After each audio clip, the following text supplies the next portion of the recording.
those of you who would like to experience what our students will experience, our K through 8 students at least will experience next year, please turn off your telephones or any other device. This is voluntary. Sean, this is voluntary, so don't get it. Not your Even if it was mandatory. Turn it off. Okay. Okay. Make sure, oh darn it, I just turned it back on. You can tell some of us are not used to What do we turning it get? off. What do we get if we do it all Do day? you have gold stickers? Do you have stars? Rewards. Stickers? Stickers. Stickers? Oh, I should have brought stickers. We need a star chart. Yes, I a cannot Star figure Chart. I like star charts. What? All right. Yesterday was, I believe yesterday was a great start to our retreat. You know, we started the day talking about dreaming big, and we heard some big concepts yesterday, and some. It was great to see ourselves in the eyes of a professional organization that advises school boards and cities and counties.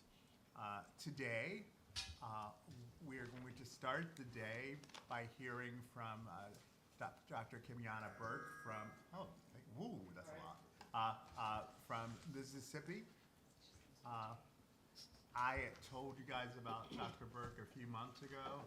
Now, Kurt did try to get the GSBA to allow us to use her for one of our board trainings, but of course, to no avail. Because, you know, they believe that we should still be doing the same. Anyway, I digress. I digress. But I'm really interested in hearing from her. She was the literacy director for the state of Mississippi. Now, in addition to speaking to us, she will be speaking to some Georgia legislators tomorrow. Because the whole thing that happened in Mississippi was because the state not only made it a law, but the state put money behind it. The state paid for the literacy coaches. They paid for the training, the letters training. Local districts didn't have to pay for that, the state did. So, but I'm really interested in hearing her today. Again, I'm just gonna continue with what we said yesterday. Let's keep dreaming big. Dr. Watts. Thank Roger, you. can I Yes. just mention real quickly, Bert didn't mention this yesterday, but she's also speaking tomorrow at the Chamber, Chamber yes. CEO Council and Owners Council. That's great. So good Yes. outreach to the business community. Absolutely. We're excited to have her.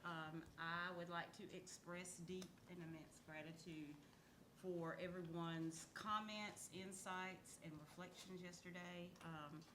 I left feeling like the work of the team has already been elevated just by the conversations that happened around the table. So thank you to each of our board members. Thank you for our teams for leaning in and using yesterday as a way to catalyze our work forward. Today, we shift our focus to teaching and learning, which is our core business. The experiences that happen in the classroom, how students learn, what they learn, and also the environment in which they learn, because today we'll be taking a deep dive into our discipline data. So our task continues to be simple. Today we'll be looking at a lot of data, but I encourage you to examine that data with a spirit of inquiry, challenging your assumptions, asking quick critical questions, so that united as a team we can dismantle barriers that exist between each and every student and that student reaching his or her greatest potential. So I appreciate it. I have filibustered about as much as I can, waiting on Ms. Burke. I don't know if any other board members have reflections on yesterday, but I'd love to open that up before we bring Ms. Goldman up to the podium. Let's filibuster some more. Ms. It's not Grabowski. filibuster if it's important. I agree. I think yesterday was fantastic. I was reflecting a little bit more upon the conversation in the morning where you presented your RISE. Yes, Rice. RISE, Yes. thank you. need coffee. And I feel like we probably didn't give you what you needed out of that, because I think you were looking to us for some direction. And while I'm going to walk back a little bit because while I agreed with Dr. Hoskins Brown of the idea of like, here we are to dream big, but yet we're being asked to hone down the to-do list and reflecting upon it, yes, we can dream big, but we also have to be realistic with our resources of time, people, money, and all the other things. So I think it's important for you to get what you need out of that for you and your team. So I don't know if maybe you can present to us what you think is realistic. And because the other part for me in evaluating something like that is I don't have a good sense of the level of effort for some of those items. There were some items on that list, I'm not quite sure what you're referring to. So perhaps if you were to present us what you think would meet the goals of the strategic plan and would be effective, that might be a way for us to be able to say, yes, we agree with how you have prioritized what you think where your team's focus needs to be. So I just present that as an alternative to Yes. carry that conversation forward. Good timing. Ms. Hall, and then we're gonna have our speaker. Just very I'd like to comment. quickly, Okay. I'd like to say that all of us seem to be in a very problem-solving mood as opposed to just critique. We seem to really be in the spirit of let's help be part of the solution. And I think that will be the biggest push we can give you, Dr. Watts, if we keep that Yes. frame of mind. Absolutely. That we want to help with all the solutions. Thank you. Okay, we have time for one more, and I'll go ahead, Thank you. Dr. Well, Hoskins Brown. since my view on Rice was revisited, I think that one of the things that informs my perspective on that is if we think realistically, there's close to $2 million in annual salaries in this room. We have people in here who are capable, who are trained, and who are elevated to lead the district. And we need to expect that work can be done. And so I don't wanna decrease the work. I wanna know for our return on investment, how do we meet the capacity of the positions that we have populated? From the top position all the way. I don't wanna change the size of the position. I wanna know what the obstacles are and see how we can meet them. Okay, thank you.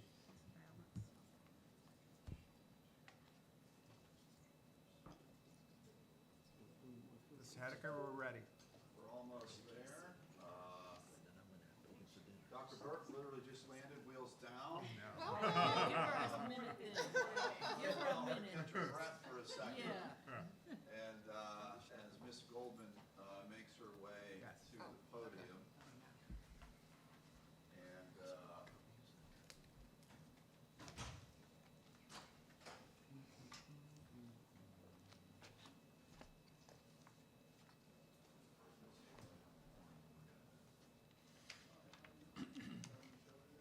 She wants to hear this, so I'm gonna go right here.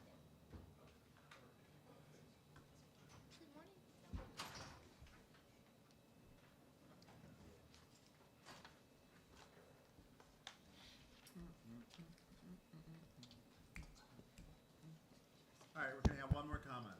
Anyone else? You? No? Okay. Why do you say it's a song? No, that's not it. I paid you that.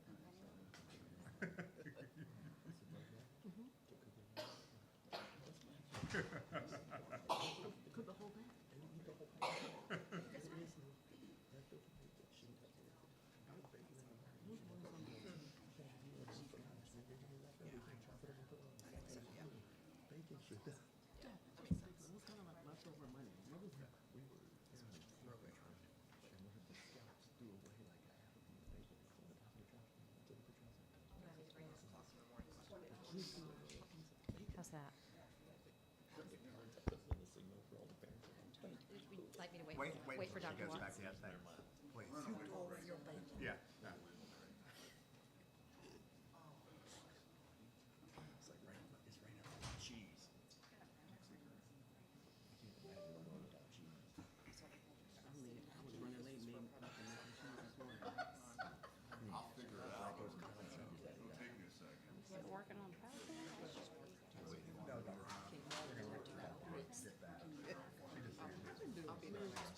work and do all the things, yeah. Potatoes. I can't have it. Yeah, she wanted To hear it, but, yeah. You would've died. Good to go? No, wait until Dr. Burton. Oh, I gets didn't back. realize she stepped out as well. Yeah. I think she You crazy. Yeah. There ain't much they would know. Mushrooms. Mushrooms and olives. The world will not be fine.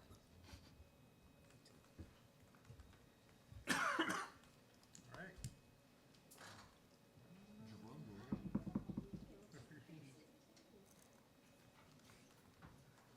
All right.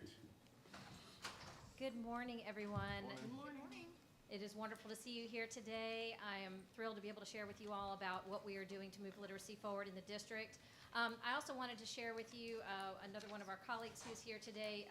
Ms. Burkett is at the GASIS conference, the Georgia Association for Curriculum Instruction Supervisors. So Nancy Barton, who is our ELA elementary specialist, is here as well. So if there are any questions that might be directed for the curriculum instruction team, she's here to represent and answer any of those questions in that regard.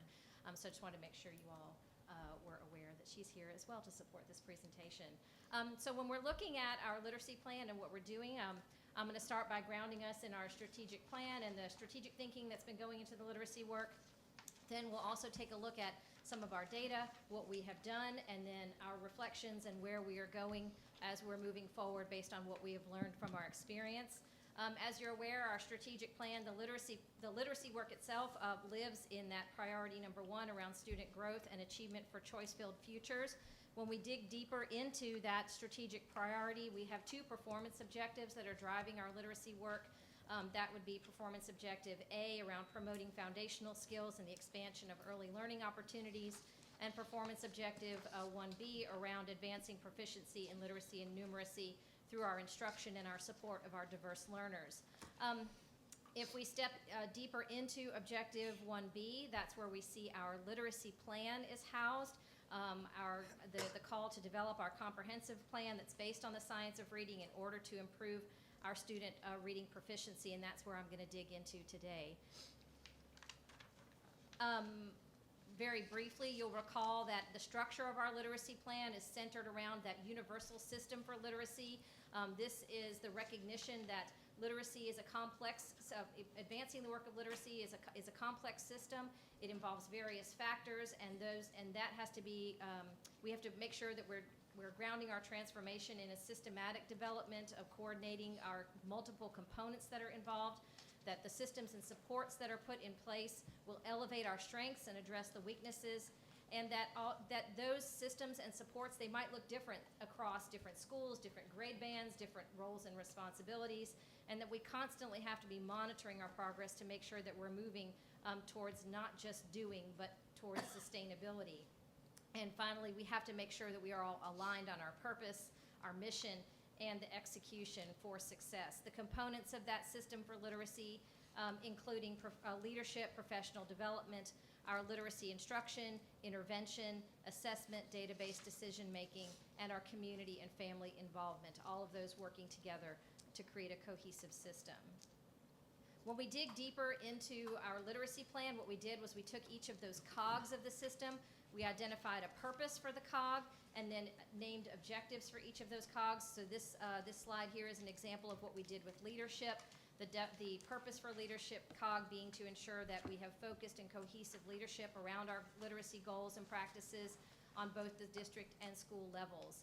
And some of the 3 objectives that we built were around building knowledge of our leaders around best practices and implementation science, creating district and site-based literacy leadership teams so that they can prioritize and take action on our literacy, and then creating effective structures for coaching and sustainable professional growth and best practices among our teachers.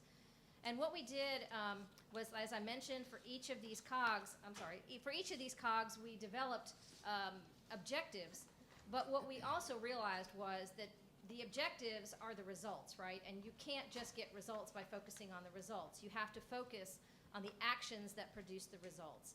And in the second half of last year, what we did was we dug really deeply into the individual COGs and their individual objectives. And we developed kind of what we call an implementation guide or a playbook. And this was helping us to shift to very intentionally around the how and how do we know that we've accomplished what we want to accomplish.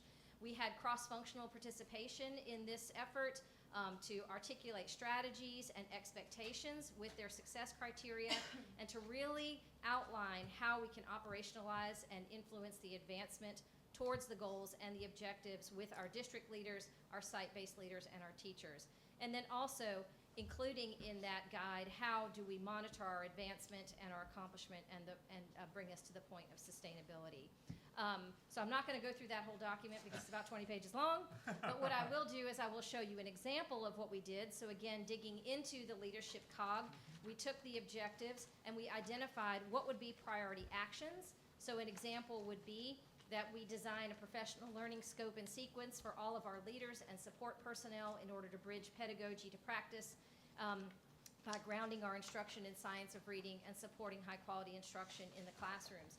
We outlined a purpose for each priority action that we created, and then the who, the what, the when, the how we are going to do it in a very granular manner, and then also the visible result for each of these priority actions that are under each of the COGs. So that is the strategic work that we've been doing to build out our literacy plan and help us have a clearer vision for where we should be going and how we should be operationalizing the literacy plan that is coming out of the larger strategic plan. Going back to the strategic plan, if we look at our performance on the KPIs in the strategic plan that are tied to literacy, one of the specific KPIs around our objective for foundational literacy skills was to increase the percentage of K through 2 students meeting or exceeding expected growth in foundational literacy skills as measured by AMIRA. The baseline at the beginning of last school year was we had 49% of students meeting that goal. Our target for the end of last year was 51%, and at the end of last year we actually had 68% of our K through 2 students meeting or exceeding their expected growth on foundational literacy skills as measured by AMIRA, which is showing a big impact of our work in those foundational grade levels, so starting to see the work take hold in those younger grades. Another way to look at this, you all saw this at the mid-year last year. This is the data that we reported to the state on the percentage of students who were identified with a significant reading deficiency as based on the AMIRA Universal Screener. These are our students who scored below the 25th percentile. And remember on this chart, down is good. We want fewer numbers of students who are reported with a significant reading deficiency, and you can see tremendous growth, for lack of a better word, in the opposite direction around that. So our kindergartners down by almost 6 points, our second graders down by almost 7, and our second and third graders down by almost 4 points in terms of our percentages of students identified with a significant reading deficiency. If we look at our other KPI that's tied to the strategic plan related to literacy, this would be increasing the Lexile performance as measured by GMAS reading on grade level with a focus on third grade. Our baseline at the beginning of last year was 58%, and our target was 61%. Our actual was 53%. And so obviously we still have some work to do in getting our third graders caught up to reading on grade level. However, when we looked at this data, we also wanted to take a dive and look at who are the 47%, right? Who are those students that are not reaching grade level proficiency? And when we did that, with the help of the data and accountability team, we asked them to look at the students who are below grade level and use Lexile to identify which students are 1 grade level below, which students are 2 or more grade levels below. So if you look at the chart on the right, you can see with our third graders, again, we had 53% of our students who were within or above grade level, but 15% were 1 grade level or below. For our fourth graders, 31% of those students, were 1 grade level below. For fourth grade, 31% were 1 grade level below. So essentially, among our third graders, we have 68% who are reading at a second grade level or higher. For our fourth graders, we have 80% who are reading at a third grade level or higher. So it was very interesting to dig into those students who are not meeting the mark of reading on grade level on GMAS to understand who they are and how we can intervene more intentionally for them, understanding where they are when we say that they are not reading on grade level. Before I step into some of the things that we have done and the places where we're going, we just wanted to make sure that there's the acknowledgement. The literacy plan is a living document. It is updated based on the evidence, and it is a document that is owned by everyone. So even if we go back to the original literacy plan that I presented to you all last year, there are some objectives that possibly need to shift because we have met those objectives, such as aligning our GTAP program with standards that are making sure that those teachers are being prepared around the science of reading. We've met that objective. There's also new literacy legislation that's happened in the state of Georgia since that was written last year. So the work on literacy continues to move, and it is a living and breathing body of work that we are all responsible for and that we are all keeping track of. So stepping into some of the highlights. Oh, yes, sir. We have a question. Can Yes. I ask, before you leave that slide? Yes, ma'am. Can you speak for a minute about the 32% of third graders who are 2 or more grade levels below? Just focusing on that for a minute. Yes, ma'am. So 32, that would mean that their Lexile score was at a first grade level or below. That's what that, in terms of that, what that number means. And how would that change the, what's the actions toward them as opposed to the children who are just 1 grade level below? What would be the intensity difference? Right, that would help us, that would help inform the types of interventions. Now, this data doesn't provide us with granularly enough what skills we need to hone in on those students, but it does help inform us around the intensity of intervention and the degree of intervention that those students need. So understanding that we have a third grader who's reading on a first grade level versus a third grader who's reading on a second grade level, where we need to intervene, the degree to which, and how is very different. Ms. Campbell? Based on that information too, I like that you guys went in and kind of teased out, you know, what the every percentage was, what it represented. Anything you gleaned from looking at the students, particularly that were further below grade level, 2 grade levels or more, versus the ones who were not? Did they have early childhood education available? Did they? We have not teased it out to that degree. Okay. Yes, so we just did this a couple weeks ago, so fair. like overlaying that with other skills, or maybe overlaying it with their, and this would be a Dr. May question for how we could do this, but overlaying that with maybe their Amira data to see what the skills are that they're missing and things like that. Didn't we overlay it with attendance, though? I feel like I Yes. read somewhere that the students that performed lower had poor attendance. Maybe I just dreamed that, but Dr. May, may I defer to you on that one? If I feel like I read that somewhere. Yes, there have been studies that have shown that attendance positively impacts reading on grade level, and obviously the converse is also.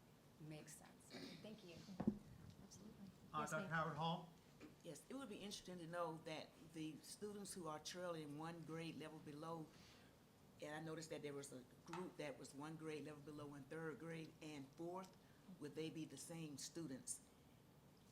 To find out whether or not those are the same students that are continuously in the 1 grade level below group, and when can we get them on grade level? And just to dispel, you know, a lot of people say, oh, the students can't read. That's false. They can read, but they are reading below grade level. We want them on grade level. And when they're trailing 1 grade level behind, I just wonder, just as Ms. Campbell asked, the background, did they have pre-K? Were they in a 3-year-old program? Right, it'll be really interesting to take this data now and see the ways in which we can parse it apart and get a better portrait of a student around the students who are in the 1 grade level below and the 2 or more grade levels below. Dr. Hoskins Brown? Thank you for these data and for your report. What's curious to me is this, you know, recovery at the percentage of students 1 grade level below in middle school. You know, if you were to imagine the 9 through 12 numbers, you would think everything would be okay at the high school level, and and is not. So, have you pontificated on that any? Yes, actually, I will be sharing with you all what we are starting to do in the adolescent literacy space today. Okay, we'll give you a chance. Okay. Oh, no, it's fine, it's fine. Oh, yes, Yes. Dr. Burke. No, yeah. Yeah. Good morning. Sorry to jump in. Do you know which schools, like out of your other literacy schools, which schools have the highest percentage of students who are scoring maybe the 2 or more grade levels? Like, is it concentrated in particular schools? Because of course, when you look at this average, like that's all the schools together. Right. There are some schools that may have, you know, a high percentage of students who are on grade level that's really going to kind of skew that. So how do you know which schools so that you can target your supports, but also which subgroups? So when we think about the percentage of those students who are scoring 2 or more grade levels below, is it the black children? Is it the white, I mean, like low Yes. income? Yes, we are able to pull that apart and identify it by school and by subgroup.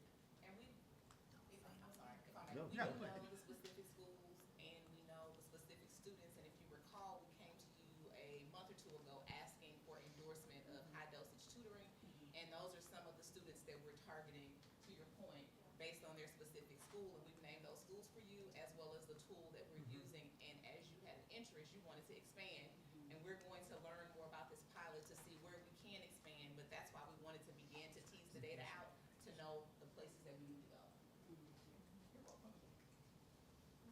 Continue. Okay.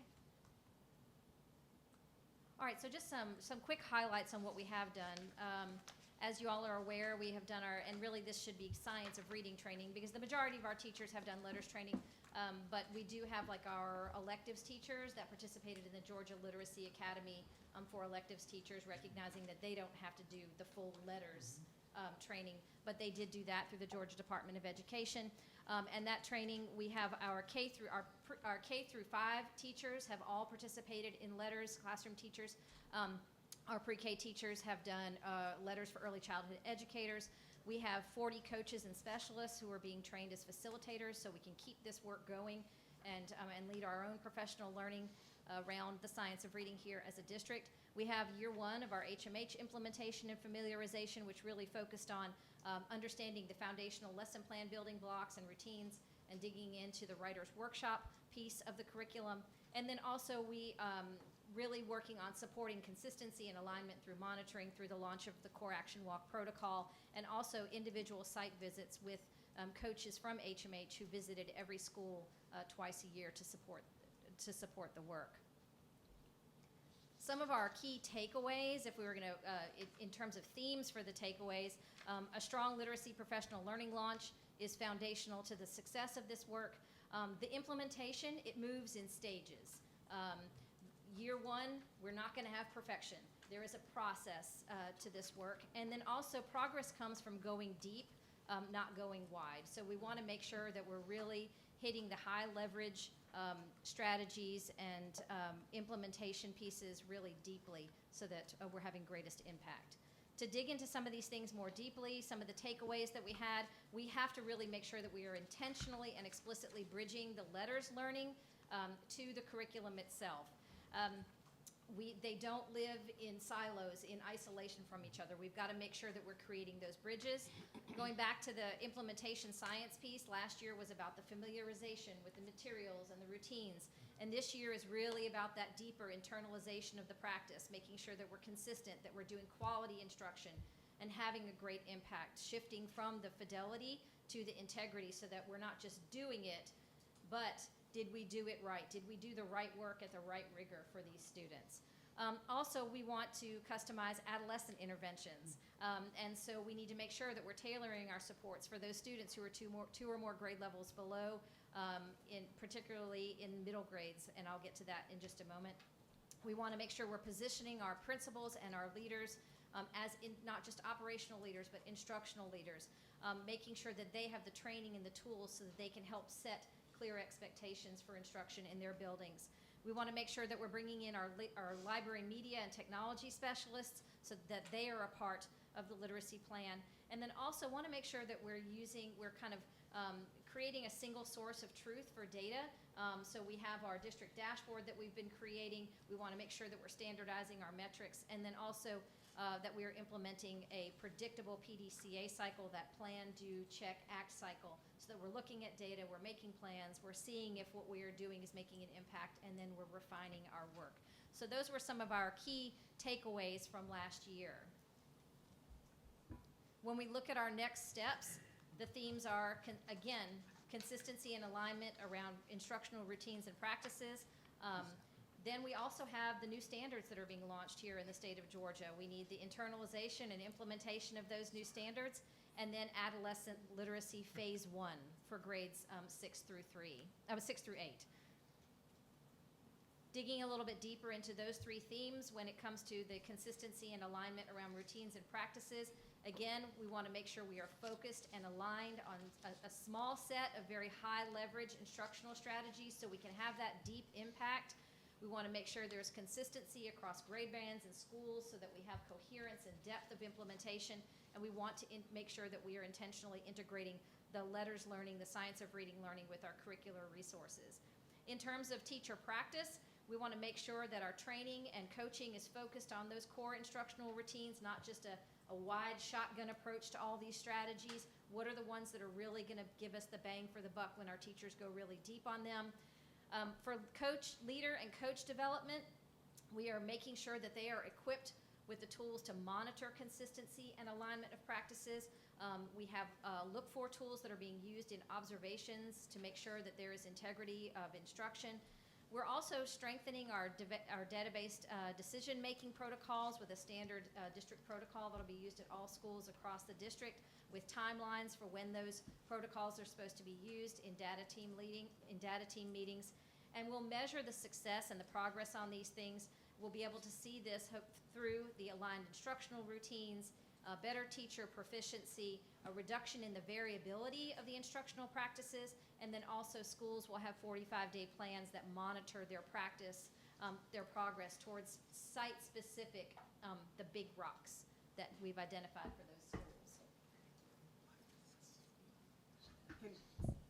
Yes, ma'am. Ms. Goldman, I don't, well, I do mean to interrupt, but only for the purpose of something that Mr. Moss said yesterday. And he talked about the use of acronyms, but I also think that we have a lot of jargon that listeners, parents may not, we highlight and we know what they mean, and they may not recognize. So aligned instructional routines, reduction in variability of approaches, like if some teachers may look at reduction in variability of instructional approaches means I don't get to insert my style or my own personal pedagogy. So I'm curious about a reaction to that. And also aligned instructional routines, what should a parent know that means? A parent should know that means that that all of our classrooms are using the science of reading aligned materials that our district has purchased, and our teachers are using them with fidelity, with intention, and in a way that will move their students' education. Okay, thank you. And as a teacher, how can I be myself and invigorate my instruction and not contribute to the variability that you want to go away? Because there's the negative variability. Sure. But then there's positive variability. So how do you? Right. I mean, I guess there is a uniformity, right, to using a curriculum, an expectation that comes with using a curriculum. But I personally don't see it as a space in which you can't interject your personality and your style. So, and there are also other spaces within the day where we can interject who we are and our creativity. I don't believe that there's a lack of creativity in this space. Thank you. But I do think that it's a long school day, and we have to make sure that we're using the best practices that are going to move the needle for our students. And so I don't think that the educational day is completely devoid of those opportunities for creativity with teachers. Thank you. I appreciate that. I believe that. I just wanted you to affirm it. Yeah, and it's not that that hasn't been heard from teachers either, right? There's that fear you take it out of the box, you just got to follow the script, you know, what happened to me as a teacher. So yes, I can hear that concern. Thank you. Yes. I was going to wait until the end, but since we're talking about it, we focus on diverse learners, but I'm hearing a lot regarding the HMH, especially from the middle grades that specifically teach a subject area, that it lacks sufficient differentiation, and they feel like they're in a box because of a lack of sufficient differentiation, because everything is scripted. And could you just talk about that some, because I'm hearing a lot of negative things about the HMH. Right. Teachers aren't really thrilled with it at all. We've heard. HMH. I'll jump in there. So, I'm glad you brought that up. That is a great observation, and we've heard teachers share that same sentiment with us. We have pivoted this year. Our previous approach was a fidelity implementation of curriculum adoption. We just didn't want teachers to go rogue in the previous year and just put anything in front of students. And we know that what we put in front of students and put quality information in front of them, that is part of the battle. But what happens is we have to have a clear balance between what we put in front of them and also still teach the standard for the state of Georgia. And so what we have been focusing on this year is now teaching the actual standard and using the curriculum as a resource, which does provide opportunity now for more differentiation by following the data point of either universal screener or the actual benchmark assessments or short interim assessments that may happen in the classroom. So that is a major shift that is happening this year in terms of the HMH implementation and the teaching the standards from the state of Georgia. And if I can just double stamp that, I think one of the biggest lessons learned that's not necessarily represented here, and I want to double stamp publicly, the state of Georgia has now changed the standards a year after our implementation. So we started implementing under one set of standards, and now we are learning a new set of standards. That will impact our work. There is no doubt about it. So I want everyone to understand that at the end of this year, there will not be test data. Because anytime the state changes the standards, the ball game changes. Like, we thought we were playing basketball, but now we're playing Lacrosse. soccer. Another version of basketball, right? But we're used to that, because we've seen that in our data, like every 5 years, we have these columns that say. We have, but So I want people to be prepared when the data, first of all, when we don't have data at the end of this year, because there's not gonna be data at the end of this year from the state as it relates to test scores. But in my experience in 2 other states, you also see a dip sometimes when that happens, because then the test changes, and so some of the other variables. So I just wanted to double stamp Dr. Barnes's piece here. Last year, our first year, was really about learning the resources, but this year's focus is more about the standards, because that is what's tested. Georgia does not test us on letters. They test us on the standard course of study. And so now that the standard course of study has changed, teachers are now balancing everything they learned last year with a shift in expectations as it relates to what teachers are supposed to be teaching. So the ground under us continues to move. And I just think that's important for people to understand as it relates to outcomes. So based on what Dr. Barnes was saying, what's being differentiated are the universal screeners and not the instruction? No. The instruction. So the universal screener gives us what students are, what skills they may not know at this particular point in the year, what skills they do know and ready to learn more about, and what are the future skills in that trajectory that they may learn in the future, right? That sets the baseline of, okay, this establishes some of our differentiated lessons, but we still have to provide core instruction, which is based on the standards that Dr. Watts spoke. But once we go into small group instruction, and once we go into that dig time, that's when we use the data from the universal screener to be able to target the lost skills that students may not have to start closing that gap. So yes, so that's what happens. So HMH provides differentiated lessons. So HMH does provide differentiated lessons, and what's fortunate is they also provide an AI component that allows us to customize lessons and interventions for students based off their data points as well. The only thing I'll add here, and I connecting kind of this conversation is what we learned, and I learned firsthand because I actually spent a day and a half in the tool with a principal, with a learning coach, with teachers, is it's not that it doesn't provide the differentiation. One of the things that was a blind spot for us in implementation is it's such a vast and wide resource. We are beginning to name and map the resources that provide specific support. And for a teacher, that can be overwhelming when you look at something that has 89 different components, and I'm just picking a number. And they have to really understand what lever to pull, when, and for what. And that was a blind spot for us during year one. And so we're working with the curriculum team under the leadership of Mr.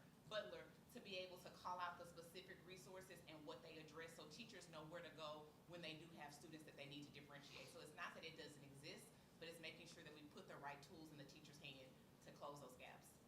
I think you have to be careful sometimes when you hear teachers complain about the lack of differentiation. And a code word or a phrase that I often hear is meet students where they are. At the end of the year, the test doesn't meet them where they are. It's the same test for everyone. So we don't want to allow, it's a balance for me between tight and loose. We can't allow people just to go off script and do a lot of differentiation and bringing their own personality to the work, because then every kid gets a different experience. You have lowered expectation. So it's a balance of, this is the standard and the rigor of teaching that we expect from every teacher in the building, and you got to figure out a way to differentiate within that, but we're not going to lower the bar. And sometimes differentiation is a code word for lower expectations. And so I'm I listen very closely when I hear that. That creates, and I know we're way off of where you want us to be. Important conversation, though. But so what I heard in you saying that, because there are schools that take liberties and differentiate, but they high achieve. So is it okay to high achieve? It's okay to do what you want if you high achieve, and if you don't high achieve, then you got to walk this straight No, line. I think it's what Dr. Barnes said. Small group is the place where you look at students and where they are individually. Small group.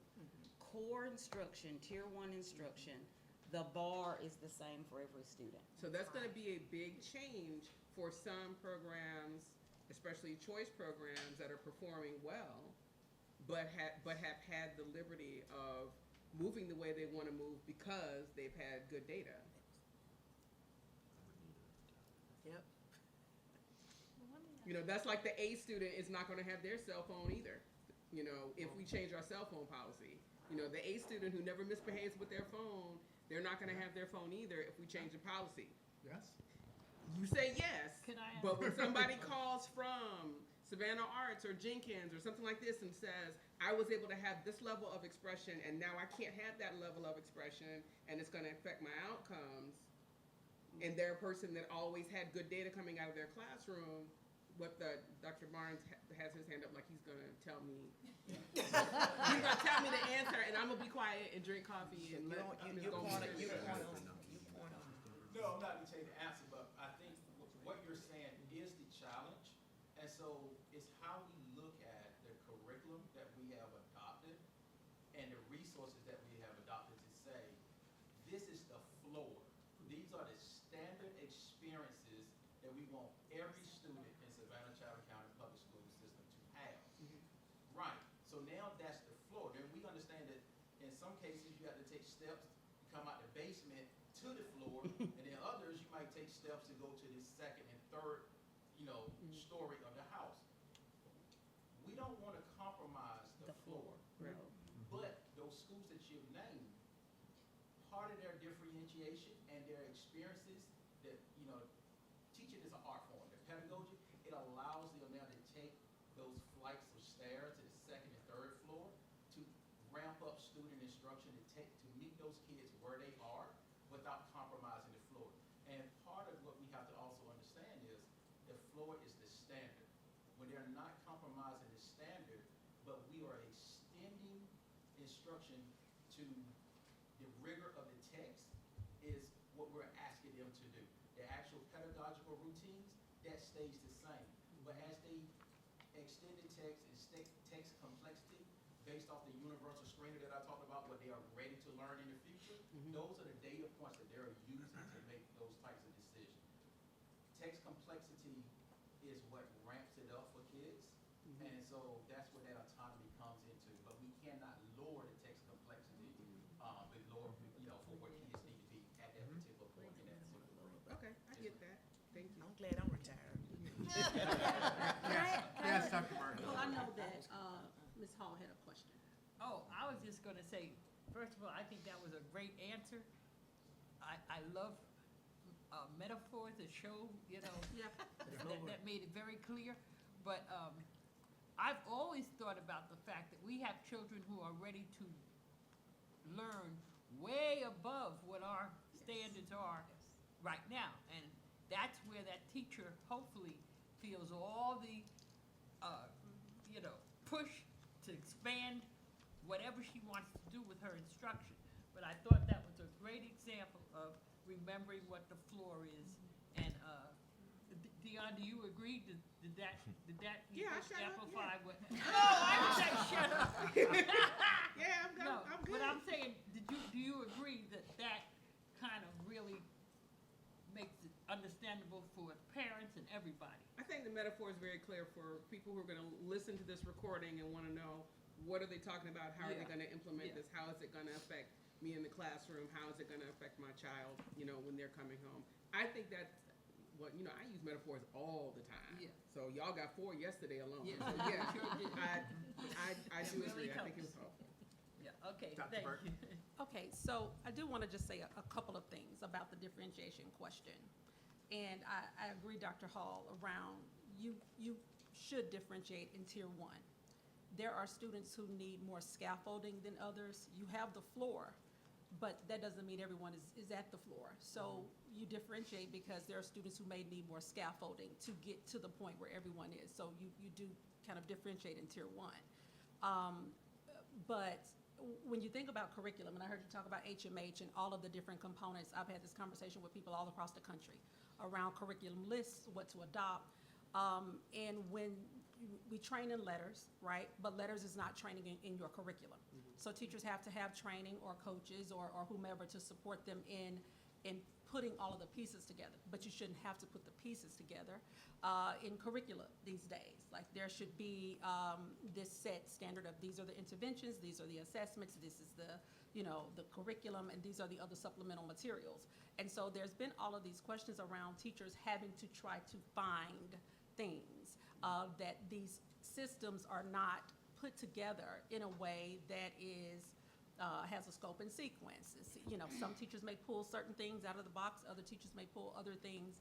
And so as the curriculum office, of course, making sure that teachers know exactly what they should be using, but also that they're trained in that curriculum to be able to use those things. And I know you mentioned fidelity, and you're right, and that it doesn't take away from your ability to be creative or flexible or those things, but there are just some things that you can't do anymore. Like you can't teach Teacher children pay to teacher. guess at words. Like Teacher that's pay why we're teacher. doing all the training in the science of reading. Like you can't say, look at the picture to figure out what the word is. So there are just some things that we know now about best practices as far as how you teach a child to read that are those things with your fidelity or with your, a reduction in the variability. You have a teacher here teaching children how to rely on pictures and a teacher here that's just like decode, put your eyes on the word, understand how to sound it out.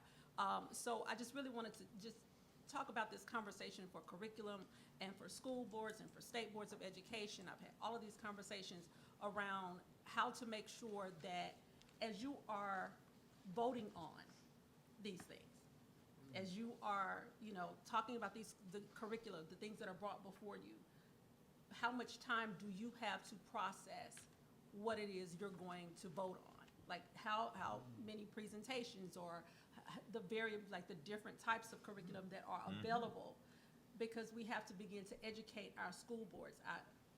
There was a school board member from California in one of my sessions, and she said that her school board sent her to the Plain Talk Conference in literacy, so that she was like, I'm a family and marriage family therapist. I don't know anything about literacy, but I sit on my school board.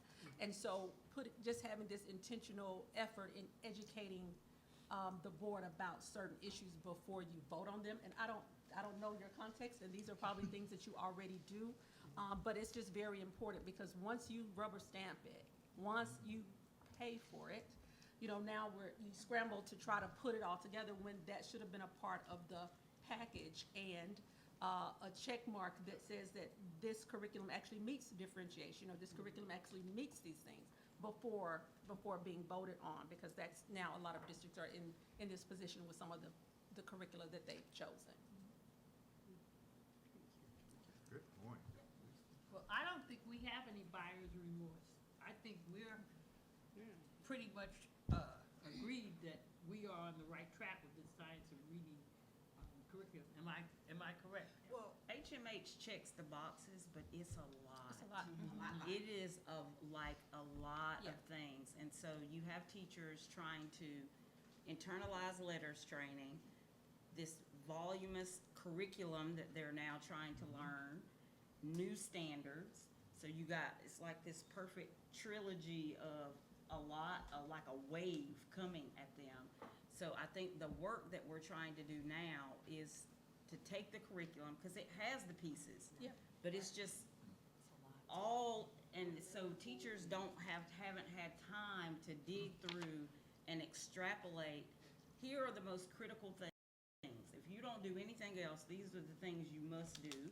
And then here is the menu of optional things that are available to you. So that's the work we're shifting into now. We're trying to help scale down all of the things that HMH brings. Yes. And I want to make sure folks understand that HMH, though, is a resource. We have to teach the standards, because that is what the state tests, not the resource, the standard. I think you all are experiencing what we experience in Mississippi. You've had all of these teachers go through letters training. They know more. For us, we started with professional development and coaching, and we were just of the mindset that, well, we have our curriculum adoption every 5 years. There's really nothing we can do about it. Once our teachers learned how to teach reading for real, they went back to their classrooms, and we started hearing from them this new thing I've learned about the science of reading, my curriculum doesn't align to that. So when they knew better, they realized that the resources that they had 3Qing, like had all of these other things. So we had this groundswell there from the bottom up to say, okay, we need to change our curriculum. It just isn't doing what we had just kind of been used to doing, and not knowing that it wasn't the right practice. So if you're probably hearing now from teachers that may not be articulating that I know better now, and this isn't serving me the way that it once did, and needing more of an alignment, or someone to say to them, well, these are the pieces that you use that align with the science of reading, because HMH gives a little bit to everybody. If you want Yes, balanced it literacy, does. you can get that. If you want, And so does every you want whole curriculum. language, you So can does get. every Well, curriculum. there are a few Yeah. that don't. There are a That few that limit don't. some. I've had some conversations with some vendors who they understand with the Reading League and their curriculum evaluations and things like that. They've called out certain pieces that have allowed vendors to go back and change those things. So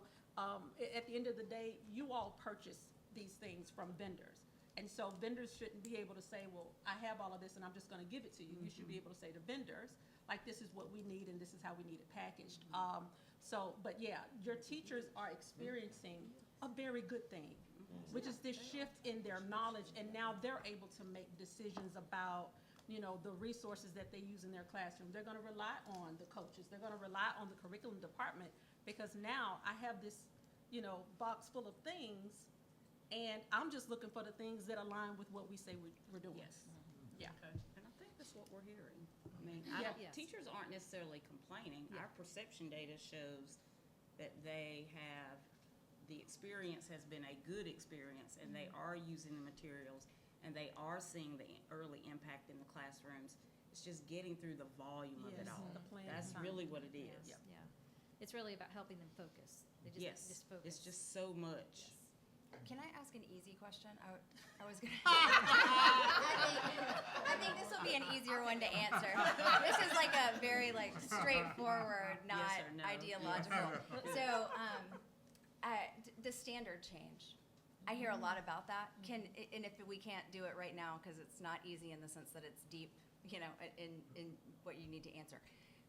What is it that's changing? I'm guessing Lexile scores will remain the standard by which we determine if a child can read at grade level, right? I will actually So- defer to our content specialist to talk more about the shifts in standards.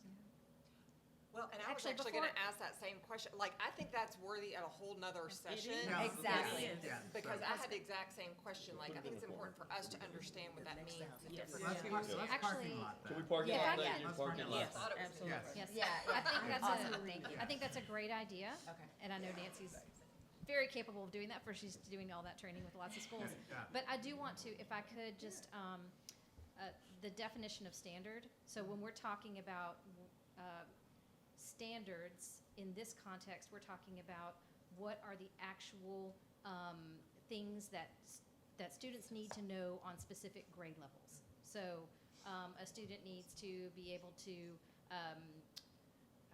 read in phonics, do digraphs in first grade. It's like that kind of granular. What does a first grader need to learn?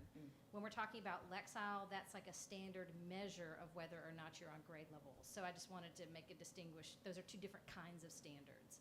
So what we're talking about new standards is the next slide, actually. So these are brand new standards for the state of Georgia. What do students need to learn on each grade level in the state of Georgia?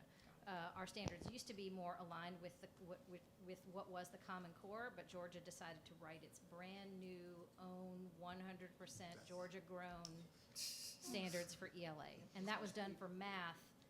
Those were launched last year. 2 years ago. Yeah. So that's what we're talking about when we're talking about the new standards. Yes. So our other goal for this year is rolling out those new standards, internalizing them, implementing them, making sure that our teachers are understanding the new standards, and that the instruction meets the rigor and the intent of the standards. Because we know, to Dr. Watts' point, that is what they are tested on at the end of the year, whether or not they are meeting those grade level standards when they take the GMAS. We also need to also need to make sure that we're developing our leaders and our coaches so that they know what to look for in classrooms to confirm that these standards are being implemented. We're using look-for guides to make sure that there is rigor and alignment and engagement with the new standards, and then also supporting them in how they can coach teachers around this, providing them with the bite-sized actionable feedback so that the teachers can make the pivot into the direction of the new standards. Digging a little bit more into those core action walks, those are collaborative walkthroughs with members of the Office of Instructional Excellence, the Office of School Leadership, and then also school leaders walking together to make sure that they are calibrated around the content rigor, making sure that the students are engaging with the standards, that the instructional practices are aligning with the demands of the standards, and that there is student evidence of the rigor of the standards. We need to know that it's happening. And we will measure that and track the progress. One of the first goals we want to make sure in terms of implementation rates, by October 1st, we want to make sure that our core action walks are verifying that schools are implementing the standards. We can see evidence that that is happening in the buildings. And then also increasing the frequency and the quality of those coaching cycles so that our leaders are giving actionable feedback to our teachers around the new standards. And then the last kind of big next step for this school year, adolescent literacy phase 1, grades 6 through 8. We know that our literacy laws in the state of Georgia are very focused in the elementary space, but there is no denying that our secondary students need that support as well.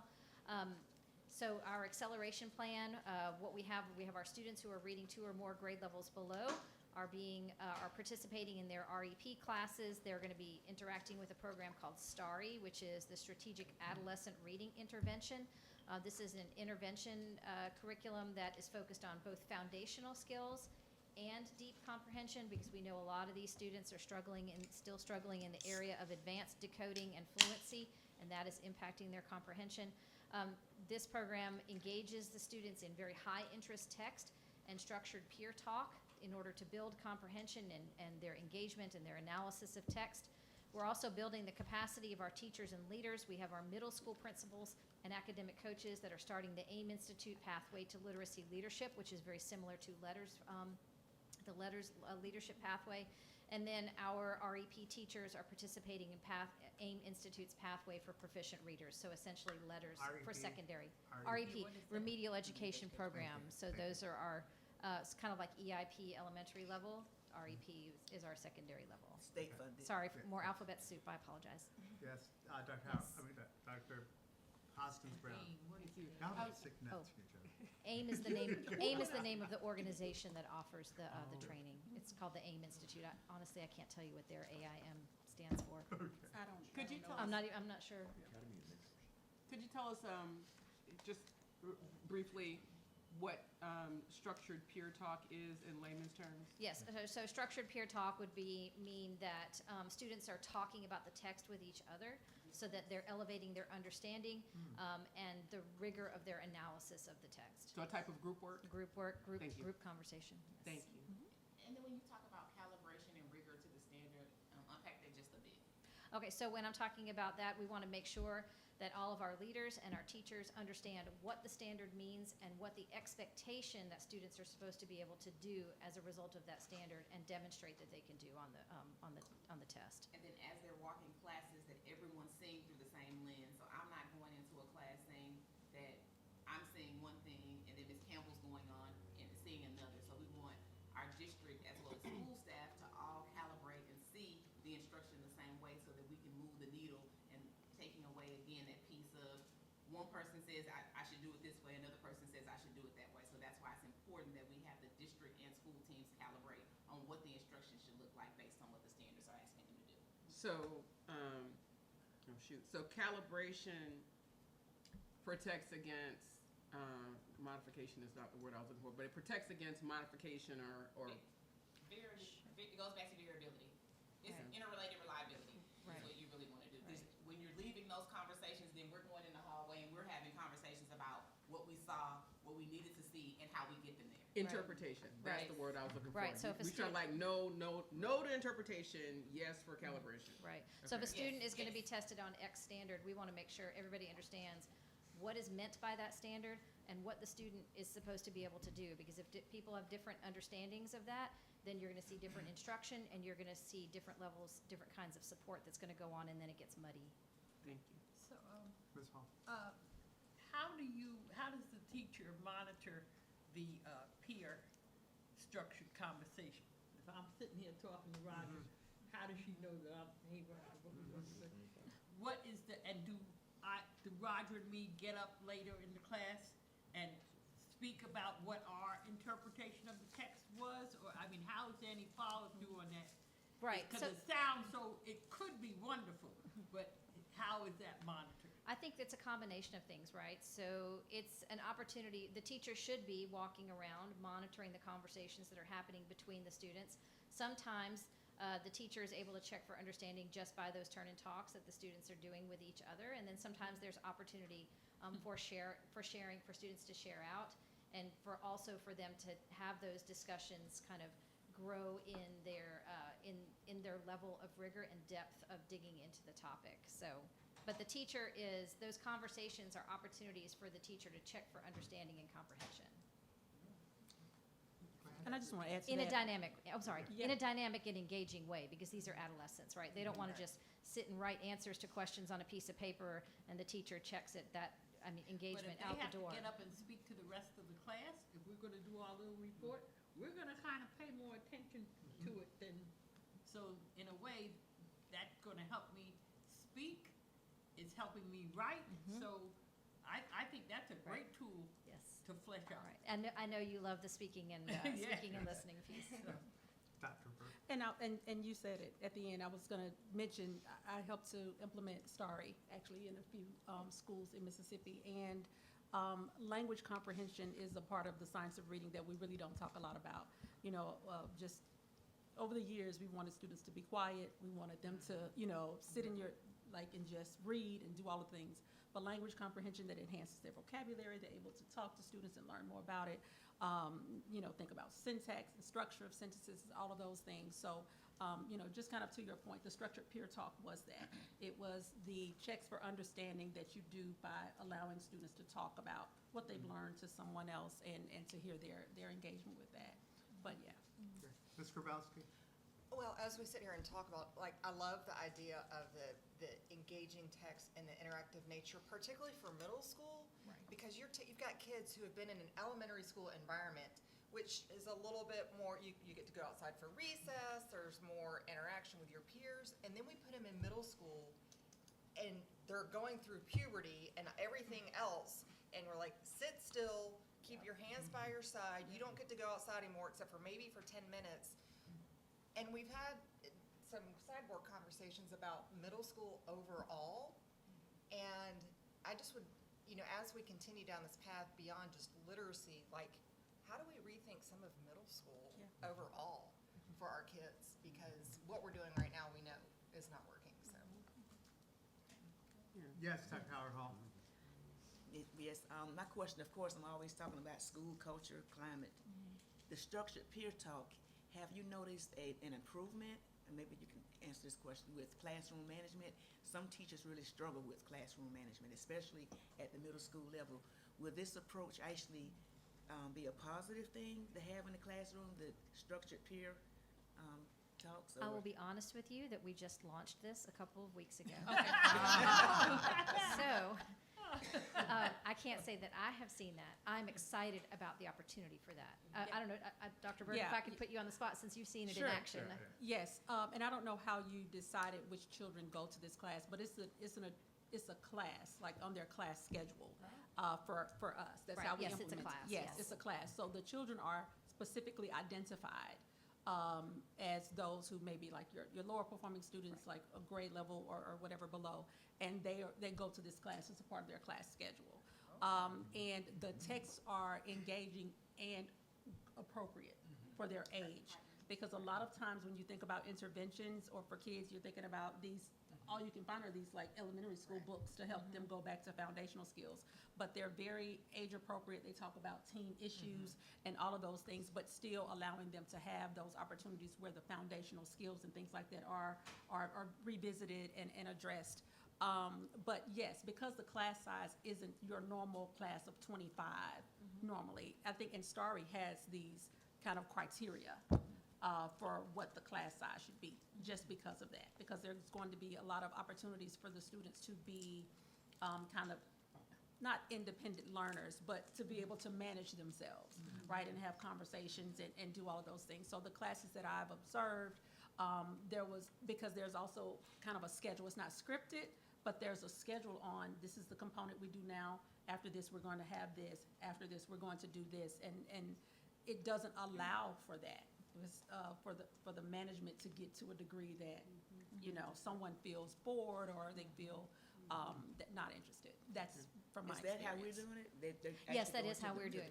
We are implementing it exactly as Yeah, they Starry have has laid it out. So you have your foundational skills part of your lesson, your vocabulary building part of your lesson, your comprehension building part of your lesson. So yes, very much so. Dr. Hudson It's Brown. amazing. Thank you. And then Mr. Butler also had his hands up. I just want to thank Ms. Grabowski for opening the door to middle schools. I just want to put a That's placeholder right. for middle school athletics Yes, facilities. hallelujah, yes. So just when we get to that conversation, because I think the interest and the 360 well-being of young people around athletics can feed into what we're trying to see here. So not for today, but thank you for opening that door. Yes, yes, the door is open.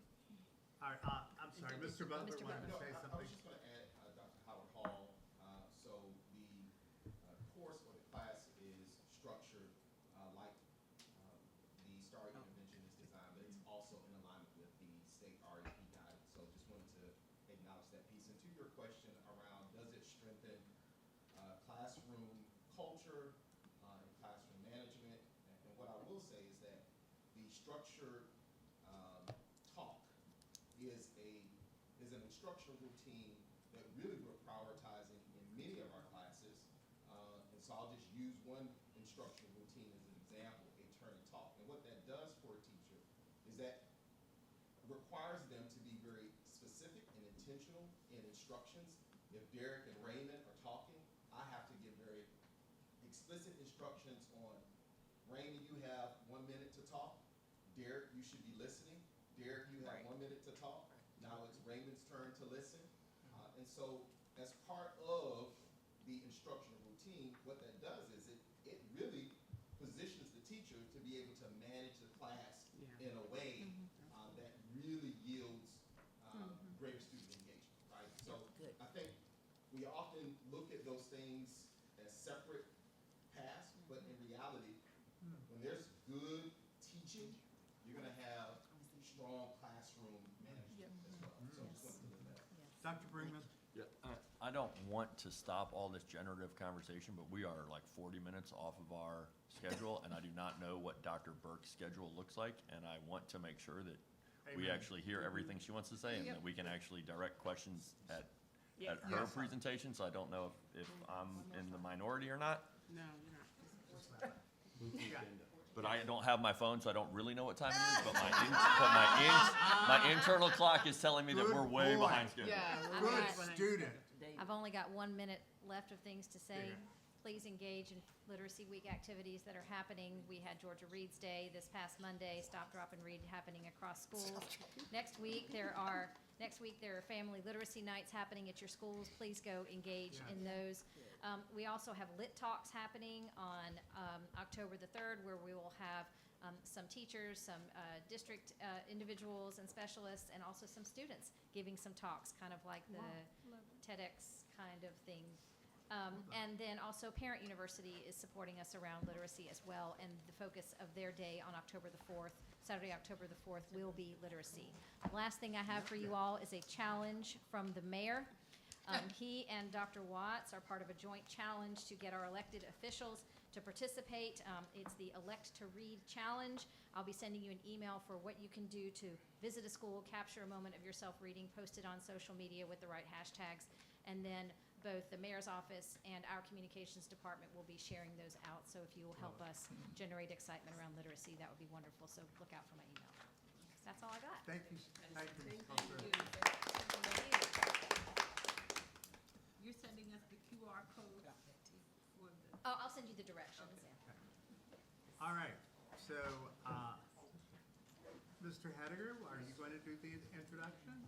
Well, I'll tee up the presentation. There you go. And you can see a beautiful photo on the screen there. That was from the bio that we had received in advance. And we're very excited to have a guest speaker with us here today. And the clicker is all warmed up and ready to go. And please, we don't want to mispronounce your name. Okay. So please introduce yourself. It's Kim Yana. Kim Yana, everyone. Kim Yana. Ladies and gentlemen, Dr. Burke. All right, do we want to give a couple of minutes for people, or do we just want to get started? Go. I think we just No. Just go, just go. All right, go, just go. All right. Dr. Burke, would you prefer a handful of mine? You see I'm moving around. I see you about to start moving. Yes, I'm a former teacher, so, well, I'm always a teacher, right? So I usually just kind of walk around standing back here, isn't I? Let's give her a Yep. walking mic. Okay. Now I have my heels on. I do have my flats in my bag. If I change out of shoes, don't worry about it. Okay, all right, good morning, everyone. I'm Kim Yana Burke, and I serve as a senior policy fellow for early literacy at the Foundation for Excellence in Education. It's called Excel in Ed. It's a policy advocacy organization that was founded by former Governor Jeb Bush after he left office in Florida in around 2008. The model that Florida adopted in 2002 it was called Just Read Florida, and it was just an all-out statewide approach to literacy. It was right after the National Reading Panel report came out that gave us all of the advice and research and evidence on how best to teach children how to read, and Florida began seeing a lot of progress from that. So he developed this organization, now not only early literacy, but we also work around college and career pathways, school choice, charter schools, and all of those things. But in my role, I really kind of play two roles. The first one is to work with policymakers in states. We actually worked with Georgia to get your policies passed around early literacy, work with their staffers and the policymakers to get laws passed. And then the second part of it is the implementation piece.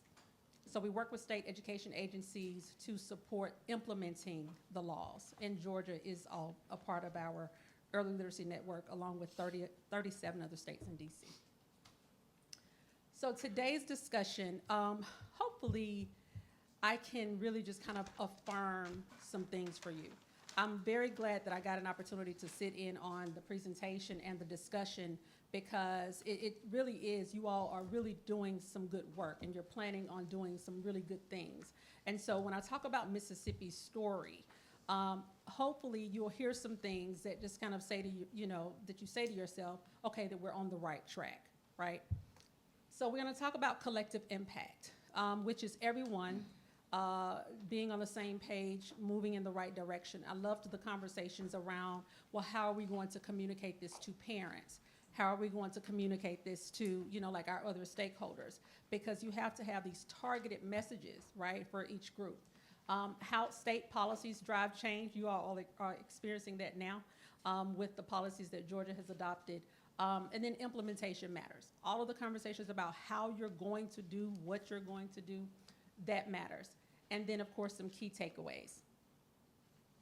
So just a definition of collective impact, and I have put some things in bold, that it requires that stakeholders' actions are coordinated.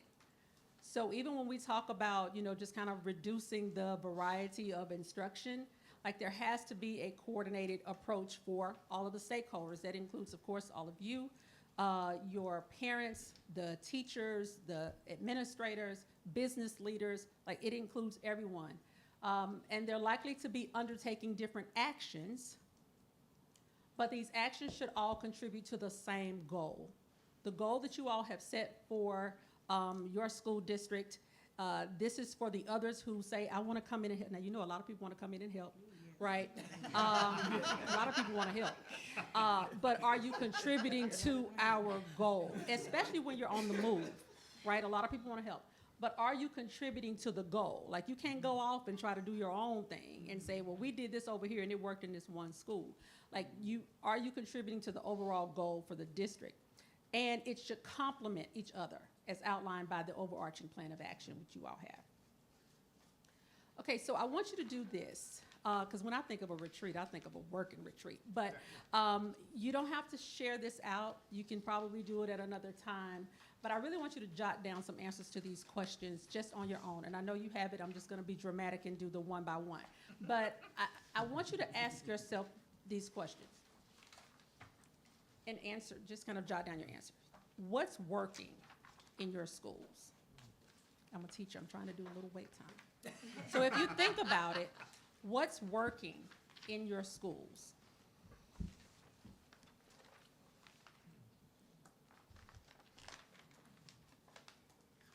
And then the next question would be, how do you know?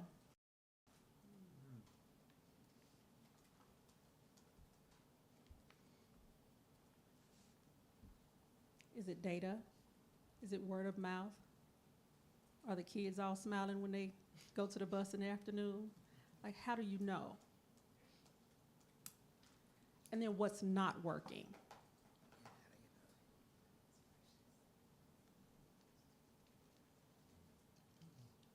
Why hasn't it changed? Okay, because all right, y'all from the South like me, so I heard a little and I know what that means. I mean, I just know what that means. Y'all, there are a lot of things that may still be occurring in schools, and it's just not working. But why haven't we changed it? There are some schools, I know it's not here, but there are some schools where teachers, they're just gonna give a test every Friday. They don't give it, Friday is test day. Whether I was here all week, whether you were here all week as a student, like Friday is just the day that we're gonna have. Well, if you've missed a day and there was a substitute teacher, or if children, like, how do you know when children are ready to be assessed? Because then your data's not gonna truly reflect, right? So what are some things that may not be working, and why haven't they changed if they're not? And then if something needs to be changed, what change would make the most impact? And sometimes we have to do addition by subtraction. Because anytime you do something new, what are your teachers gonna say? This is just another thing. We're adding things on, but we're not taking anything away. I remember talking to a parent, and she was talking about her child being tested, and she was like, there are just so many tests. My child's being tested with STAR, they're being tested with iReady. And I was like, but those do the same thing. So why is the school, like, those are both just screeners. Like, why is your child being tested with both of those things? And so there are some things that, you know, you say, hey, this district is doing this, and they're performing well, so let's add it to our district. But have you thought about what actually needs to be taken away? Will this be a duplicate of something that is already being used? And then, of course, which one is better? And who has the power to change it? Y'all, power is relative, isn't it? Okay, you think about, you know, you're the school board, but let me tell you about that building and that administrator and those teachers who've been there and have clout and really kind of determine the culture in some cases. All right, I just came here now. I don't know about what y'all got going on. Clearly, I have some PTSD from some things I've experienced. But anyway, who has the power to even change what's not working?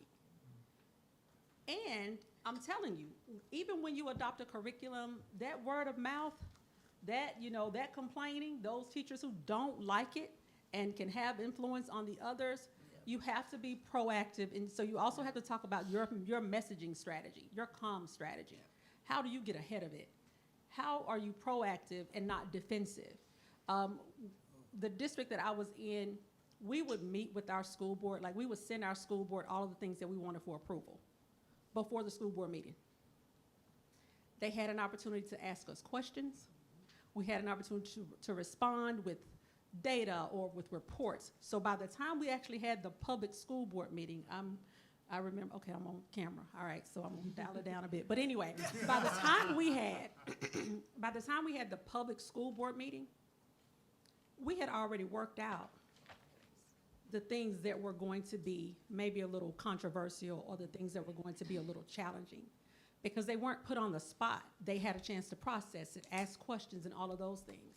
So when we got in front of people, you know how they say we might argue behind closed doors. When we get outside, we're gonna hold hands. So those were the kind of things that we were able to do. And guess what? If there was something that the board didn't agree with, we pulled it from the agenda until we could get to a point where we agreed, or where we would get to a point where we said, we understand what you're saying, we need another approach.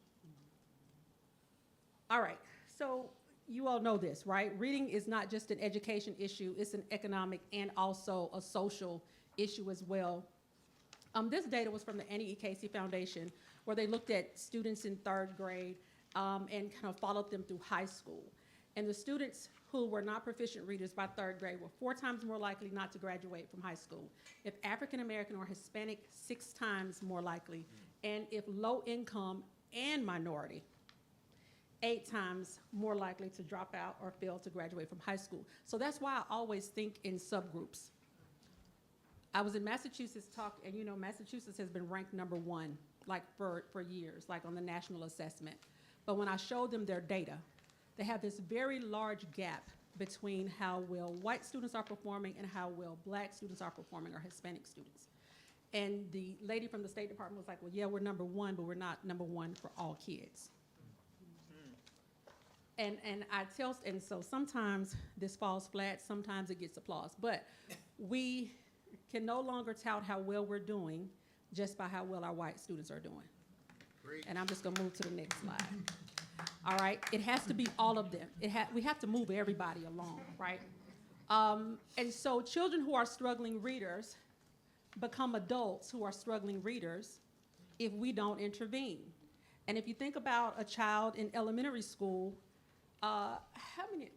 I'll probably date myself, but how many of you remember like going to maybe the dollar store and getting those Valentine's cards, like the box of cards? Your parent asked for the list of your classmates from your teacher, and you wrote away. Oh, so this nostalgia, right? But what about kids who can't read? If you can't read, that is not a nostalgic moment for you. If you couldn't write your classmate's name, or if you couldn't read when a child gave you a Valentine's Day card, you wouldn't be smiling right now when I'm talking about that, right? As this child becomes an adolescent, and I'm just so thankful to hear about your adolescent efforts, and Mississippi is kind of on the verge of adopting policy around that next year. But at adolescence, I remember when my daughter went to get her driver's license, to take her driver's license test. I had no doubt that she was gonna pass it. I had no doubt that she could read it. Think about these kind of life moments that children may miss out on because they can't read, or they can't read well, or they're not a proficient reader. And as you become an adult, and you've kind of gone through the system,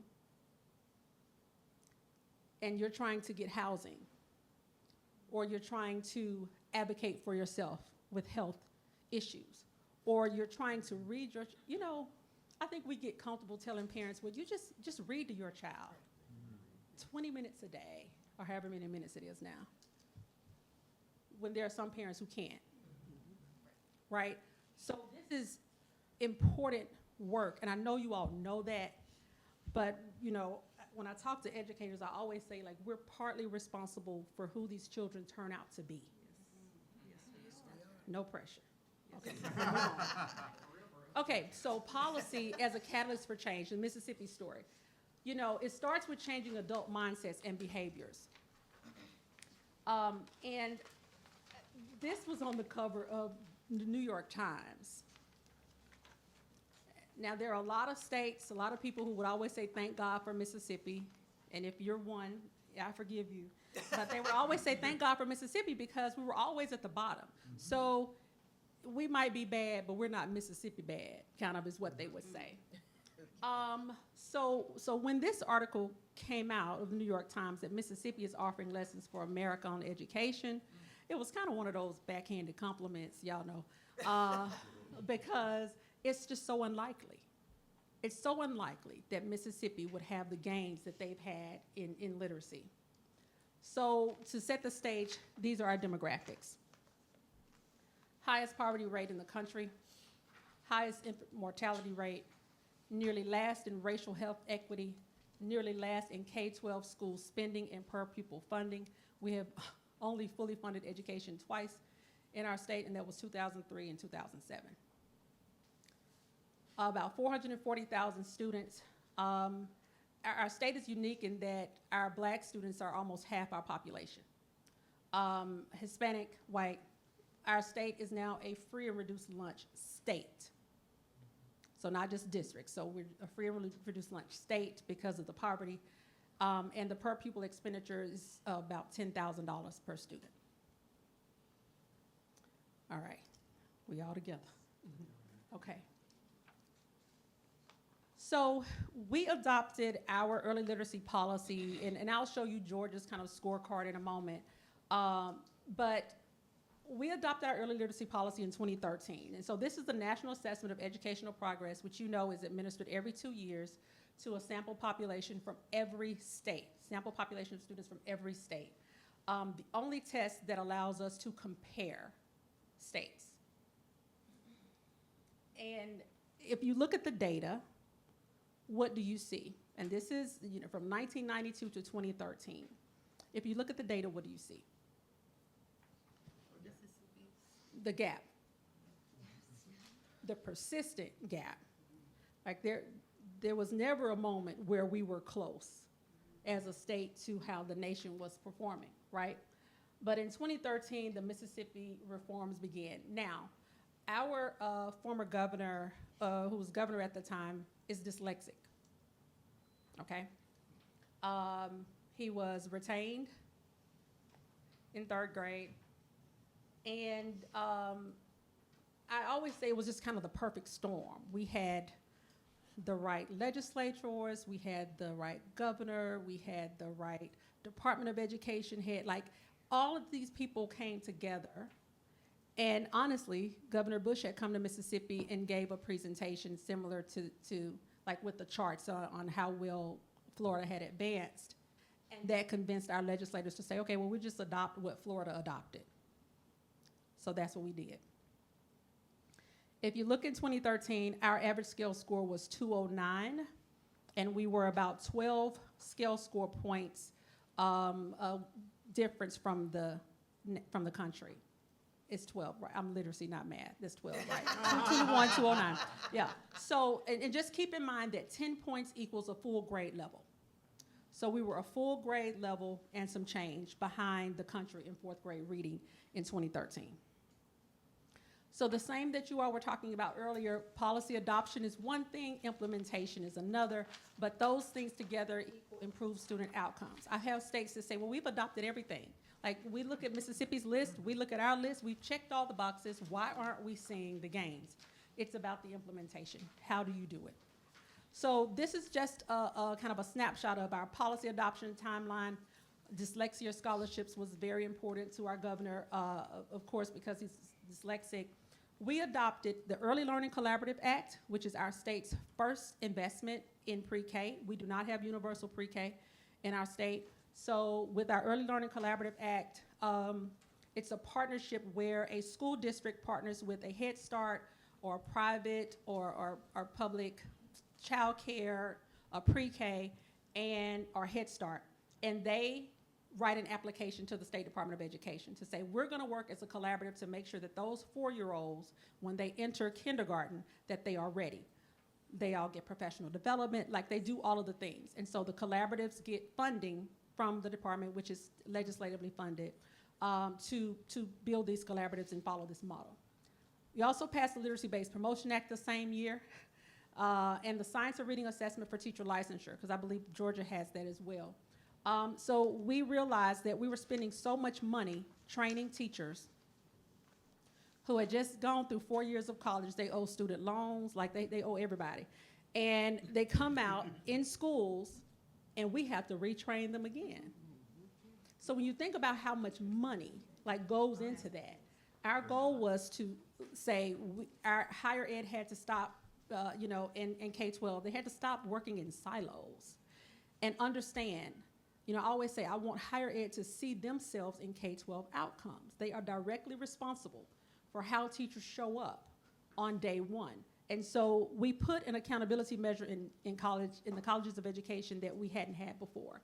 And that was the licensure assessment, that those candidates had to pass the assessment to be licensed. We have that in Texas and North Carolina. But we don't have it in Georgia. You have an assessment, but it's not, I don't think it has the teeth. Yeah. Yeah. In July, the new gates came out that teachers have to take that's aligned with the science of reading. Just this Just, July? yeah. Okay. And so I don't know about the teeth that comes with that, but for ours, if our candidates didn't pass this assessment, they could not be licensed. And our Department of Education is the licensing agency. So then I started getting, because our higher ed at first didn't want to, they were like, y'all can have it. We offered them letters, training, and all of that. They were like, we're not interested. So when we put this measure in, and it showed that students in some of these schools that y'all see playing on Saturdays, SEC and all of that, could not pass this test and could not begin their career, those parents were upset. So now the parents were actually calling me at the Department of Ed saying, my child can't. And I'm like, well, you got to redirect that to the College of Education. And that was the only way. And they came back and was like, okay, all right. What is this letters training y'all was talking about? Like, what is it? So we actually formed, we had this higher education literacy council that formed. There were still professors who, the reading faculty from our 15 public and private universities, but there were still professors that was like, I believe in whole language. Like, I have academic freedom. Oh gosh, and freedom has been on the top of mind for a lot of people these days. Freedom of speech, freedom of all the things. You may have academic freedom, but you cannot infringe upon someone else's right to learn how to teach children. Like, that's what they're going to school for. So these licensure tests kind of changed the game for us in higher education as far as what they're teaching, how they're aligning their coursework to the science of reading to make sure that those students are not just prepared for the assessment, but prepared to teach kids. And then dyslexia awareness training. Now in the state, no matter what you teach, what grade you teach, you have to have at least 4 hours of dyslexia awareness training. And so, but the one, of course, that got the most, just has been everywhere and has gotten the most attention is the Literacy-Based Promotion Act. So this is our scorecard. So at Excel in Ed, we have a scorecard for every state in the nation. And we have 18 what we call fundamental principles for adoption that gives us this comprehensive approach to improving reading outcomes. supports for teachers and the policy that of course includes funding. It includes our educator preparation programs in there, supports for teachers with training and administrators and coaches, and then assessments, universal screeners, screening for dyslexia, and notifying parents. And then instruction and intervention. What are the resources you have, your tools for high-quality instructional materials, your plans, your summer reading camps, and then, of course, we also have the retention component. The one component that we have not adopted is eliminating 3Qing instructional materials, and I know that Georgia, I believe, adopted that this year. These colors represent if it's being implemented well, it's in green, fully implemented. Yellow is partial implementation, kind of orange, not sure if you can see that, but that's for future implementation. So Georgia has a few things that have been adopted that will be, that have started being implemented this year. And then the red is that it's not adopted. So note that for context, we update these every year around December or January. And so even when you see Georgia's, it hasn't been updated to reflect starting this year, July 1. But this is our report. So we've adopted 17 out of 18 of the things, right? These are our strategies. When I was hired to lead this effort in 2013, a lot of people think that we just kind of magically came up with these things. Because you've heard it was a miracle, didn't you? It wasn't. It was not. These late nights, all the driving and all, it was not. I visited 50 schools my first year to go into classrooms and have conversations. But when I was hired in 2013, we really began to build this plane as we were flying it. No one trusted our Department of Education. We had literacy coaches. We sent literacy coaches out to schools from the department. We chose our lowest performing schools, and that's where the coaches went. And we had a lot of pushback from administrators saying, I don't want MDE in my building, because we were kind of known as this auditing arm. The only time you saw the department was when somebody snitched on you, or when your testing was not right, something was going on, and they came out with their clipboards to tell you what you did wrong. And so when we said, oh, well, we're gonna help you, they were skeptical, right? And rightfully so, because we just had not, as an agency, been that. And now that we had these coaches, we said, well, we're gonna actually get on the ground. We were saying boots on the ground before it was a song. But we started our boots on the ground efforts back in 2013 when we put coaches in schools. So some of the key components was the educator training, was sending out our teachers to letters within our first year of implementation. We had to procure the training. We started with letters. Our teachers went to letters. And again, once they started with learning this knowledge, we began to get feedback from them. So I'll also tell you what happened. We sent administrators. I go want you ahead. to emphasize the fact that when you said we, that was the state. That was the State Department of Ed. Okay, so as I'm speaking, when I say we, I was a literacy director for the Mississippi Department of Education. Yes. And responsible for leading this entire effort for the state. No pressure. But I was responsible for leading it. So when we first started, I had a team of 22 coaches. We were supposed to hire 75. Wow. And it was all over the news. Like, the state hires 22 coaches. They're supposed to hire 75. Do you mean to tell me that we didn't have 50 more people? And we did not. Because if we would have known how to do things the right way, we would have been doing them already. And the department decided to go for quality over quantity. We increased our coaches over the years, but we noticed the impact that letters like this, professional development, and the coaching was having on teachers. So each year, we got better prepared candidates for coaches, right? Because they had seen coaching or had been a part of it, and also they had gone to training. So as the State Department, we led these efforts. Yes, we have local control. But when you have a law, let me say this, you have to walk in your authority. And that's just how because y'all can probably, because I did the lean and everything. Can you say that again? You have to walk in your authority. Because at the end of the day, Somebody. you know, we were saying, like we're last in the nation. We've been there forever. We have to do something differently, and we have a law now. Honestly, you know, people say we shouldn't have to legislate everything, and I know that you all set board policies that also may flesh these things out a bit, but you shouldn't have to. But sometimes you do. And so for us, when we begin this effort, in my mind, I think of a model or a framework, because as you all are doing this, you have to begin to document these things. You know why? Because when you are successful, you want to know what you did to get there so you can do it again. I've been in too many places where schools, they improve, and then the next year the principal's like, oh, now we're going to do this. Like, why are you going to do something different than something that, because he went to a professional development or a conference or something and heard something new, and now, you know, so begin to document these things. Be honest, be transparent about what's working, what's not, and don't be afraid to course correct. Because how long do you want to keep a bad thing going? When you find out something's not working, don't be afraid to course correct, but document these things. Like if you're doing the adolescent literacy with Starry, or you're doing this training and you're rolling it out. So with educator training, we had a professional development for our teachers, and we had one for our administrators. At that time, Letters had principal's primer. It's not what it is now. But after 2 years, our principal said, yeah, well, we know how to, you know, set up an RTI process, but I still don't know what the science of reading means, what it looks like in practice. So we scrapped our science of reading training for our principal's primer for administrators and had them to go through Letters. So they could be better at supporting their teachers in the schools and understanding what good instruction in science of reading looks like. And so we just ended the contract and was like, it's no longer serving us, and we're gonna just move these principals over to this training. The coaching for teachers,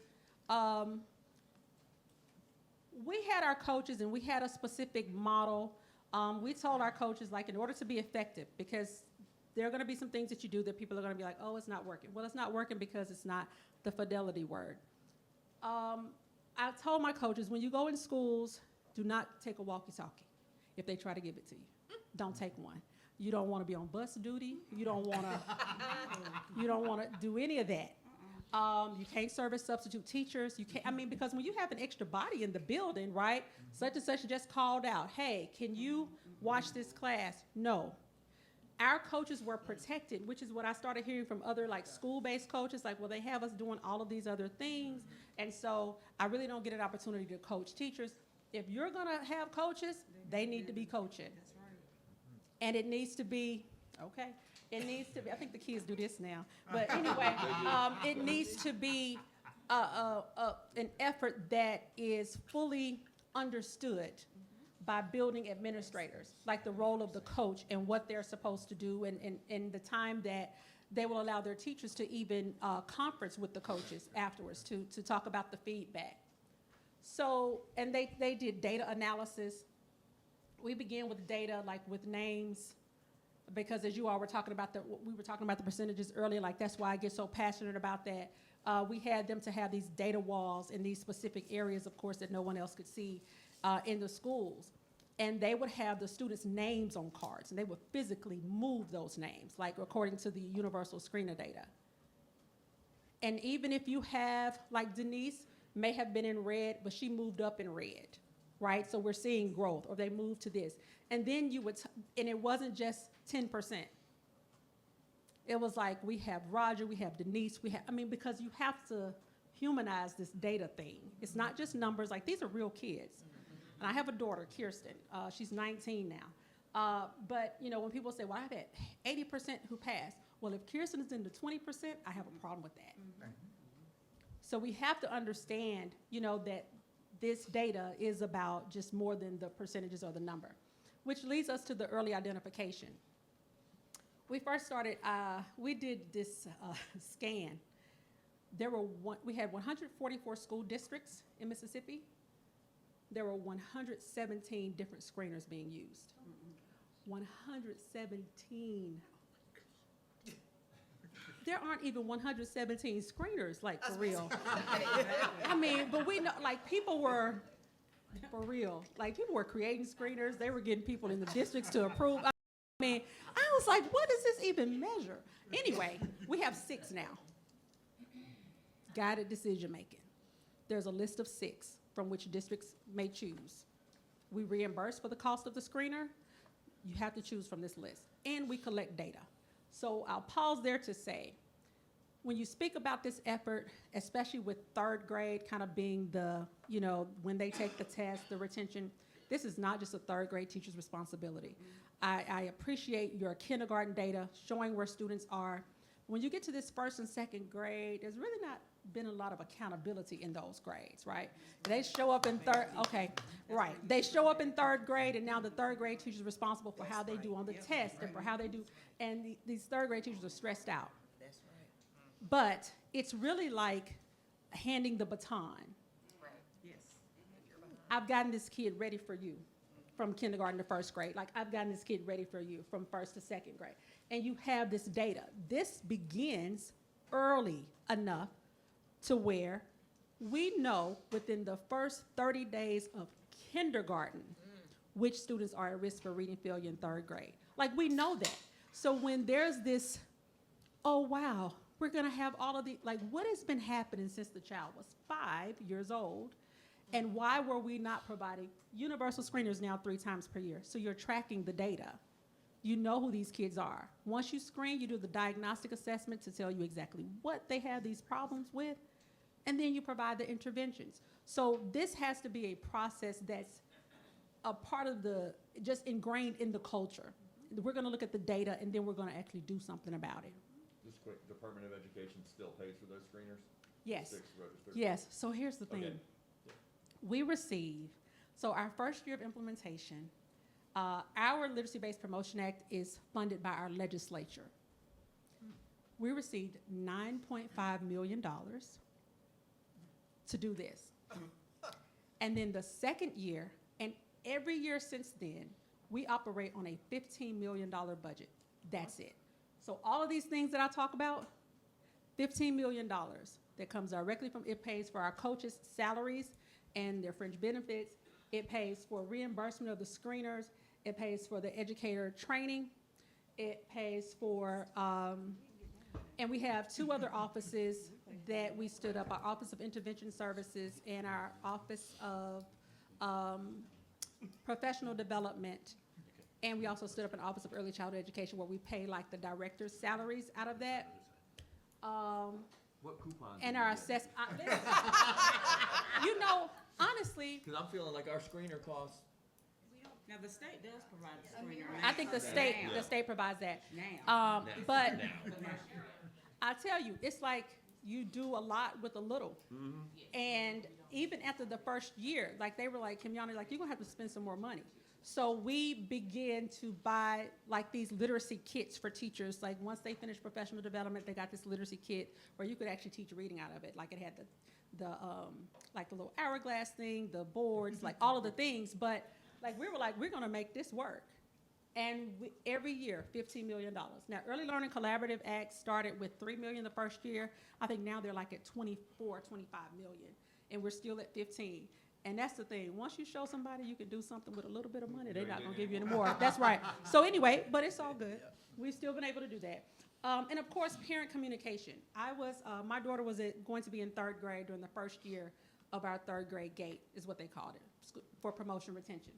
So I actually worked with the assessment company to create the parent report.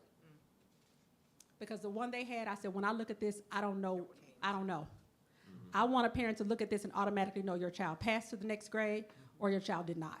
Like, we just gotta be real, specific with that. So we also created a website for parents, strong readers, strong leaders, and it had the standards in parent-friendly language, but also strategies that the parents can use at home. And then, of course, parental notification, not waiting until the end of the school year for parents to know that their children aren't doing well. We amended our law in 2016 and adopted individual reading plans where you're actually documenting, you all have that as well, documenting the interventions and documenting whether they're working or not, monitoring that. And then our retention policy. So language matters. And all people knew was retention, like 3rd grade retention. And I had a parent call me that was just like, could I take my child out of public school in 3rd grade, put them in private school while testing was going on, Bring them back. and then bring them back in 4th grade? And you can think a way about it. But I said, well, no, because we actually have a law that says, like, we can do placement tests for children who come back from from private school. But what I wanted her to understand was, do you want your child to go to 4th grade and not read well? But also, these are all of the things that we're doing to prevent retention from even happening. Like, these are the things that we're doing, like your school is doing. And so then we had to talk to schools about how you're communicating this to parents. So we actually did our own parent night. We started a road show, we called it. We went to eight areas of the state. They still do it to this day. And they talk directly to parents with school administrators or board members there to support. But we talk about the law. We talk about good cause exemptions. We empower parents to know what to do for their kids. It helps them to hear it from someone else, to hear it from the state that has this law, because also districts have other mandates. And sometimes parents get them confused, because there was a district that also did like a retention in 1st grade and was like, the state is requiring. It was like, that's not us, like that's y'all. So wanted to make sure that when we think about district policies versus state policies, making sure that parents are aware. We even had them to add an addendum to their parent handbook to talk about the retention policy. But the messaging is prevention, not and retention as a last resort. And we're doing all of these things to prevent that. Can you share a summary of the teeth of that law? Of the retention law, that act, that how it Yes. said this is the state saying that this is gonna happen, or? Yes. So in our law, it says that at the end of 3rd grade, students will take an assessment. And if the student does not pass the assessment or qualify for we have 5 good cause exemptions, then the student will be retained. Now, we also have a Mississippi reading panel. And our reading panel kind of served as an advisor to the department. And we decided as a panel that we would give 2 opportunities for retests. Now, one of our good cause exemptions is a retest, so we decided to give another one. And I'll just say this, because nobody just reads the law. And there were some things that I did, like that I put into place, that nobody just questioned about because nobody read it. Like that. But we did, and so our professional development is actually not required. So there are states that will talk about the Mississippi Miracle, that they require people. In law, it's not required. It just says that the state will offer it. And so for our literacy support schools where we had coaches, I said, well, if you have a coach, then you are required to go to professional development, because how do we make sure that there's a common language between the coach and the teacher if the teacher doesn't have the same knowledge? So there were some things we did that we took the liberty of doing, but so we added an extra retest opportunity at the end of the summer for the students in case they were to get like interventions, go to tutoring and do all of this thing, to give them one more opportunity to take the assessment. And with those good cause exemptions, there had to be documentation. So what we realized, and we didn't have an Office of Intervention Services, like we didn't have anybody to answer the phone when teachers called and asked about interventions, so Dr. Wright changed that. We had a restructuring in 2015, was teachers didn't know what interventions were. So one called was like, hey, like I've had my child on MobiMax, like does this count as an intervention? For real. So when we talk about calibration, or we talk about, what are some things that we need to level set on with everybody? What does an intervention look like? Interventions are going to be different for different children depending on what their reading deficiency is. One child may need help with initial sounds, like in phonological awareness. Another child may need help with syllabication. Right? So their interventions are going to look differently. So how do we make sure that teachers understand that? And I always tell people too, I can't hold you responsible for something I didn't tell you. Now, once I've taught you this, now you're responsible. So as we think about putting policies into place and saying teachers should know, has anyone taken the time to just really say, okay, this is what we mean by this, and it's worth the investment to level set? Real quickly, what grade or what age are your children first screened? 5, 5. kindergarten. And we have a kindergarten readiness assessment Thank you. that we do and we actually use it in pre-K too. The kindergarten readiness assessment, we use it for pre-K, for our students who are in the early learning collaboratives, and those students who are in public pre-K. And we always show data.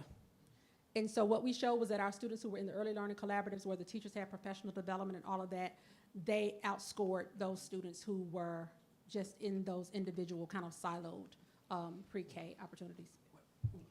Dr. Brinkman? Yeah. Initially, I'm sure there was a lot of pushback. And, Here's the thing. yeah, Our law passed with a slew of other things. So the pushback came to me after it was passed, not necessarily the legislature. We passed the Literacy-Based Promotion Act. They also passed Early Learning Collaborative Act, and also passed a new A through F accountability system. So a lot of the focus was on how schools were going to be graded. Once this passed, people were like, oh, wait, like there's a 3rd grade retention law? yeah. And then the Department of Education got all of the pushback, yes, from it. How has that changed over the last decade? Data, improvement. We had improvement in areas like, if you know anything about Mississippi Delta, that's historically under poorest area in the country. When those schools started seeing success, like the data spoke for our work. And I would tell my coaches going in, like, we're just gonna have to let our work speak for us. And that's what happened. And so it couldn't have happened without them seeing that it's possible, you know, and I say too, and once you see that, you can't unsee it. So when the data started showing that it was making a difference, then we had other schools. I had 8 districts calling, superintendents say, how can I get one of your coaches? And I was like, well, your children will have to not do well to get a coach. But the one thing that we found out, and that's one thing Senator Tollison at the time was our education chair, and he pulled me to the side one day and he was like, Kimyana, you know, how can we multiply the literacy coaching efforts, because there are still so many schools that need coaches. And he said, but you know, there are schools who pay for coaches on their own. Like, there are people in these positions all across the state. And we developed what we called our ABCs of coaching training that we were using for our coaches. We began to offer it to any school who had a coach that didn't have one of our coaches to come to our training and be trained. So we offered that twice per year. School districts sent coaches, they sent assistant principals, because they like, well, this is gonna serve as my coach, this person, and then they sent curriculum coordinators. So we began to multiply our efforts by training others to kind of do what we did with coaching to kind of maintain the model. Ms. Paul has a Okay. Yes. Dr. Burke, I'm one of the board members who frowns on retention because in my experience in Illinois, South Carolina, and now Georgia, first of all, you talked about Roger needing one thing, and that's why he was retained, and me needing something totally different. Yep. But what I have found over my career is that nothing changed, so that you held the child back, but you didn't change anything, so he you know, you I'm just glad you sat brought there that up. and, so you sat there until he's over age, and then you have to send him on because he's too old. Right. He's 7 and the other kids are 5. Right. But, so talk to that, because Yes. this sounds very sane and very logical, Yep. but Yeah. not if nothing changes for the kid. You're exactly right. And they just are given the same pablum another year, and a year of their life is gone. You're exactly right, which is why all of these supports are in place, which is why it starts in kindergarten and not just in 3rd grade. We even have, as a part of our retention law, I'm glad you asked, for those students who are retained, they get more intensive interventions. They have to be with a highly qualified teacher, and of course, they are progress monitored. Even those students who are passed to the 4th grade, with a good cause exemption. We know that they're still not where they're supposed to be. So they still have to have an individual reading plan for 4th grade. So when I started thinking about that, and we have been offering our training to K through 3rd teachers, because that's what our law said, and I was like, well, these kids are showing up in 4th grade classrooms, and we haven't trained 4th grade teachers. So I just went to the superintendent and was like, hey, I want to add 4th grade. Like, can we justify that? She was like, yeah. So then, now we said it's K-4 training. I'm telling y'all, I didn't break the law or anything. But we understood that this law doesn't end in 3rd grade, and that you have to continue to support those students. So you're right. All of the data that you see about retention talks about what it does to students' self-esteem, or what it does to just kind of their attitude towards school, or even absenteeism, or those things, how it impacts them. But those studies have never considered the type of intervention that should take place. Like you said, the different things that should be done for a retained student. And over the years, our retention level decreased. Thank you. That was my question. So this is from 2022, 2023. And like I said, we collect a lot of data. It's part of our law. We have to, each school district has to submit reporting every year. And the reporting is on the 3rd grade reading assessment overall, the initial pass rate, and then of course the retest rate. And then they also have to submit the percentage of students who were retained by each grade level through 8th grade. And it has to be put in a local newspaper and submitted to the state, and it's on our state website. So if you go to our state website on the LBPA reports, it's a report that has every school district in the state for every year since we started the retention component in 2015. So also, we don't have, kindergarten is not mandatory. But we do have about, I'll say maybe 80% or so of our students who attend kindergarten. And it's of course free. But one thing that our Literacy-Based Promotion Act did was, if you enroll your child in kindergarten, then it's mandatory. Because that was the piece that was missing. Parents are treating kindergarten like a daycare. Like I can just drop my child off whenever but in the LBPA now. You said Thursday, I need a babysitter. Yeah, I need a babysitter, girl. You can go to school today. But now, our students, if a parent enrolls their child in kindergarten, then they are subject to the same compulsory school attendance laws as the other grades. So when we think about kindergarten, you'll see that we really kind of have a high, we've had historically, not just because of this law, this has been historically, retention rates kind of in the the kindergarten and 1st grade space. So in 2022, 2023, overall for the state, we had about 85% of our students who met the pass rate off the first retest, but overall, after the good cause exemptions and retest, we ended up retaining 7.2% of the kids. It's 22, 23. But when I started, when we had our first test in 2015, there were 85% of the students who passed the test on the first try. In 2016, there were 87% who passed. In 2017, there were 89%. And then there was 92% of kids who passed. So each year, we had better qualified teachers, we had better prepared students, and when we talk about the Mississippi Miracle, like that 2019, I'm wondering if this is after this. Okay, no. So I'll get to that in a moment. So we've done a retention study, to your point. When I got to Excel in Ed, I had the opportunity, they was like, okay, what would kind of be your dream study? I was like, Mississippi. I would get a lot of questions from media who would say, okay, so what's happening with those kids? You retain those kids, how has it impacted them? So we looked at the very first cohort, the 2014, 2015 students, and they followed the students who passed, like met the cut score, like just met the cut score and was passed to the next grade, and those students who fell below the cut score and were retained. So they looked at 6th grade data. At the moment they looked at the 6th grade data, those students who were retained were in 6th grade, those who passed were in 7th grade, right? So this is what the findings said. Students who were retained had substantial and sustained literacy gains on their ELA scores compared to their peers who were promoted to 4th grade. In real numbers, those students who were retained scored in the 60th percentile on the ELA assessment, while the students who were promoted just above the score scored in the 20th percentile. Now, we always think about what happens to the black students, because historically, we are usually the ones who are responsible for this achievement gap. And I would get, a lot of questions, especially from my black parents who look like me. Okay, what is this going to do to my black child? I know that they're going to be the ones in the retention group. Okay, so results indicated that the literacy gains were especially significant among African American and Hispanic students in the cohort to get the help that they needed.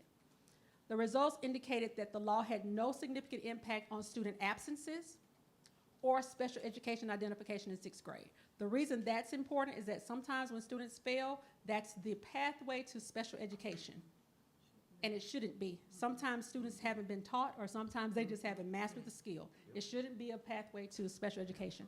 So because of this additional intervention year and all of the supports, this does not increase like students going to special education or increase their them not showing up for school. And at the end, it says students who were retained did not appear to experience other negative consequences as a result of their retention. So again, when you think about just retention for retention's sake, like I'm just gonna hold you back, then it's not gonna work. So you have to think about how you're going to implement that, in your school district, and how you're gonna support parents understanding what that is, but also teachers understanding that you have to do your part in kindergarten. You have to do your part in 1st grade. You have to do your part in 2nd grade so that we can prevent this in 3rd. Without data, you're just another person with an opinion. Thank you for that quote. Yeah. So, from 2013 to 2019, when we started implementing our law, we didn't have a runway. We didn't have, in 2013, the law passed in April. I was hired in July. Coaches came in August. We were in schools by September. We had professional development by the January of 2014. We trained coaches in February. We started training teachers in March. So, our reforms began in 2013. We were at a scale score of 209. By 2015, we had increased to 214, 5 scale score points, which is half a grade level in just 2 years. And I'll say this, the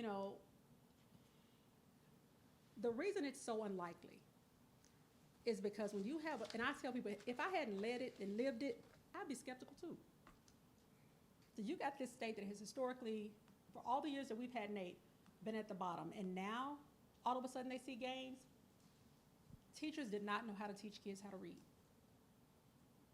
That's it. And the business of school was going in and closing your doors, and you can go to professional development and you get the binder, and you come back to your, y'all know, you get the binder, you come back to your classroom, you put it on the shelf with all the other binders, and no one is asking you what you learned. No one's asking to see what you learned in practice in your classrooms. And when I tell you we were in their business, but in a supportive way. In school saying, this is the window for universal screening, have you tested your students? This is when you should be sending out parental notifications, have you done that? The one thing our coaches came back to say was that we noticed a lot of principals needed help. They didn't know. Now, I don't know how it is here, but you can get your master's in ed administration, and maybe you've taught all your life in high school math. And there's a job opening for a principal in elementary school, and you get it, you're taking it. But you don't know what it should look like. All you see is kids crisscross applesauce, and they are quiet when you walk past the classroom. And that's what you think it is. Hey. And it's all good, and your evaluation says you're great. Y'all know, I'm coming over here because it's probably y'all. But anyway, because y'all laughing a bit too hard. But no, but we changed the culture of a whole state, not just a classroom. Like we made the standard what it was. And you just had a lot of people who was just, we were reading.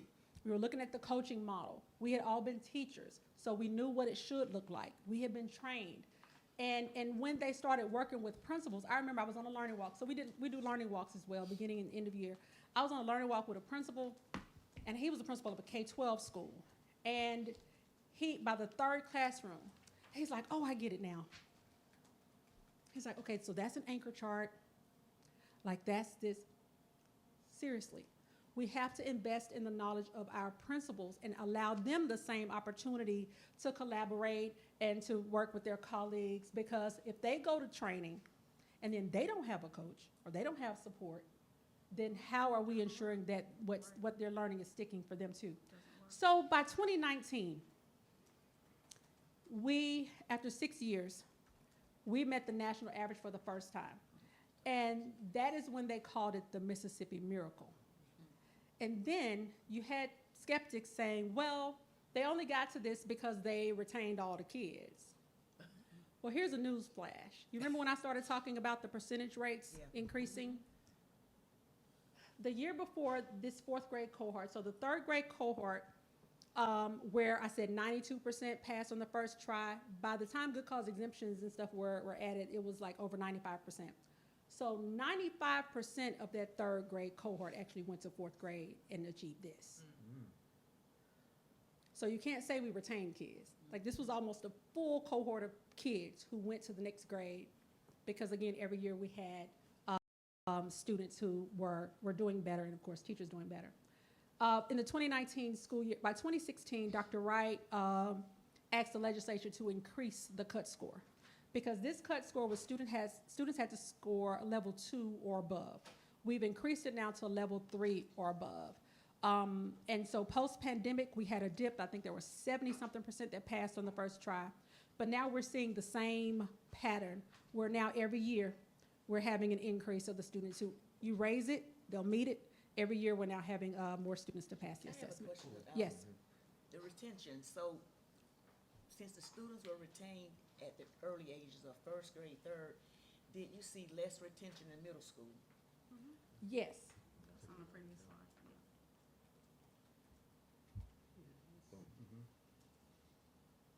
Yeah, and that's statewide. So what happens with, well, that's a whole nother issue, but overage kids in middle school, is that because they were not retained in Right. early ages, then they probably retained them in the upper grades? Sure. Well, sometimes now this retention in the early grades, like I said, can account for a lot of things. It can account for, especially in kindergarten, where students aren't necessarily coming to school a lot, right? It's kindergarten, students get sick, like all of those things is kindergarten. With your district board policies, you have retention policies, probably in every grade, like, right? So if a child is missing school when they're in first grade, you don't need the state to tell you that because this child hasn't been to class that they can't move on to second grade, well, hopefully, right? That if a child's report card or whatever is not showing that they're doing well, then they don't move on. Like, districts also have their own retention policies. So the only policy that was statewide, state-led, was the policy in third grade.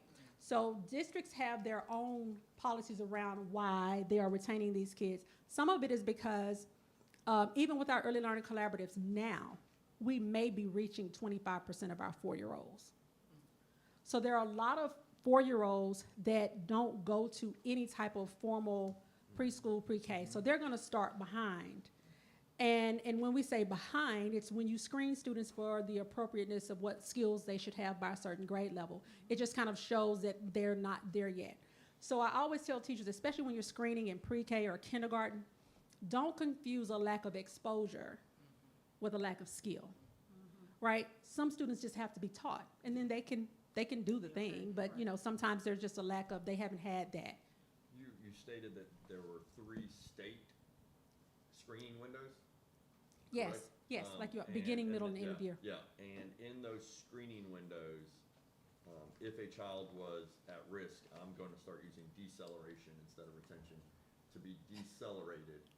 Were you doing parent communication after each one of those? Yes. Our law actually says after the first 30 days, because students should be screened, and then with each quarterly progress report. And it was explicitly in there stating that right now this score This is this, oh, okay, so so what we also did was we have a sample of a parental notification letter. Because we didn't want people just saying we just didn't want random notes around the state. So the parental notification says, it of course states like, the Literacy-Based Promotion Act says that blah, blah, blah, and that students must be screened from the last screening assessment your child scored this. This is what we're going to do at school. You had to list that. These are some things that you can do at home. And so a parent read at home plan is also a part of our law. So we have it just as a document, but we also have it on our Strong Reader site where parents can go and find. So what's supposed to happen is that teachers will say, your child is having difficulty in phonemic awareness. If you go to the parent read at home plan in this section, these are some phonemic awareness activities that you can do with your child at home. So it's all a very strategic approach around making sure that parents are engaged. And yes, the law says with every quarterly progress report. And did the law have baked in it that there had to be, I don't even know the right word for it, like parental acceptance of that? Yes. So with those students, they also have the individual reading plan. And so that's why I said that came in 2016 because once the law passed and the retention component went live 2014, 2015, and then I had superintendents calling me saying, because with good cause exemptions, the superintendent has to sign off. So a teacher just can't say, I want to give this child good cause exemption B. It's the paperwork, the justification, right, the documentation, and then the superintendent has to sign off on every good cause exemption in that school district. And I had superintendents saying, I'm not signing off on something if it's not accurate. So is this accurate, right? So again, we understood that there was a lot of confusion around what interventions, documentation of interventions were. So in 2016, when we adopted the individual reading plan, that plan, people say, well, if we have an IEP, do we need an IRP? Listen, I don't know about y'all, but we saw IEPs that were the same from kindergarten to 12th grade. The goals were the same, the teacher's name just changed, and they changed the date on it. So we were like, this doesn't have anything to do with the IEP. But now we have changed the conversation about how you write IEPs. And that's the part of course correction that I was talking about. When you have when you have teachers in the field saying, I'm already doing this in this one document, now I have to do it in another, well, then that means we have to strengthen the first document. We can take the other document away, we strengthen. So if you have an IEP, if a child has an IEP, their reading goals have to look different than just the regular, this is the goal. But in the individual reading plan, it has the same data about the student, but it includes the interventions and it includes the progress monitoring and how well the student did. But it also includes the curriculum. So you have to write the curriculum that you're using. You have to check whether it addresses each of the components of reading. And if it does not, you have to put the supplemental materials that you're using to make sure that you're filling the gaps. And the parent has to sign off on it. Okay. Yeah, so the individual reading plan, the parent, so there's parental notification, and then there's the parent sign off for the individual reading, and that starts with parental notification. Yes. Okay. All right. Dr. Burt, if I'm retained at the end of third grade. Yep. And in January, the teacher realizes, wow, she has really progressed. Mm-hmm. Do I still have to stay in third grade, or is there a continuous progress or is that too late to put me in a fourth grade class? Yeah, that is a great question. So we actually have in our law an acceleration component, but our system, our student information system isn't set up to mid-year promote students. So that's not possible. Now, what's possible is that they can do like a walk to read or a walk to math, where if we realize that the student is making gains, they can begin to go to a fourth grade reading class, just getting them ready for fourth grade, and then the following year they're classified as fourth grade. So that's what we've done with our like acceleration class. We don't do mid-year promotion. We can just do that for, they can begin receiving the instruction in the other grade and then be promoted the next year. You're asking some good questions.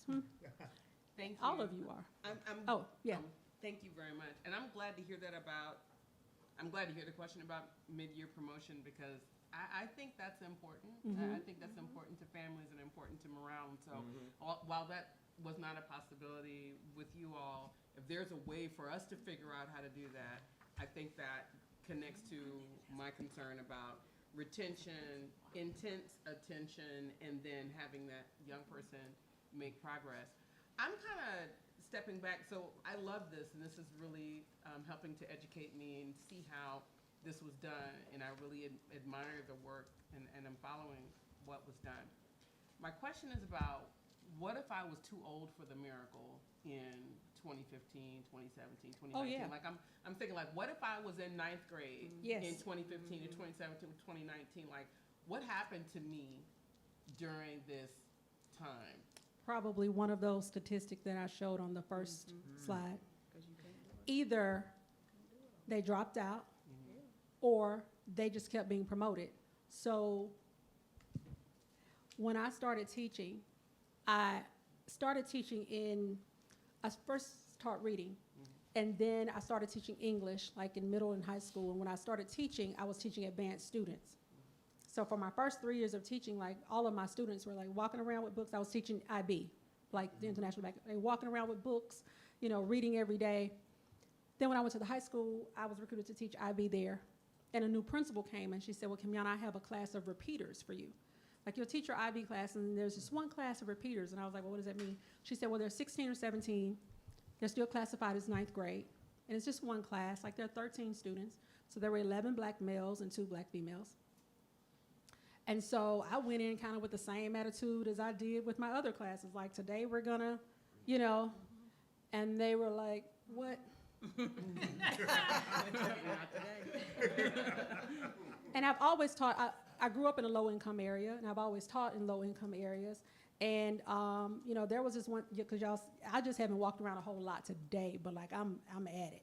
And there was this one student one day, he was just like, listen, I'm high, you talking loud, can you just talk over there? And guess what I said? Okay. Yep. Like, I'll talk over here. You know, but I had great classroom management, and I believed in them because every day after school, I would stop by my mama's house, and they would be walking home, and they would see me at my mama's house. So I'm in the same neighborhood, the same lack of resources, lack of opportunities, and I say I did all right. So I wasn't just someone you know, and I created opportunities for success. When we had the parent meeting at Delta State University, there are a lot of parents in the Delta who don't have transportation. So when I pulled up, I saw school buses. This is one afternoon at 6 o'clock. And the district has used school buses to go pick up parents so that they could come to the meeting. Yep. So this is how you remove barriers. Yes.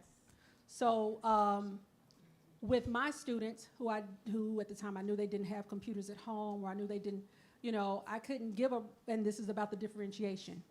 I couldn't say all students have to give me a research report and you have to do it outside of class, because I knew that there was a lack of resources.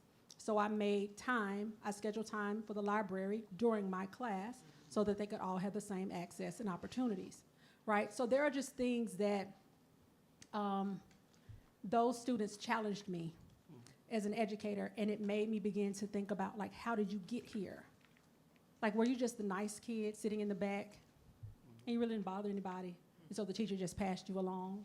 Like, or were you the kid that caused a lot of ruckus and the teacher was like, I'm just gonna get you out of my class and somebody else can handle? I mean, so there are a variety of reasons why children have done that, but for me, that was my aha moment. And that's why I went back to get like my doctorate in early childhood and reading and all of the things, because I just want to be a part of the solution and a part of the strong start. Because it's difficult. It's difficult when kids are adolescents, and it's difficult because there's not a lot of resources that are age appropriate or that allow them to be humanized and understand that they're an older student, but they still have problems reading. I mean, so it's just a lot of things. Yes. But yeah, if they weren't a part of that, then that is why you know, our graduation rate was low. So this law has actually impacted a lot of things. Our math scores raised. Our graduation rate has been higher. I mean, it was the highest it's ever been, I think, last year. So it has impacted a lot of things. And that's why I mentioned, too, that we're thinking of working with them now on an adolescent literacy policy for next year. Well, I appreciate the answer, and I appreciate the reflection and the personal experience and some of the strategies that you use for the older students. What's important to me is if we're going to look at the Mississippi Miracle, which I think is very worthy, I want us to look at, you know, the Miracle 2.0. How do we make sure, how do we endeavor? We can't make sure, but how do we use everything to make sure that kids don't get passed over for their miracle? That's right. What do we need to do? I'm sorry. Ms. Campbell? Along the same lines of what Dr. Hoskins Brown was just speaking to, and then your personal story of how you engage students who were in poverty level, you know, lower poverty levels than maybe, you know, some of our students, but we struggle with poverty here as well. And it becomes easy to ascribe that narrative to the reason that children are illiterate. Yep. And when I hear that you only had, what, 9.5 million to Oh, get yeah. this off the ground and up to 15 million, and your state as a whole is almost, what was it, 50%? Oh, yeah, African, In poverty? 47%. Oh, poverty, 100%. 100%. African American Yeah. was 47. 50%. Yeah. Okay, so when we talk about, I mean, can you help us dispel any sort of like hangups that we may have? Oh, yeah. You ready? Yes. You recording? Okay, he's done recording. Great. The You guy know. from the paper still out there. Yeah. Oh, yeah. Well, the phrase is called the soft bigotry of low expectations. And I experienced it in our black community because everyone knows everybody. Oh, that's such and such's kid. Oh gosh, I know his mama's on drugs. I'm not even gonna worry about him turning in his homework. Or, oh, I used to teach their brother. I know they have some issues. Or, so if they're sleeping in class, I'm just gonna kind of let them rest. I know they were up all night because their mama works overnight. Okay? So there are ways that we can continue to have high expectations for students. I have a quote that says, nobody rises to low expectations. So there are ways that we can have high expectations for our students and still have empathy. But it's not helping a child to pass them along knowing that they can't read. That's not helping, right? That's harming the child. And I also, especially in Mississippi, you know, dialect does not indicate intelligence.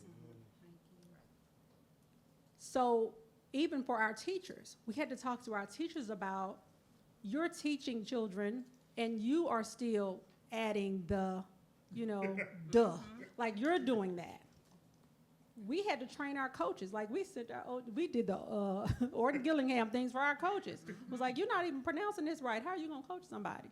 So there are things about the teacher having such an impact too on the language that they use. Also not using, not broadening vocabulary.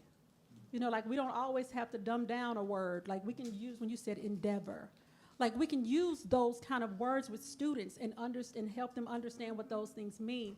So it's the part about making sure that we are not making excuses for children, and that we hold them to a higher standard and we don't say, well, just because guess what? Under my leadership, we went from 49th to 29th, 6 years. Kristen Wynn, who's now the head of the AIM Institute, was the literacy director after me. She started with me as a literacy coach. After I left, she became literacy director in 2019. She left in 24. Under her leadership, they went from 29th. We're now 9th in the country. And I'm going to show some data in a minute. And we're still poor and we're still black. So I'm going to move on to the next statement. What changed? What changed was our approach to teaching children how to read and just putting our foot on the gas and not stopping, but also giving the support that was needed in the schools for our teachers, for our administrators. Like I said, we didn't come with, now money is great. If you can get money, get it all. but spend it on the right things. Yes. Because you all are, you're such a powerful board when you adopt assessments, make sure you're adopting the right one. When you're adopting curriculum, you gotta adopt the right curriculum. The business of school is what you handle. And so again, that's why I said invest in your knowledge about a thing. If a principal comes to you and just says, hey, we wanna adopt this, like, don't just take their word for it. Why? What does the data say? What does the evidence say? You know, so making sure that you are educated before making these kind of life-changing decisions for students. Okay, so this is where we are. Our free and reduced lunch students are #1 in the country in 4th grade reading when compared to other free and reduced lunch students. Hispanic students also rank #1. Our black students rank 3rd in the country. They were 2nd in the country, I think the last administration. Now they rank 3rd in the country. For all students, overall 9. For our white students, they're ranked 7th. So this is why I say also look under the hood for your subgroup data. We can just say, oh my gosh, you know, we're 9th. Luckily for us, our subgroup data shows that our students are doing well in those groups. And that's why it's such an important story. Not just because the state did this, but because we have narrowed this achievement gap that for so long, people just don't think it can be narrowed. Again, like, we're the reason. The achievement gap is for black students, white students, right? And then the other students, other subgroups. But to know that it is actually possible is what has changed the mindset. And you know, one of my first slides was it first begins with changing adult mindsets and behaviors, because we gotta believe it can be done. Like, that has to be the thing. No matter how poor you are, no matter how black you are, brown you are, white you are, whatever it is, you have to believe that this can happen in your schools. Can you explain real quickly, what is that gap number? Okay, Explain so what that it's the means. number from the white students to any of these subgroups. From white to black That's what I students, there's a 25-point gap. It used to be, I think, almost 40. From white students to Hispanic students, there's a 16-point gap. Well, that's what I thought, but the numbers at the bottom didn't mix, because you got 215 and 212 and 10-point difference in the gap, so is it just a math thing? This is, where is this? On the Yeah, the right-hand, 20 see, Hispanics 2015, the 26 gap is is off. 16, and free and reduced lunch is 12, and the gap is 26. Oh, It I'm should be all sorry, four, from, So it's just a math thing. is it from It's a math all thing. students? Okay, it may be a Okay, math I thing. just want to make sure that I understood. Okay, sorry, I'm not, sorry. No problem, no problem. And so that's us compared to the Okay, national public. thank you. No worries. Okay, so Mississippi has proven that when adults are on the same page, students benefit. You can be poor, black, or Hispanic and learn to read.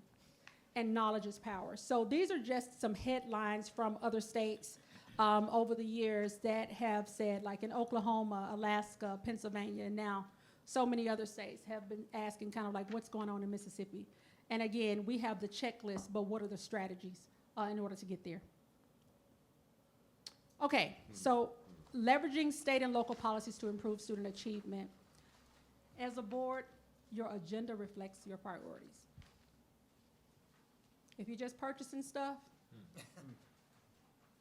and like there's no room for data to be shared, or you haven't educated, you know, have some space for a presentation on something that you're adopting so that you all can learn more about it, like what you have on your agenda reflects what your priorities are.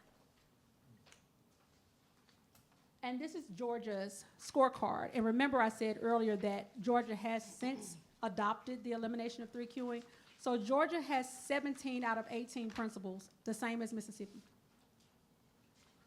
So why can't it be done here? So yes. The superintendent had us read an article last night about our Georgia Scholarship Promise, where if you're a kid in a district where, in an address where the school is failing, you get a voucher to help you go to private school.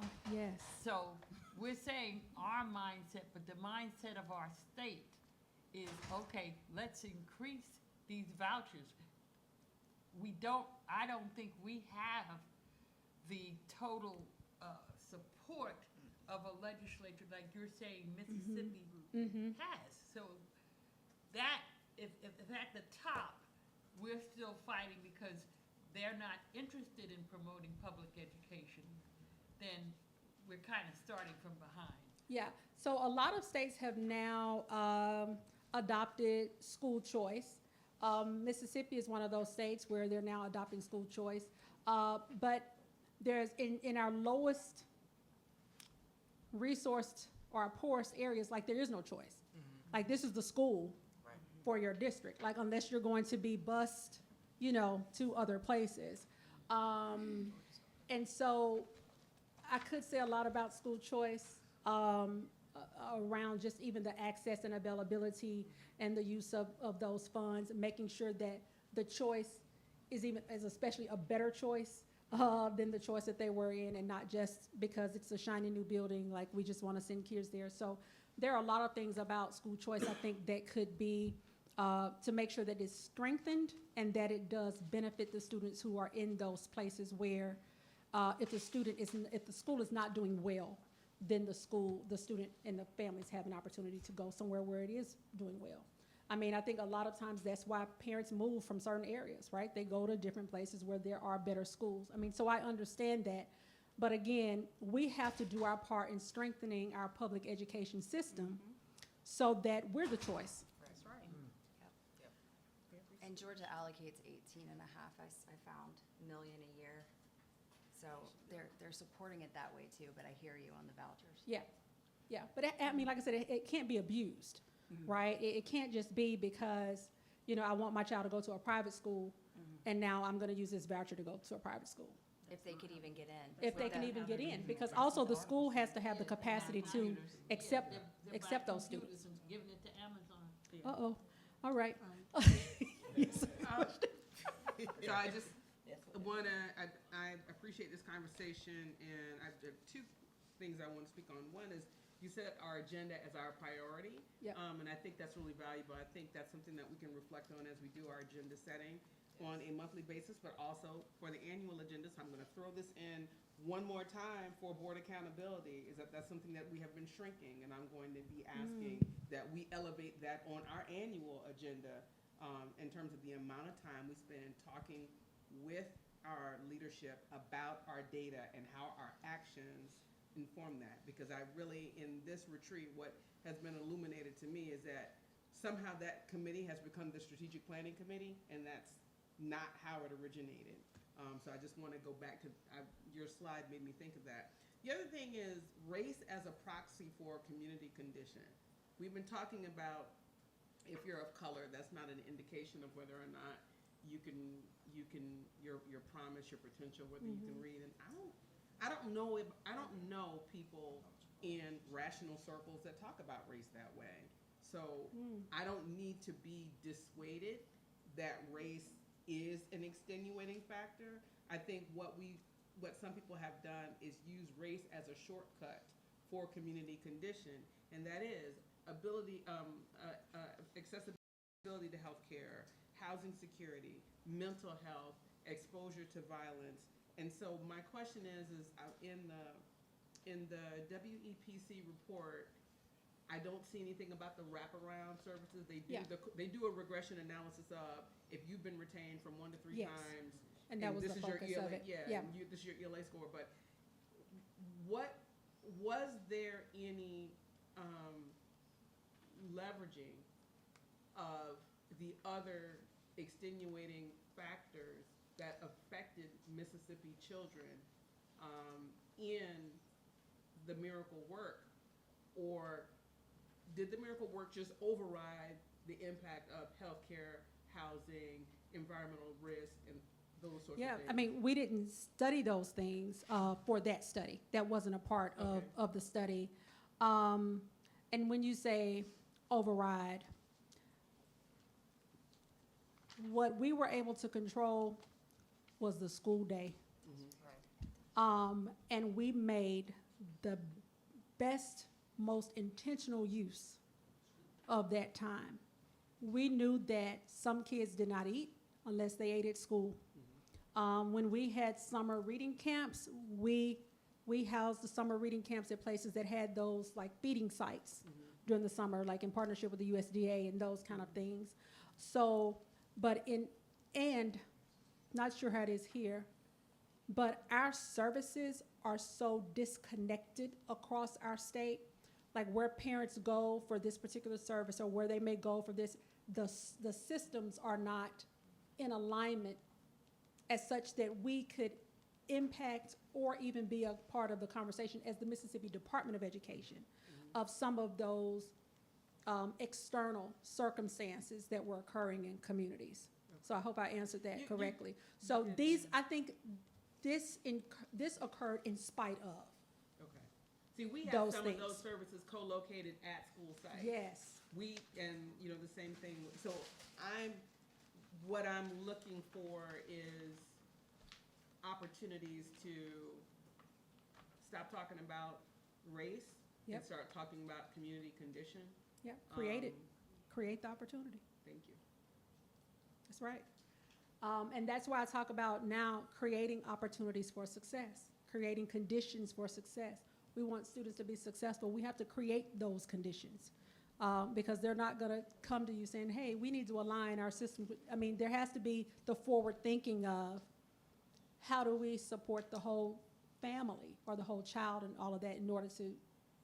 So do you have that captured somewhere in your thinking? Like, these are the things that we really need, these are some factors that we need to try and mitigate as we roll out this academic plan. Is that thinking captured somewhere? That wasn't the forward thinking. It was not. It was the law passed. I was hired. And for me, it didn't matter where you were or what what we were gonna do was improve your school experience. But as you And help did it- our parents with understanding how they play a role. But as we did it, as I mentioned, as the Department of Education, we did not have, from my knowledge, any impact on wraparound services for students. But again, that's something that definitely, if you all have the capabilities and the capacity and the system to be able to communicate with different systems, I think that would be fantastic. I appreciate that. And the reason I'm pressing on this, I don't want people to think that because you didn't have the opportunity to impact it, that you don't believe that they have value. Oh, The fact oh, that right. they're absent in your approach Oh, doesn't for mean sure. it's not needed. But That's- which is why I started with demographics. Okay. Which is why I started with a lot of these things around our circumstances, in the state. And so other things that have been barriers that we kind of change them to opportunities for our students. And, I say all the time too, a lot of our students are struggling to read not because they don't have the knowledge, but because they have lack of access and opportunities. Again, some students show up to school at 5, they don't know how to hold a tray and, get their lunch or get their breakfast. Like they just haven't been in any kind of formal school setting. So they're not just learning, they're also learning how to be a part of a system. They're learning how to be a part of another type of community than just kind of playing with their cousins or, those kind of things. So there are all of those things that go into when a child comes to school, what they bring with them and how a teacher kind of sets those expectations and routines and things like that. Thank you. Thank you. Okay, so the key levers for change, which are things that you all have talked about, the PD, coaches, screening, interventions, the materials, parental and family engagement, and then accountability and progress monitoring. And again, there's enough accountability for everybody. So if you're collecting, if the teachers are screening students, universal screeners, that data says a lot. Is anyone looking at that data in first grade and second grade? Because that's going to help predict what those students need and how well they will perform in third grade. And then strategies for district-wide improvement, establish the communication and collaboration among stakeholders, ensure that those safety nets are in place for prevention, support teachers as they are prepared to address the needs of diverse learners, as we talked about before. And diverse doesn't mean just race. Like diverse means that you come with different experiences and background and all of the things. Include parents and families into your literacy framework for prevention. Make room for what matters and subtract what overlaps or has been proven ineffective, and then highlight where progress is being made. People need to see that it is possible and that it's working. So you have to highlight where that progress is being made. And then there's an interconnected system where there's the policy, there's your state Department of Education, your colleges of education, then there's district, there's principals, teachers, administrators, and families. And it's going to take all of us for this collective impact. And I think we've done Q&A, like unless there's some more Q&A. We do have Yes. a question here. Okay. Mr. Kachmar. Yeah. Sure. Thank you so much for coming and sharing. This is very informative and illuminating.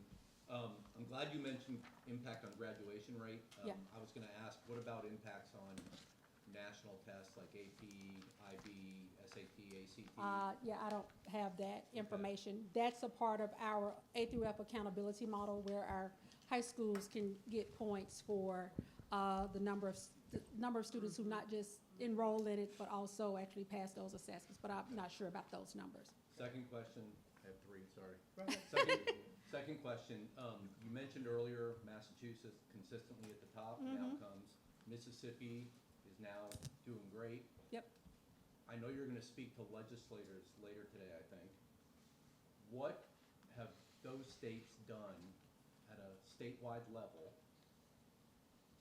that is similar, that has led to high outcomes? Can you identify anything like, for example, we set goals?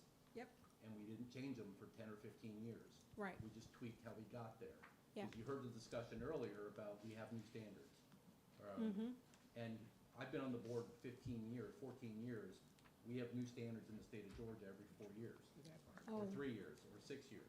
And then we spend 3 years learning Trying something to new. learn them, and then there's something So else. is there anything you can point to that Mississippi's done in the last 10 to 15 years, that Massachusetts has consistently done, or other high-achieving states have done that is similar across the board?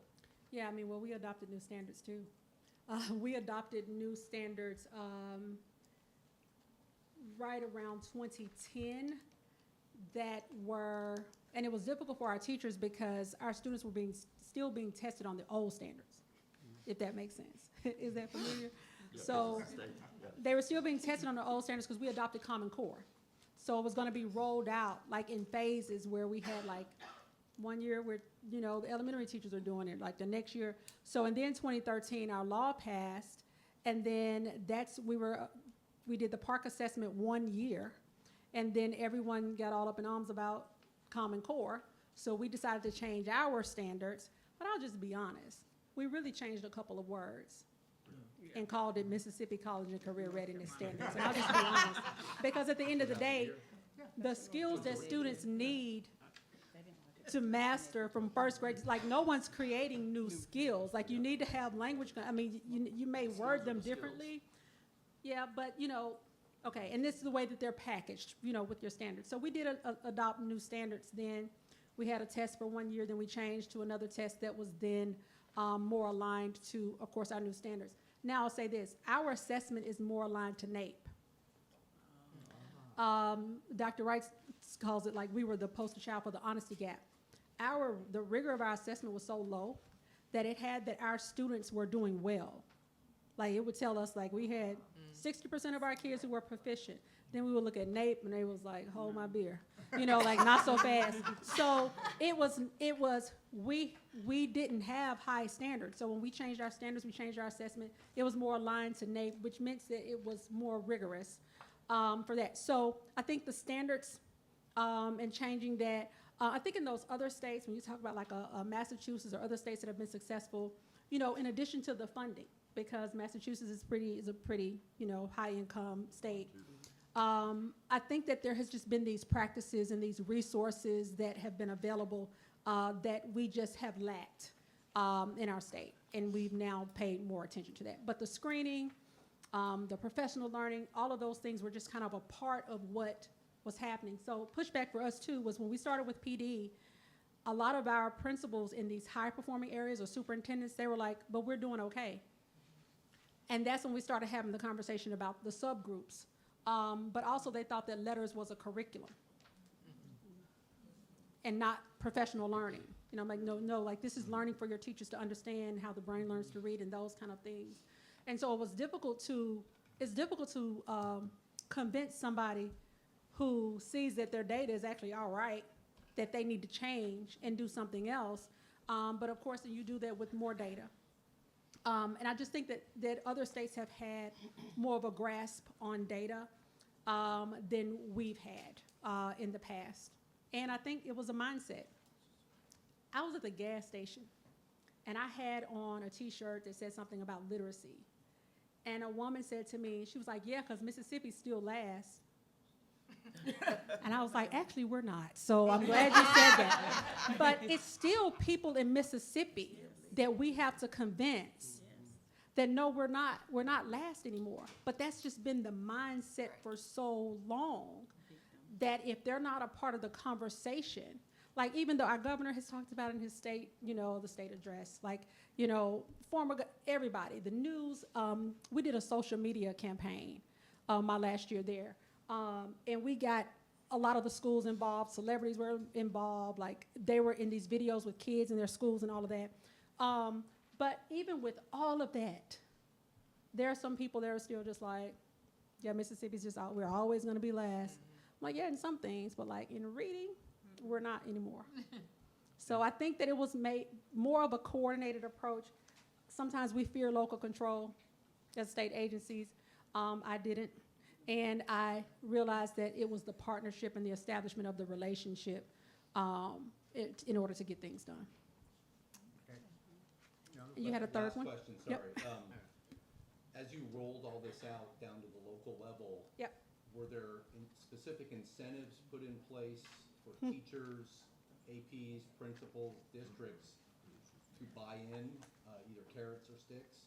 Did you hear me say we had $9.5 million? No, honestly. I heard you say we had 15. Yeah, oh, yeah, that's the next year. Actually, no, not really. We're gonna pay, you have to screen anyway, and we'll reimburse you for that. Even when we started letters training, we didn't even pay for substitute teachers.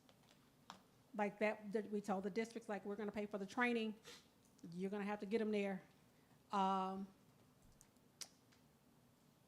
We gave them coaches. We put coaches in their building. So like there was not a cost as far as the coaching support that they received.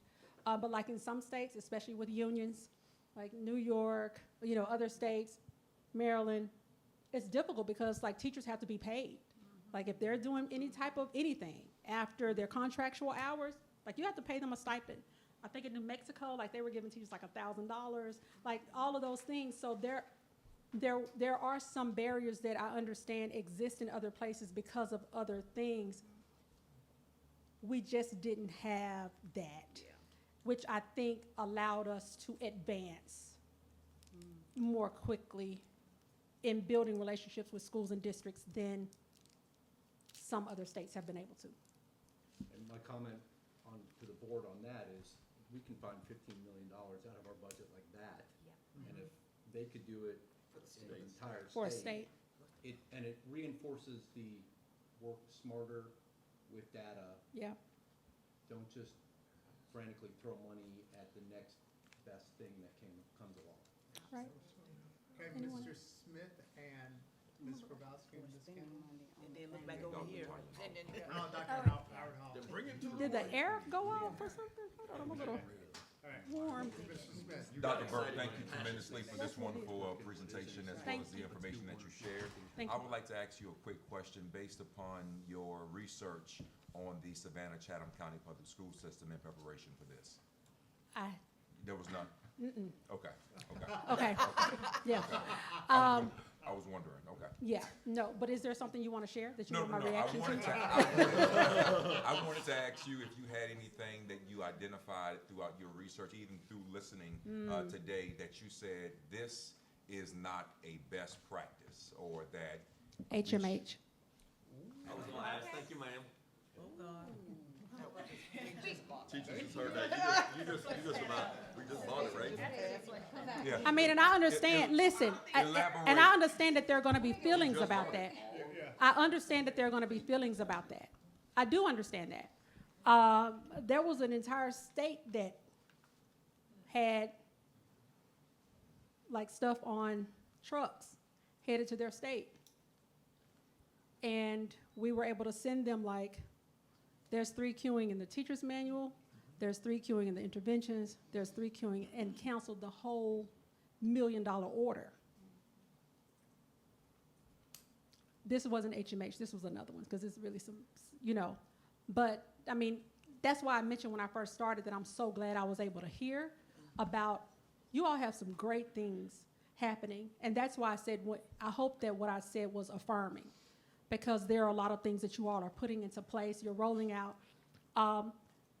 And we talk a lot about curriculum as a resource, but how else do teachers who have not gone to school to be curriculum writers teach a standard? Like with what? If they're not using their curriculum, like what are they using? And coaches are important because they have the time, they pool resources, they know the right resources to give to teachers. But for teachers, curriculum is their Bible. It just is. And so if it doesn't have the complex text, if it doesn't have the kind of checks for understanding, the monitoring of progress questions, if it doesn't have why this vocabulary isn't essential, if it's not pairing texts to bring more informational text within it, where else are they going in a school day where they teach 20-something kids and maybe have a certain amount of time for planning? Like, where else are they going to get what they need to do to make sure students master the standards? So curriculum is extremely important. And so, again, your plan for your strategies, your data that you're looking at around kindergartners and how they're improving, all of those things are on par with what should be done. We have to make sure they're done in schools. And the way that we were able to monitor that from the state agency was putting our coaches in schools, not as evaluators, but as coaches. If you're not doing it well, I'm gonna help you do it better. But the curriculum is going to be key to a lot of how this thing goes, because if your teachers are learning one thing and the curriculum is showing them all these other things, then they're gonna be at a moment of conflict. Thank you. Ms. Sorry. Grabowski. Okay. Oh, I get to follow that up. So people typically don't like change, especially if it's a teacher that's maybe been teaching for a very Sorry. She's gonna I'll pass out. hug you later. We're Southern. But I get it. I get their feelings. Okay, go ahead.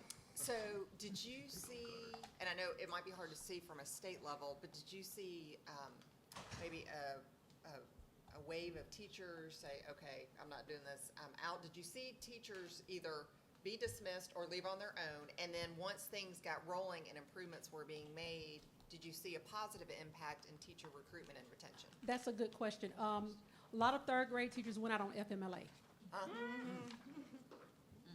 Yeah. They did. Yeah. We had one school that had in their third grade class, they had 6 substitute teachers during their third grade year to prepare for the test. Wow. And it showed. Yeah. When schools started seeing success, we actually had a lower teacher turnover and a lower principal turnover. Because principals felt supported, teachers felt supported. I mean, it really helped in some other, we kind of call it like unintended consequences, but in a positive way. When, because the scores would be released, and again, in our State Department of Ed meetings, like data was a part of it all. And we would have like the top 10 schools that had like the highest percentage of students passing the third grade test, and then we would have the bottom 10. But in some of those top 10 schools, they would have parades, like the media would be out, because again, they had not experienced success before. So then this became something that now we changed the expectation. We changed the culture. We changed hey, if you can do it once, you can keep doing it. So it did change from that. There are other teachers who could retire that did. I mean, I think that's a part of it. That's gonna be a part of any change. But one of our coaches says, like, we want to coach people up, not out. Right. Because I don't know about you guys, but we have a teacher shortage. So we don't have teachers lined up, ready to take these positions. So how do we support those who are in the schools and in the buildings? Yeah. Ms. Campbell? One one follow-up to the earlier conversation. You said that you started with quality, not quantity. Yep. So you started with 22 out of 75, Yeah. and you have 144 districts? Yes. Okay, so how did you, it sounds like your team and yourself would go out and make yourself present to Yep. coach, to cheer them on, to let them know, also to hold them accountable. Yep.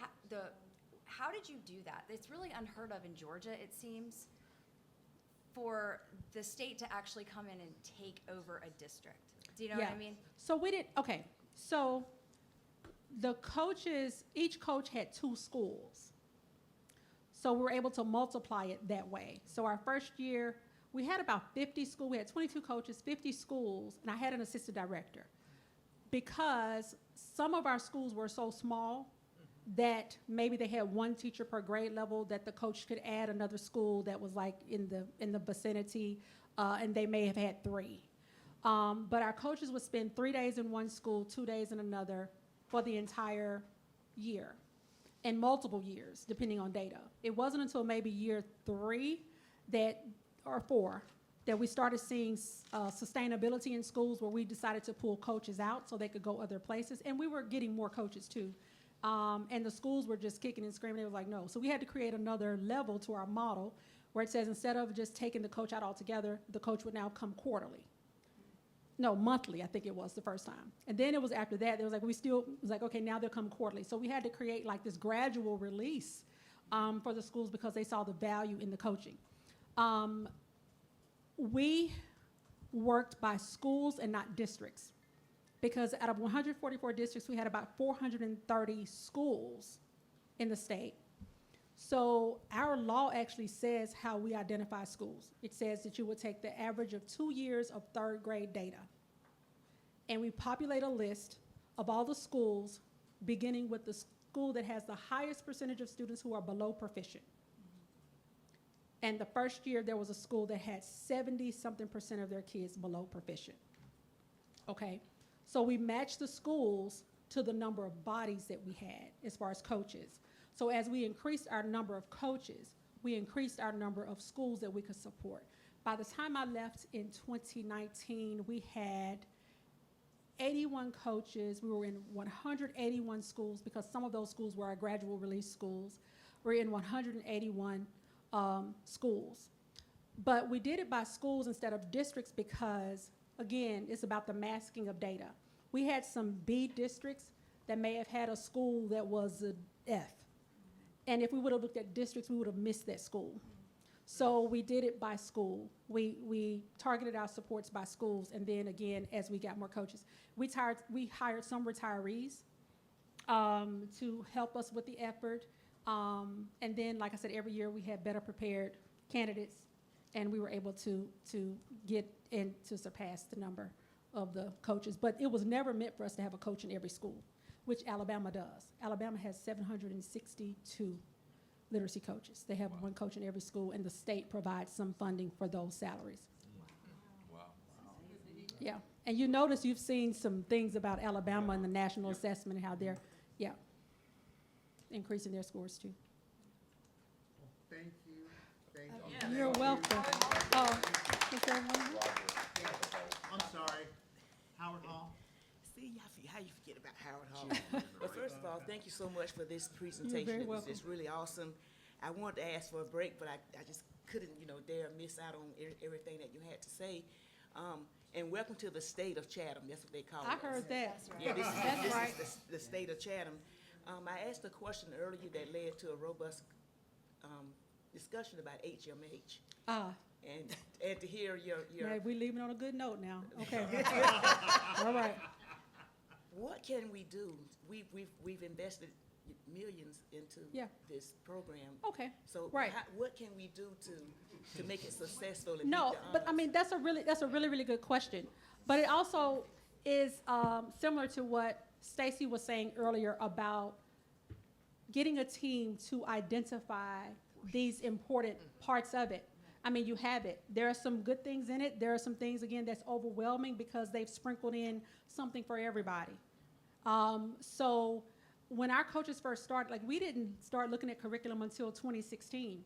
So our coaches were trained in how to help teachers with whatever curriculum they had, to supplement it. And remember, like, that was the idea behind our individual reading plan, why they had to list the curriculum, list what it was missing, and list what the supplements were, because that's just how we were operating. We changed screeners, because that's in law for us to change screeners, but it's not in law about the curriculum. So there were things that we had to make sure that our teachers understood about how to use their curriculum. And I'll be honest, when we realized like the different curricula being in use, yeah, we were just doing stuff, but we invited vendors. So all of the state reps for the curriculum that were being used in our state,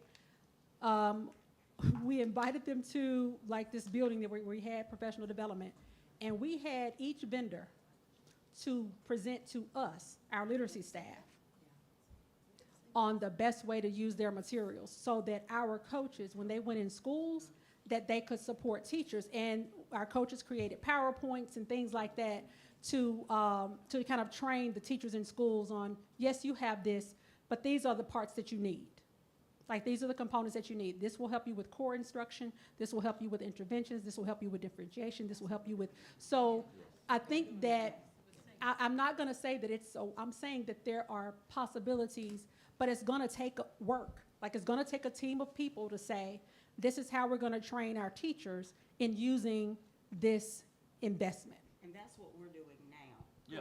Last year, it was just serve it up on a platter, Yep. every man for himself, but this year, we're doing that. Yes. Because I've heard principals who are individually starting to do that. And Yeah. I don't want that to happen either, That's right. right? That's exactly right. We gotta do it at a system level, so that's where we are right now. Because something you Thank said you. that was key, you said you want us to coach teachers up Not out. and not out. That's And I right. know of a very good language arts teacher right now who is thinking Frustrated, about probably. Yep. That's right. getting It's, up on I mean, they don't have time.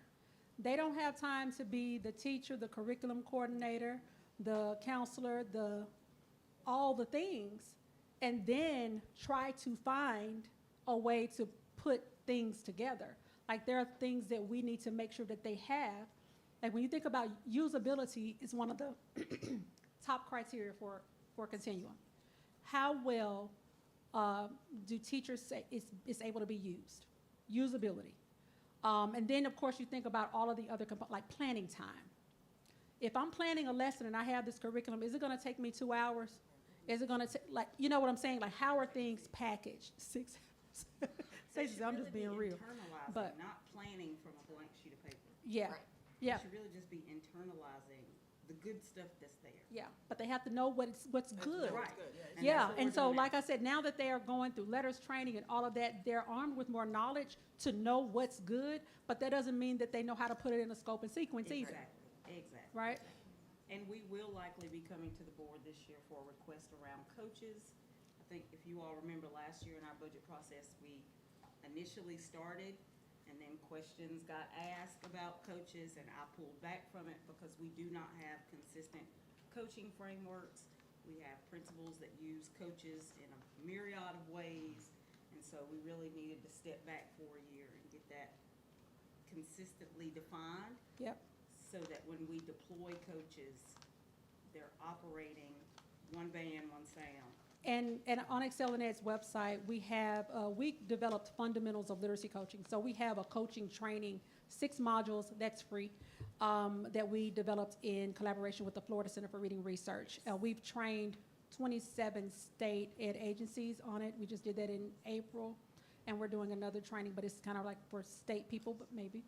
And so, because our coaches also they have training, they meet monthly. Right. Our state coaches come together monthly and meet in person, and we provide professional development for them. Right. So that they can stay up on the latest whatever. So your coaches need to be trained on, they not only need to be able to teach right reading, because that's their credibility when they go into classrooms, but they need to be able to play well with other adults. And that's gonna be that's could be a why great it was teacher, but you're not that's always why a it was the great quality adult. over Right. quantity, Yes. for our coaches, yes.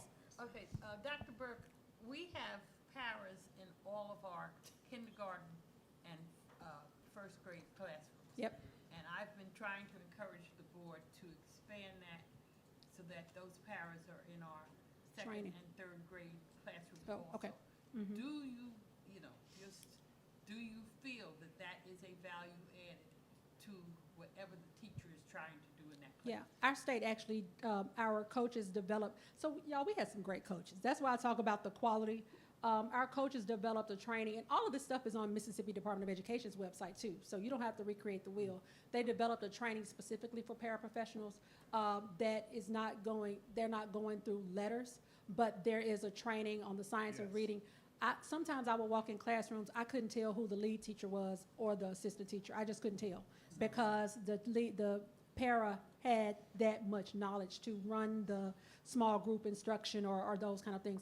It's extremely important for you to not leave your paras behind in your efforts around the science of reading. So thank you. And you agree that having those, because right now, like I said, we don't have them past first grade. Right. I mean, if you have the funding to put them in second grade classrooms and even third grade classrooms. And first, we don't have them. Oh, you don't have them in first? Oh, it's pre-K and K.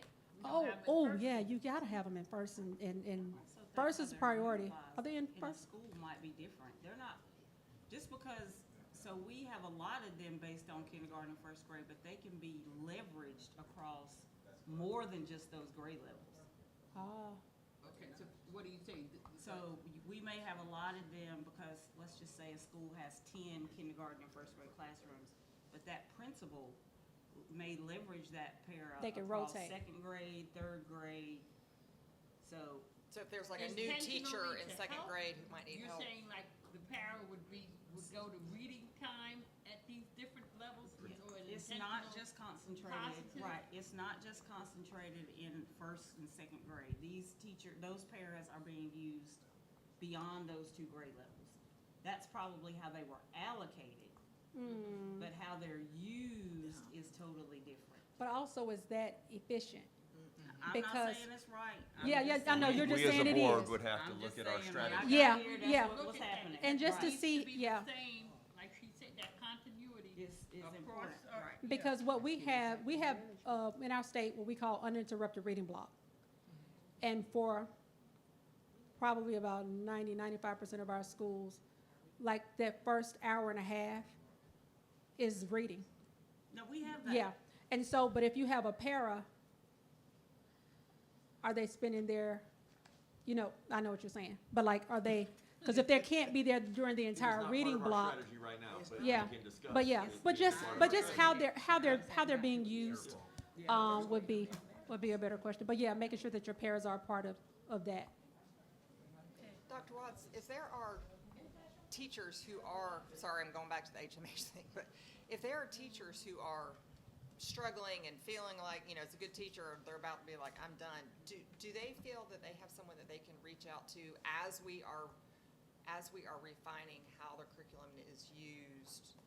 It's almost like, building a plane while you're flying. Yeah. Do they feel like they have the resources or someone they can reach out to for assistance as we get those refinements made for the curriculum? So it would be hard for me to say how they feel. Right, of course. I don't know, but I Right. will say that a couple of things that I know are in place. Teachers that have reached out to me, I have sat down with, talked to, allowed them to share and share that information broadly. I've also asked Derek's team, Mr. Butler's team, that we need to make decisions with teachers at the table. These are not central office decisions, these are some joint decision-making opportunities, right? And then we have embedded ways. Obviously, the first person you should feel comfortable vetting is your principal, or if you're assigned a coach. Right. You shouldn't always feel like you gotta send me a direct Of email. course, right. Those are embedded, but to the extent that they're working, I can't really account for that. I can tell you we are measuring teacher perception of our implementation. We have data from last year that shows how teachers are feeling, and overwhelmingly, and what I've heard from teachers personally, is that they feel like the implementation is good and they're seeing the benefits. I have not experienced major resistance, pushback. Of course, it's hard. Sure, This is not sure. easy stuff Right. by any stretch of the imagination.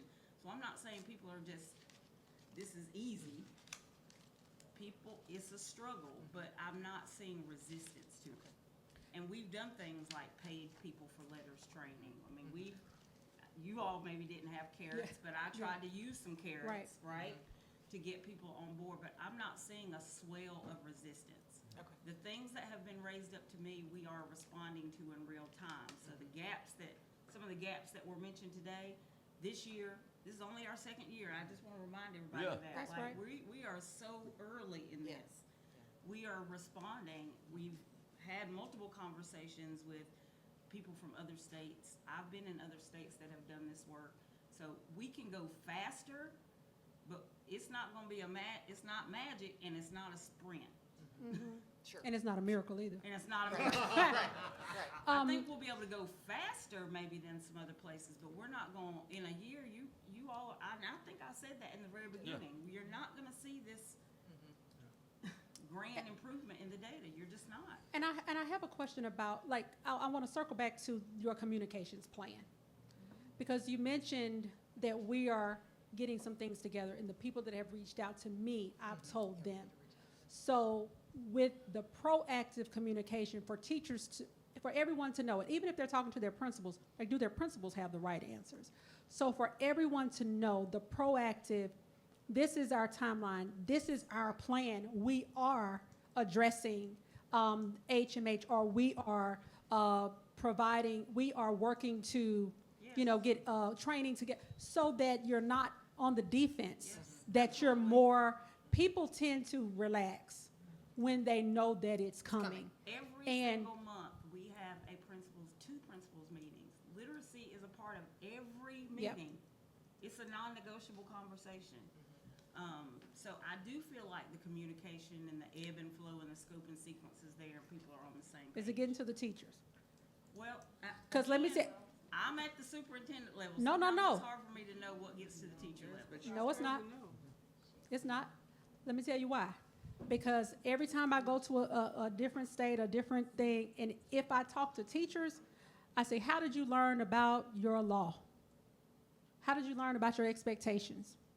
Only a few of them may say their principal told me. They say, well, there were some other teachers at another school that was talking about it, and they're getting misinformation. We had to start getting teacher list serves. Because sometimes we send stuff to principals, they don't share it with teachers in that way.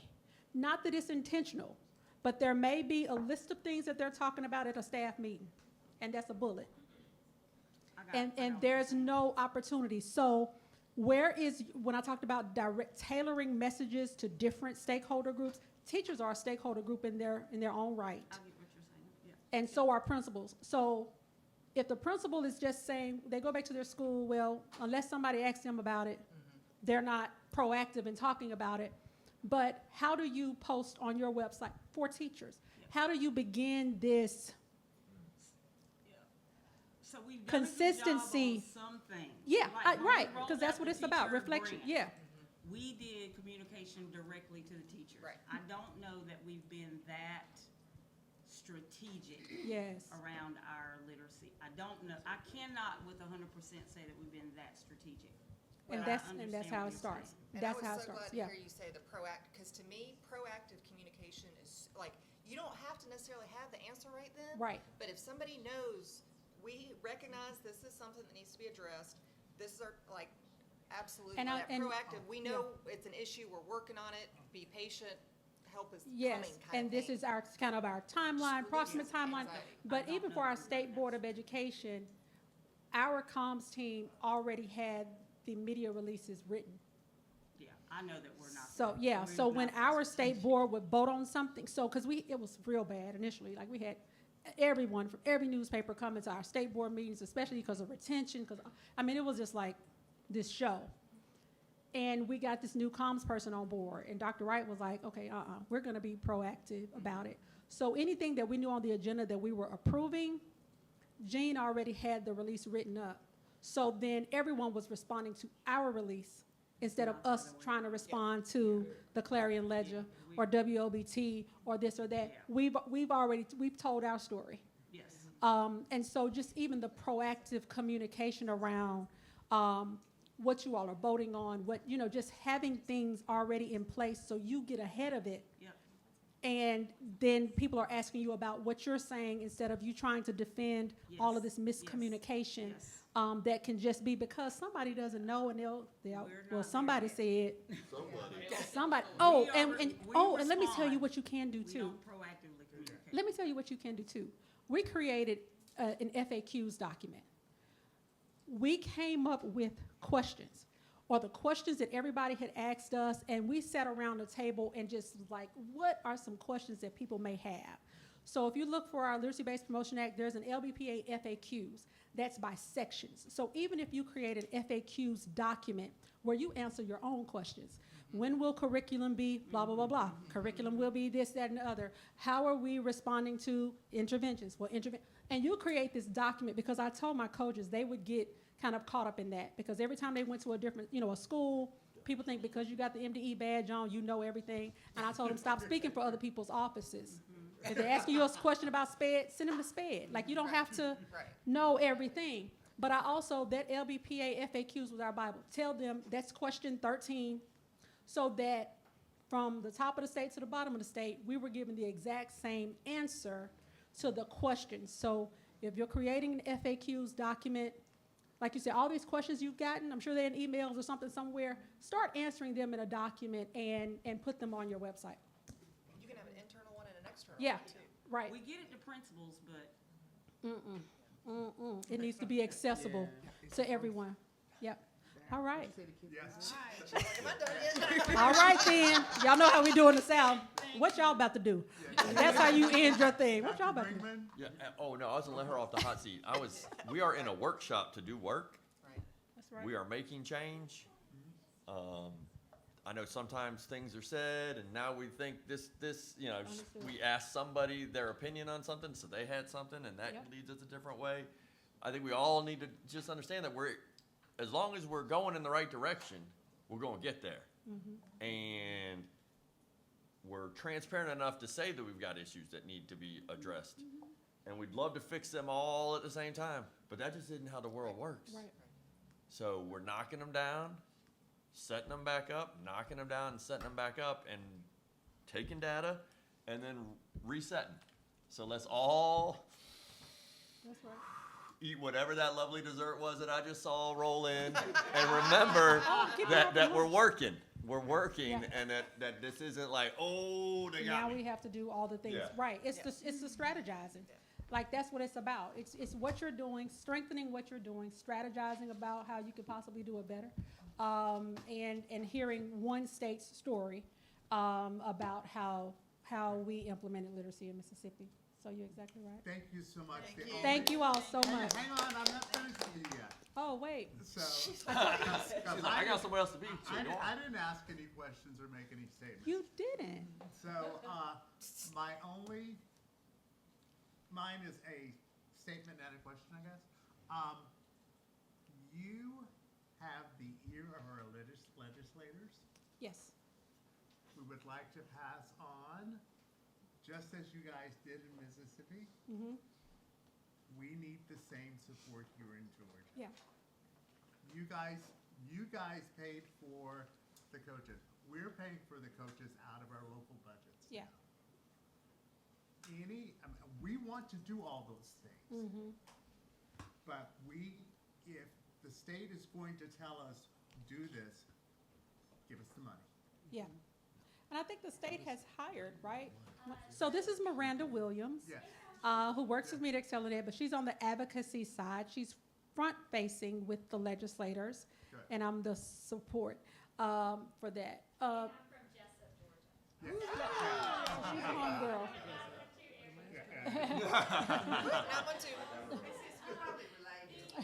legislature, last session passed 116 literacy coaches, and so, like, it's been funded, but we want to check, from our perspective, we want to check up on that implementation.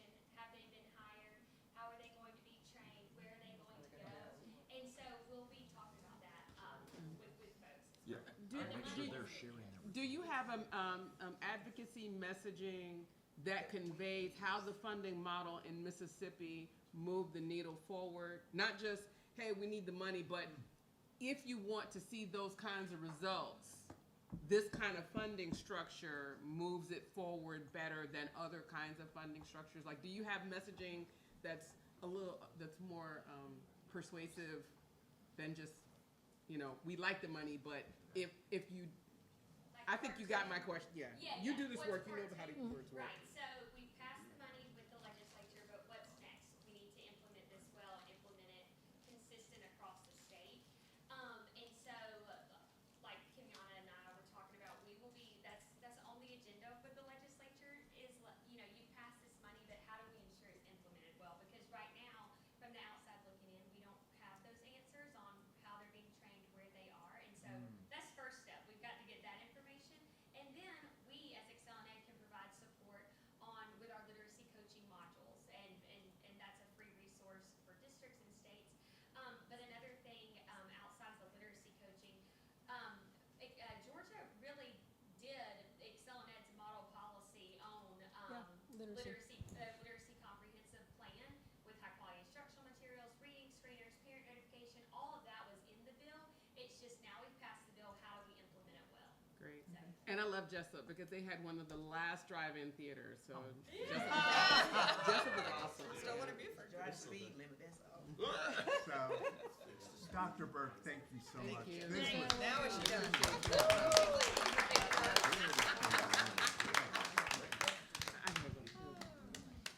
Are we immediately dismissed to go to the bathroom? Yes, you're immediately. Lunchtime. Actually, it's lunchtime. Get on the mic, lunchtime. Okay. Yeah, now. Okay, I'm on the mic. It is lunchtime. Yeah. Okay. We just changed it. Yeah, so we have two presentations that have a lot of information to cover. We're getting ready to move into differentiated school support strategy for the school district. And then, of course, we have a very important topic to close out today's agenda in talking about discipline and student behaviors. We've allotted the next hour for the topic on differentiated school supports, and then we'll take a quick break, and then we'll move into the presentation on student behaviors and discipline. Okay, so that didn't answer my question. Okay, what's the My question? I want to know what time we're aiming to leave. Well, I asked because it's my son's birthday today, so I just want to move accordingly, and I want to be present for what's important. So if we're gonna extend the day an hour, I just want to know that. Oh, no, no. If we're Not not gonna extend We're the not, day. we're not. I would extended. say by 3:30. Okay, Yeah. thank Yes. you. Okay. Well, good afternoon. Boy, we could use your saxophone right now. Let's not do that. Let's go. In this session, we'll talk about the district's comprehensive differentiated support strategy. So why does this strategy matter?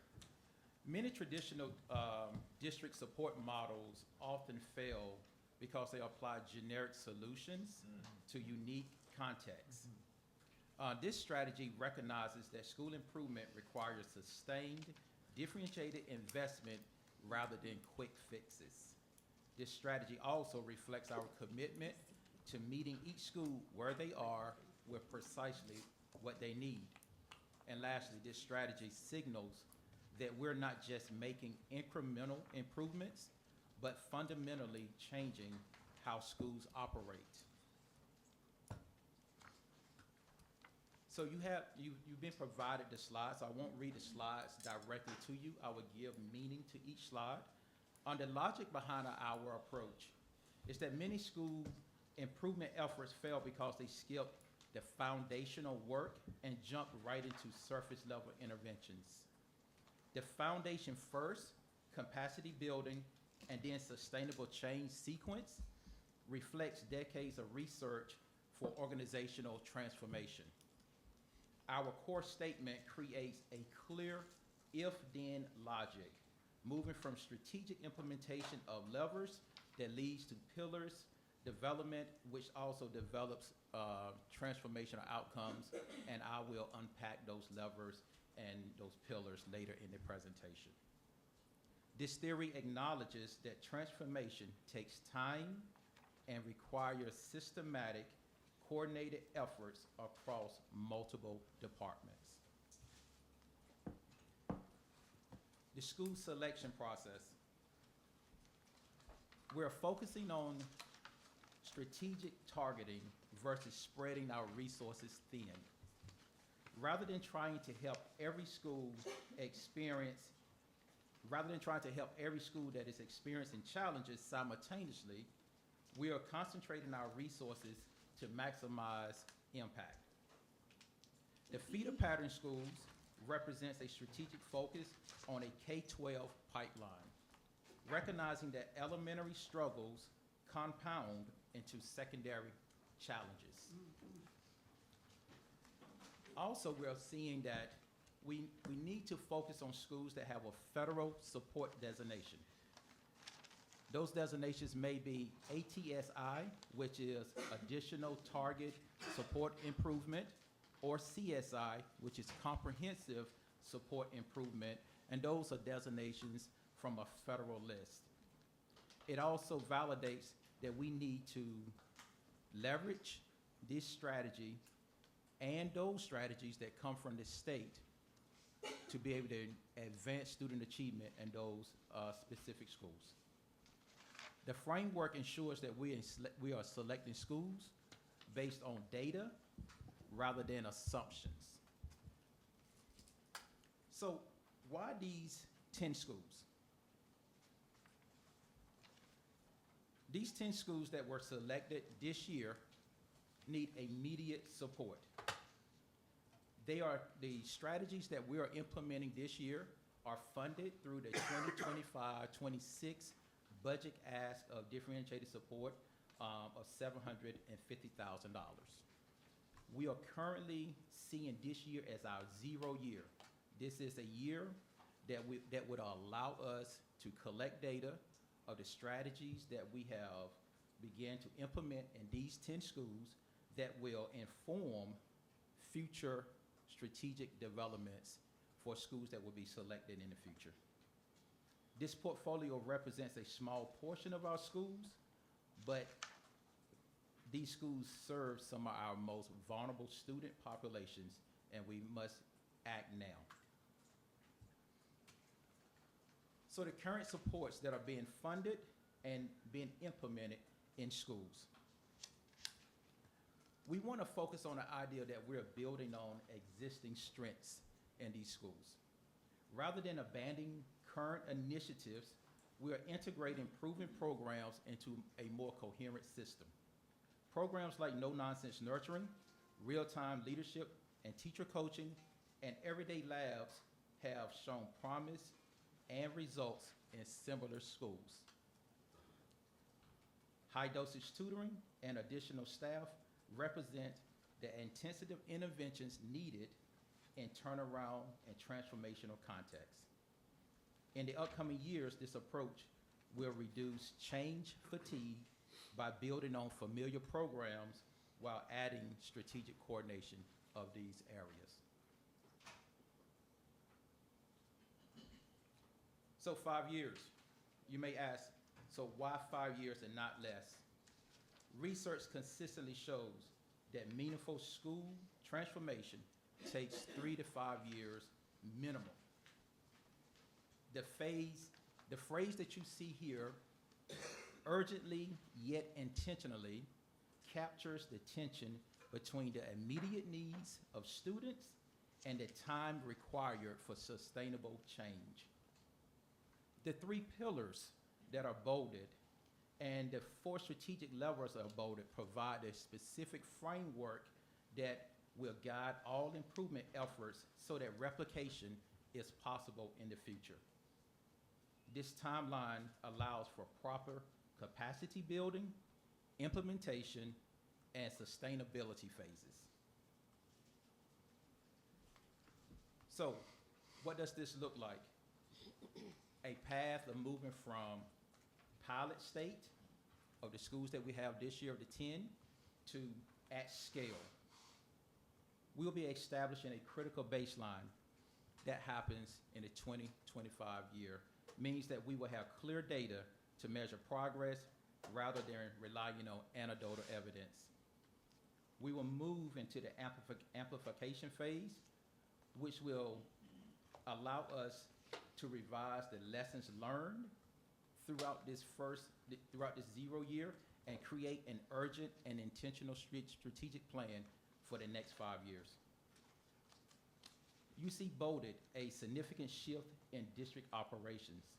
This acknowledges that our current systems need fundamental changes to support this work. So, the bright arrow, what is the real change? I will unpack on this slide the strategies for exploration that we will be looking at over the next 5 years, where students will realize a difference in learning, teachers will realize a difference in teaching, and leaders will realize a difference in leadership. So why does this? So the first thing I want to do is unpack the first one here. Different school year calendar to minimize summer learning loss. Why is this important? Modifying the traditional school calendar to reduce the long summer break that causes students to lose academic skills. This may include options that include a balanced calendar with shorter and more frequent breaks or extended school years with additional instructional days.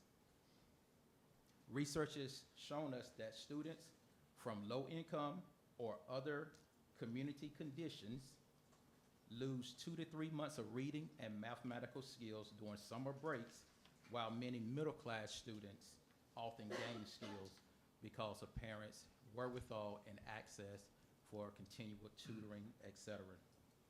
This summer slide compounds annually, creating achievement gaps that become increasingly difficult to close as students move from elementary to middle to high school. Strategy 2, performance-based pay structures to reward effectiveness. So what is this strategy? It is a compensation system to provide additional pay based on teacher, leader, and school performance rather than only years of experience and degrees. This can include individual teacher incentives, school-wide bonuses, or supplements for working in high-need schools. Why is this important? Traditional salary schedules don't differentiate between highly effective teachers and those with minimal impact on student learning. High-need schools struggle to attract and to retain top talent when compensation is identical across all schools, regardless of the working context. Research has shown that teacher effectiveness has an enormous impact on student outcomes, yet current systems do not recognize or reward this difference. Performance incentives can help recruit and retain the most effective educators in schools that need them the most. Oh, I'm sorry. Priority status for selected schools with highest support from central office. What does this mean? This means that we will have to reorganize our central office operations to provide rapid, intensive support to the selected schools. And the selected schools receive first access to resources, a faster response, faster response times, and dedicated support staff. This is important because the traditional central office structures often treat schools as equals, which is often not good for schools with the greatest needs.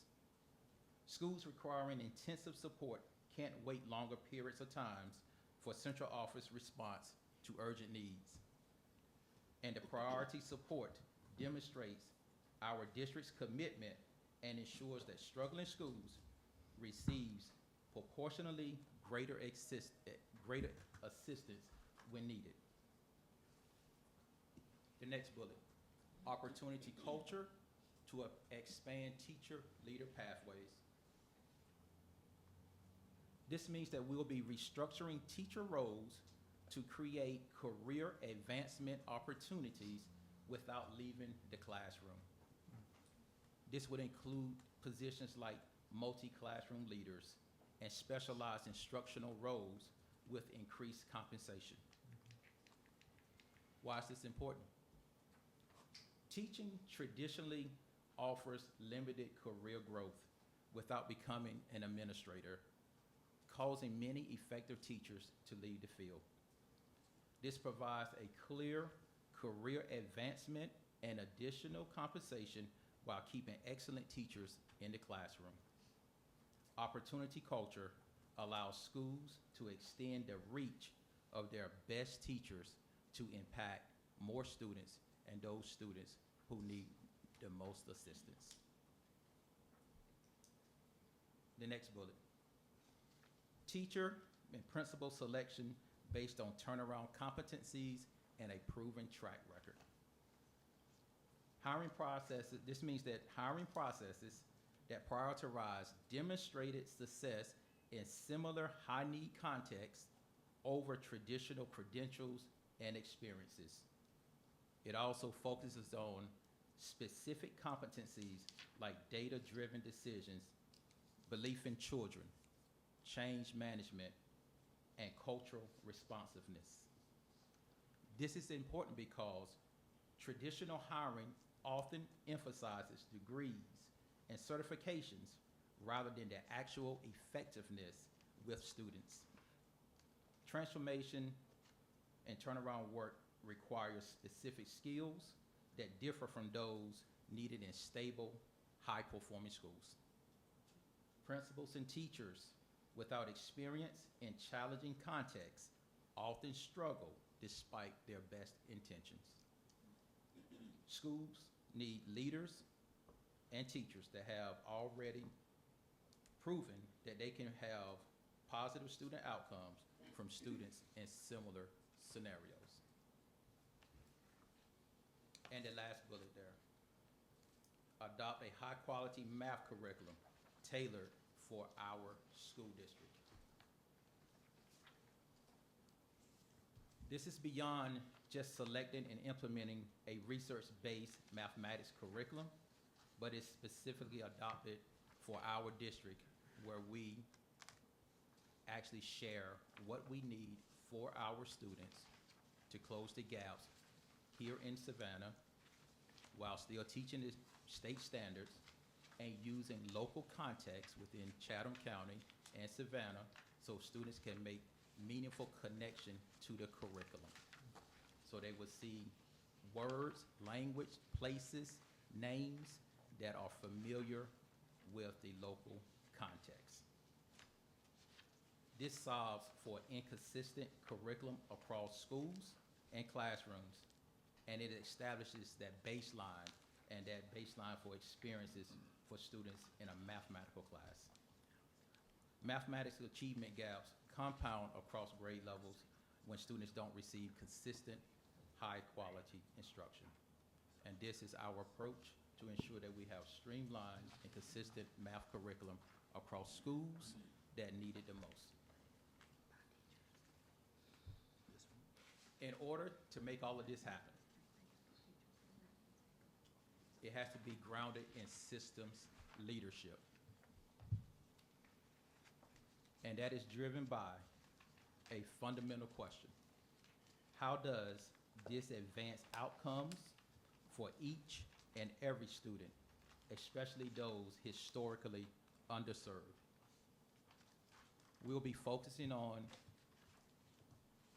rallying our system to have strong cross-departmental leadership and break down any potential silos that have traditionally fragmented support. We will ground ourselves in a continuous improvement framework of plan, do, study, act, so that we can make sound decisions around every leadership decision that has been made, and if that is positively impacting every student or not.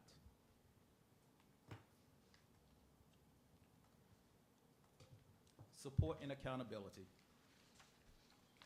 These are the levers that I referred to earlier. in support and accountability, we have to make sure that we are giving schools adequate support, but we also have a high level of accountability. There is a balance between the two. Some of these things are already in development and moving forward in a positive manner. Principal supervision has been redesigned and our principal supervisors have been provided high quality, targeted coaching support on how to best improve instructional leadership in our schools. This will increase to have more intentional bi-weekly school visits focused on coaching and problem solving so that we can transform the traditional evaluation relationship and engage in more of a coaching partnership. We will have to define strategic autonomy and what those clear boundaries are between what is school level of control and what is the district non-negotiable. And the principal supervisor helps to navigate that. We are already engaging in this process and we're going to amplify it. The action-oriented planning process where we create short cycles plans. Right now we do 45-day cycle plans. We monitor the data, the real-time data points there, and we quickly intervene based off what we are learning in our current PDSA model of those 45-day plans. The goal for that lever is, as I mentioned earlier, is to create a true partnership model where the district and the school leaders collaborate, and it lessens the top-down mandated system, but it amplifies how we support and how we hold people accountable because we're all looking at things the same way. We're all action planning around the same things. Instructional infrastructure is another lever. Instructional infrastructure in its simplest form is we're creating coherent teaching conditions. Every teacher has the tools and the knowledge that is needed to deliver high-quality instruction consistently. We will continue to implement our assessment strategy of common assessments that are aligned to our standards, and the data that is produced from that assessment system is user-friendly so that our leaders can disaggregate it and action plan from it with their teachers, need around a specific student. The curriculum coherence. So part of this came up in the earlier conversation, providing a real tight scoping sequence. What it is that students need to know, how is it that we're going to deliver it to them, and how do we know it was effective? And lastly, in this instructional infrastructure phase, is collaborative culture. Protecting the time for teachers to collaborate while giving them structured protocols to engage in instructional planning, data analysis, peer coaching, coaching from their academic coaches, and practicing lessons before they go live in front of students. The last lever, talent management.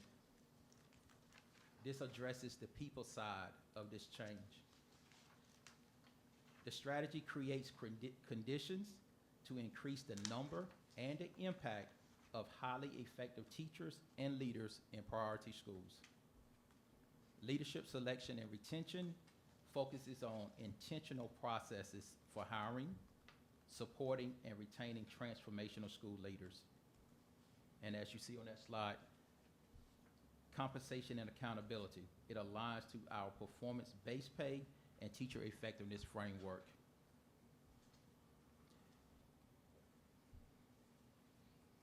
The pillars, those levers, we get tight on those things, it drives the pillars, and these pillars is what actually changes what happens in schools. So the levers that I talked about earlier are things happen at the district level. Those are things that we need to get tight at the central office. Now, what happens in the schoolhouse. High-quality instruction. Consistently strong teaching, high expectations, and effective assessment that defines our instructional standard. We ensure that we have a balanced and engaging curriculum and implementing those interventions in the classroom during dig times, during small group instruction for struggling students or students that are mastering standards. Ensuring that we have tight collaborative planning sessions and shared accountability through observation, feedback, and peer review. In this pillar, we are creating conditions for instructional improvement. This pillar goes beyond hoping for good teaching to systematically developing and supporting it. Pillar 2 is student readiness to learn.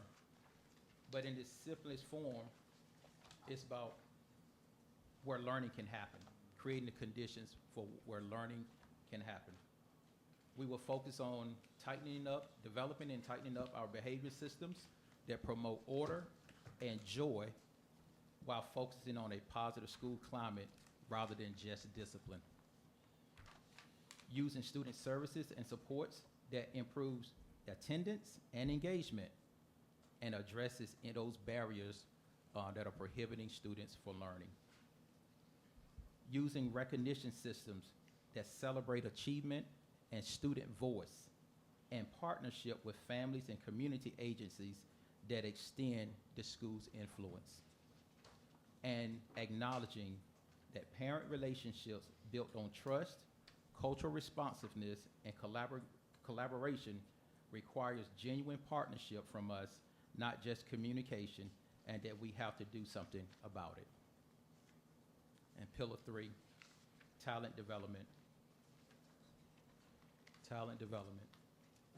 This is building the internal capacity for sustainability. Establish leadership pathways with clear vision and measurable goals, such as our leadership development pipeline, which we are beginning to work on now. It creates a succession plan so that we're developing leaders internally to keep a positive vision and strategic plan of the district going forward and each school going forward. Establish a teacher development pathway that builds effectiveness and career growth. Earlier, I referenced opportunity culture. This prevents our talent drain. Both pathways focus on developing internal capacity rather than depending on external expertise indefinitely. This pillar ensures improvements in schools and that they will outlast any particular leader or external initiative, because once people have been developed and they have the skills, it can be replicated and it's with them forever. So the implementation timeline. This is important to note that years 1 and 2, we're considering this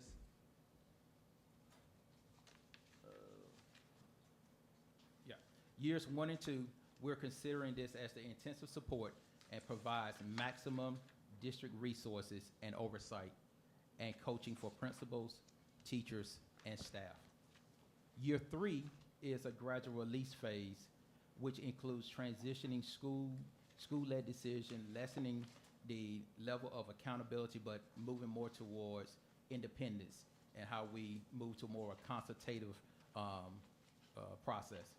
Years 4 and 5 is where we look for sustainability and excellence. And this means that the schools now are going to be moving more into an operational stage. They will be informing district level practices, mentors for other schools, and then we should be seeing at this time, as a matter of fact, I'm going to change that, we will be seeing at this time positive data that is at or above that of the district average. The intensive support phase. What does this mean? This means that we have to intentionally select leaders and teachers and target coaching for principals, teachers, and staff, which ensures that the right people are in the right place. Intentionally select principals and teachers and staff also means that we may have to reassign or remove staff as needed, acknowledges that personnel decisions may be necessary in the first 2 years of this implementation. Within the first 2 years is where we'll be exploring, implementing an actual calendar revision, and we'll also be exploring the PACE system changes. This is a complex phase, but it's necessary for creating the foundation that makes the latter phases possible.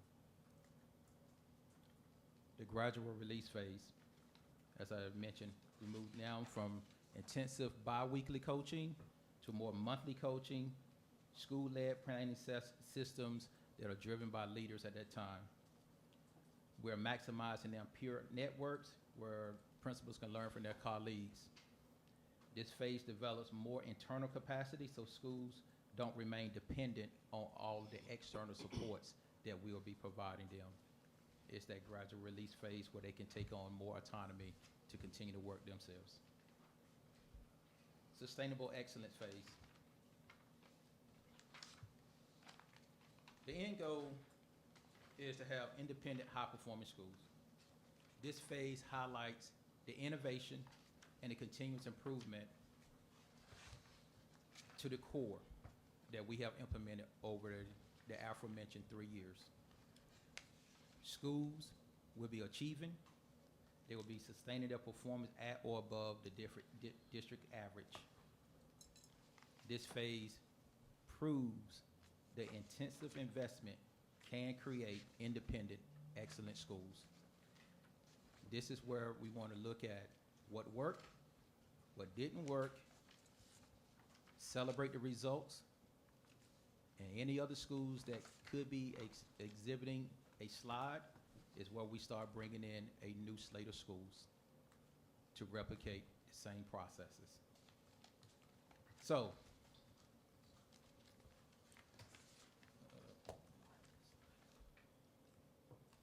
I'm sorry, I'm hitting this little button up here. Couldn't keep up with it. Yeah, my hand was in here. So then you may ask, okay, so look here. Here's the thing. Why this strategy can succeed and others have not. I can't speak to other strategies here in the school district. But what I can say is that most improvement efforts fail because they're either too superficial or they're too overwhelming. This comprehensive differentiated support model balances intensive investment with systematic capacity building of people. The multi-year commitment prevents the common pattern of abandoning strategies before they can work. And success will create proof points that demonstrate how to transform schools for excellence through our district. I had a person in professional development that I sat in long time ago. And we have invested a lot in his work and bought a lot of his books. His name was Paul Bambrick Santoya. And one of his core ideas is, don't believe what I tell you, allow the results to make you a believer. So phase 4 and 5, the results will allow us to be believers that the investments that we are committing to, the strategies that we're committing to are solid and can transform schools, and we can replicate again in the future. Okay. Dr. Bringman, Dr. Haskins Brown. They had their hands up and then. Everyone's coming around. So go ahead, Dr. Bringman. Yeah, thank you, Dr. Barnes. I'm going to take some of your words and hopefully use them correctly, and I'm going to do a little damage control from this morning after some of the conversations that I had over lunch. And some of it fit well with your instructional infrastructure slide and the curriculum coherence. And I liked how you wrapped up with abandon before results, abandon or change when we stick our finger up in the air and somebody says something and we all start questioning. We, as a board, made an investment in a curriculum. We had an expert in literacy this morning pontificate and offer an opinion after she rightly stated, I've done no research on your district. And from her opinion, as an expert in literacy, she thought that maybe the curriculum we've invested in isn't the best for literacy. And how she stated it probably undermined a lot of some of the individuals that aren't in this room anymore, unfortunately, their work, their efforts. So I hope that they listen to this later, because their efforts are not in vain. Our curriculum was purchased for the entirety of our district, K through 12, across all subject matters, not just literacy. We have trained our teachers and continue to train our teachers in letters, which teaches them how to be better teachers of literacy and to use the tools that are a part of that curriculum. And I like the curriculum coherence. What do we need to pull from that curriculum to the top to say, this is what I need you to look at? Don't look at all the other shiny things that are going to get you distracted or overwhelmed, but just these 5 things, because these are the 5 things that we want to be very, fidelity was the word this morning, and use that across every school. Because we have a lot of students, as one of those more intelligent people that's already unfortunately left told me, we have students that go to 4 and 5 schools in 2nd grade, 3rd grade. We need every teacher teaching from the same curriculum, same modules of that curriculum, same way they teach letters, and we have to make it work for us. So what one person opines about a certain curriculum does not determine that it is the best for us. So I hope that those in our literacy team, and I hope those that are in our curriculum team, hear me loudly, that we aren't going to just abandon before we've really truly even been able to implement. And the naysayers of our curriculum need to not hold on to one person's opinion about a curriculum to continue to drive divisiveness about a curriculum.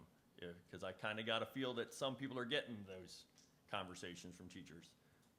So I like the idea, and I'm going to steal the idea of, we've picked these schools to look at them for a long time.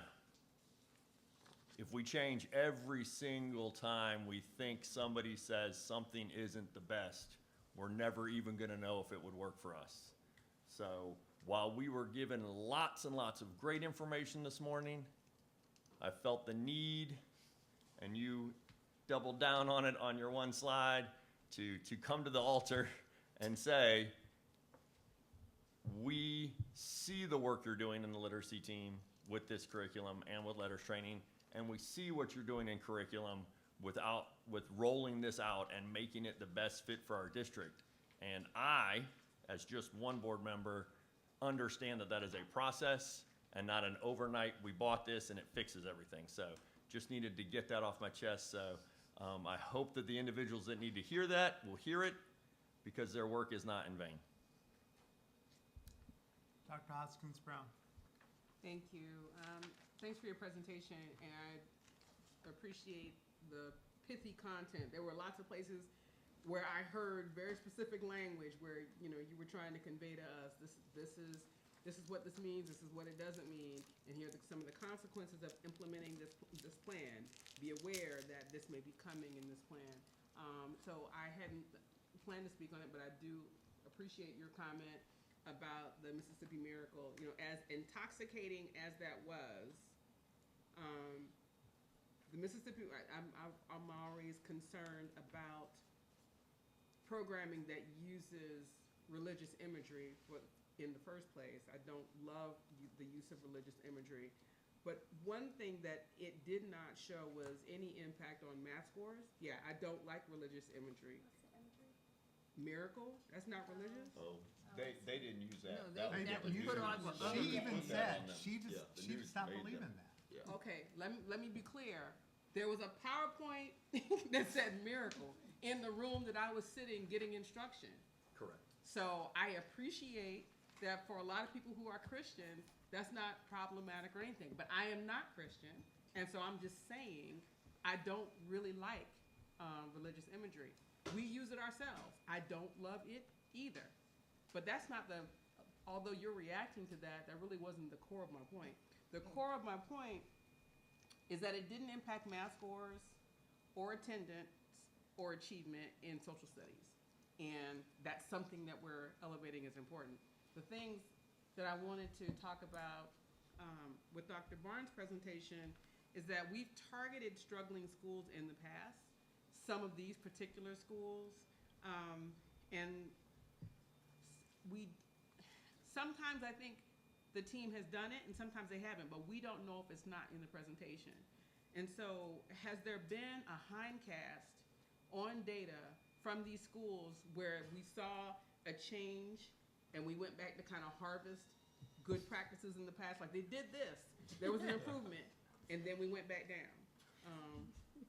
Yes, ma'am. Things So, are happening. She tried to turn on her fan and the mic picked it up. And it sounded like a little airplane was going off. It is okay. We are feeling that same thing over here. We're with you. yes, ma'am. So, to answer that question,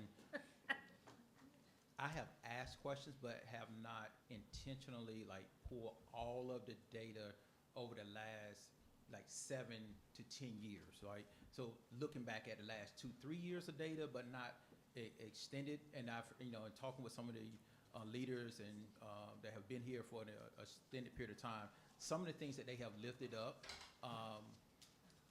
actually it falls in here. So I think some of the years they were saying hey, we had some great things going on in our transformation schools, and it was centered around relay. Well, that is one of the supports that we are continuing to provide. Okay. But to answer, I don't have a comprehensive, where I just went out and just really sat knee to knee with everybody and say, what were your best years? What was working? What didn't work? And what would you like to replicate? I've kind of, sprinkled and spotted that a little bit, but not in a real comprehensive way. So, Okay. so what I heard, and I did sit down with most principals that were a part of that. A lot of it was principal dependent. So we put a really good principal in a place, they turned it around, but then as soon as that principal left, it's right back, right? So it's not, this is more of a systems level approach, and what we're trying to do is codify things so that they can be replicated in other places. While there were some hints of a talent strategy, maybe giving people more staff, currently we do a broad principal pool. And any principal is in the pool, is deemed sufficient to be in the pool, but we don't really look at, these schools need a different type of leadership, which means the screening process, the way we advertise those vacancies need to be different. The way we screen, the way we develop, that to me has not been present. But I don't want to say that there has been no talent strategy, because we have done some things to recruit teachers faster, earlier, but not to look at the competencies and skills a teacher would need to have. We just made sure every vacancy was filled. Does that make a difference? Does that make sense? Yeah, and I wasn't looking in that direction, but I do appreciate that information. My thought is if you're looking at 10 to 12 years of data and you see a blip, then you can go back to a school's file and be like, what happened? Did we buy some software? Did we change the principal? iReady was something, another thing that was listed as a thing that turned these schools around. A former employee, Dr. Tamisha Barnes-Jones, she was lifted when she was here. She did great work with our schools. She was actually a principal with us. She did great work, but as these things left, they weren't cemented in the district, and so it was very person dependent. So I think that doing a little bit of digging in the crates would be helpful, just because we did lose a lot of our turnaround leadership to the graying of our district. The people who had that ability to turn around, who were around in the whole No Child Left Behind, period, where those skills were really developed across our district, most of those folks have retired. And so the artifacts of good practices, the artifacts of things that work, they're sitting in the crate somewhere. And so I liked, and I took a lot of notes so I could make sure I understand. I liked a lot of the things that I saw. I don't want them to be lost because they only sat in a PowerPoint presentation and we didn't put them in our best practices. And then last thing is on slide 16, you talked about elevating, hold on, where's the language? I thought you numbered them, you're good. Yeah, We're not numbered. if we could make it a style standard to number slides, that would be awesome, because I was sitting here numbering. I was like, Got it. That's the wrong one. And date. I can't find it, but it was about joy. And I said on slide 16, I support elevating joy. I think that is a great value for a young person's learning experience. If there are things going on in my world, in my work world, that don't have joy in it, I don't necessarily bring my best Dion to it. So thank you for putting that as part of the experience. It's on the pillar 2. Yeah, pillar 2 for student Yeah. readiness, yes. Thank you. I do want to emphasize, so you lifted up the point around a lot of time when people leave, a lot of that knowledge leaves. So part of the talent management strategy that I'm recommending is the development of that teacher and leadership pipeline so that we are developing internal leaders that when people do retire or when they are promoted, we have people that have already been developed 2 and 3 layers down that can step right in the same and keep school. that same work going forward, In the and same it doesn't school. change. Right. That's the succession planning. Yes, absolutely. Thank you. And then I did think I found one more thing. Don't need this today, just would like it at some point. Slide 8, under strategies for exploration, you have performance-based pay structure to reward effectiveness, and all the logic around that made sense.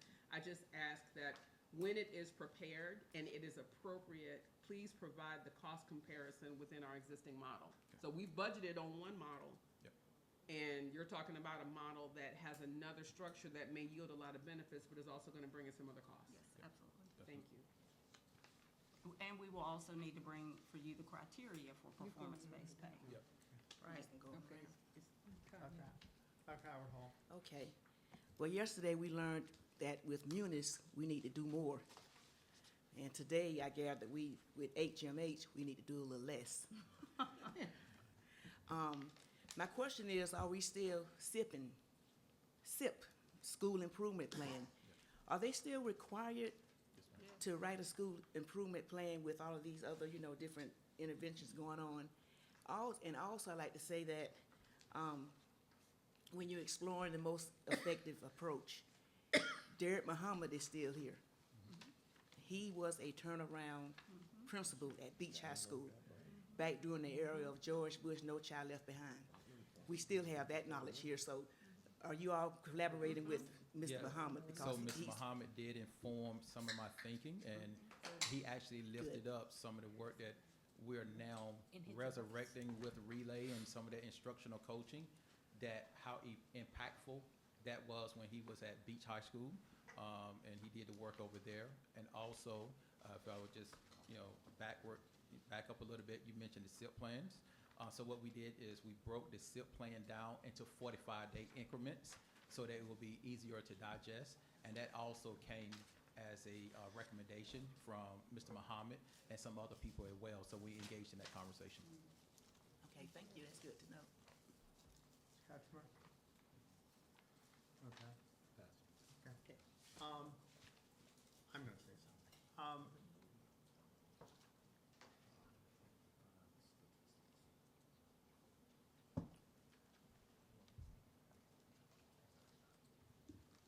I want to address a couple of things. First of all, Dr. Burke was asked a question, and she answered frankly. She answered frankly based on her experience. Could you speak more on the? I'm so sorry. Dr. Burke was asked a question this morning, and she answered frankly. She answered frankly based on her experience, based on her knowledge. That's that. In our discussion, we clarified that for HMH, yeah, there are some things that we can pull from it. It's not perfect, and our staff is doing a great job of teaching our teachers how to use it. Number 2, our school system, our reading performance is abysmal. Now, we can sit here and we can say, well, we're doing better than Mississippi on social studies or math. That's not what she was called to talk to us about. She was called to talk to us about literacy and what Mississippi has done with literacy. They are light years ahead of us in literacy. That's why we brought her here. What she talked to us about was how the state got serious about it and the things that we need to do to get there. I am sorry that a religious, I don't consider it a religious word, but anyway, that a religious word was used. But that at the end of the day, we are not where they are. And for what our taxpayers pay us, which is far more than what Mississippi is getting, than the state of Mississippi is getting, is contributing less than our district does.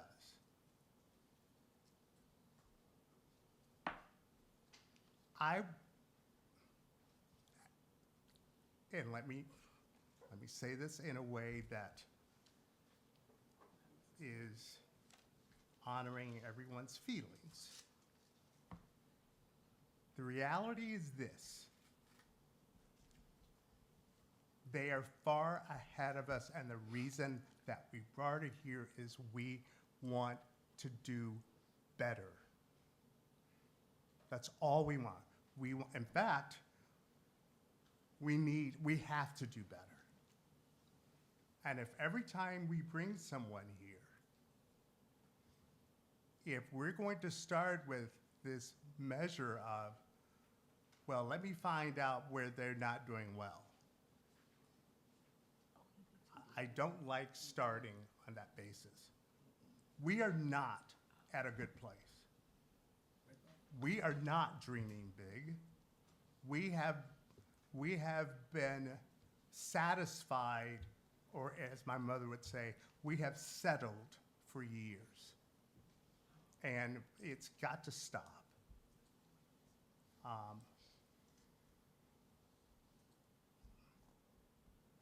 I did have a question, sorry. There are some I just want to clarify that they're not new positions. The principal supervisor, is No. that a new position? No, sir, that is what is referred to as our school support officer. Okay. But Are they already in place? yes, sir, but Okay. nationally, they refer to as principal supervisors. Okay, okay, all right. And I'm glad that we are covering this back to back with school climate and discipline, because as I look at these schools, until we get the school discipline down, we can have as many charts as we want. We are not going to have progress until we get that school discipline down. But we'll talk about that later.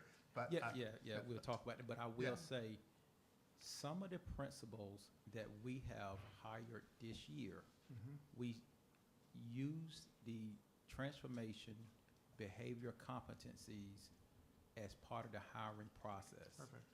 And some of the schools that historically that have had extremely high discipline data points, some of those schools, we are seeing a marked reduction. Lovely. So leadership matters in those particular schools. So, Absolutely. but we'll talk about that later. Yes. Ms. Hall, Okay.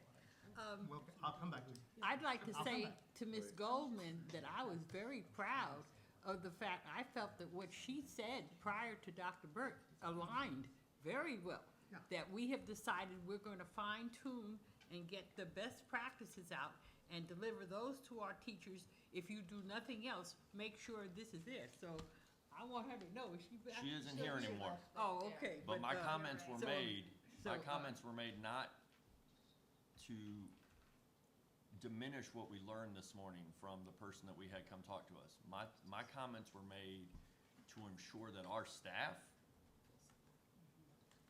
are still okay. Oh, absolutely. And some of I hope them, so. unfortunately, because this is their passion, this is what they pour themselves into every day. Comments without full knowledge can sting. When your everyday job is to work with a product to try to bring about change and be a change agent, and I was just trying to make sure that some of our people know that at least I got their back.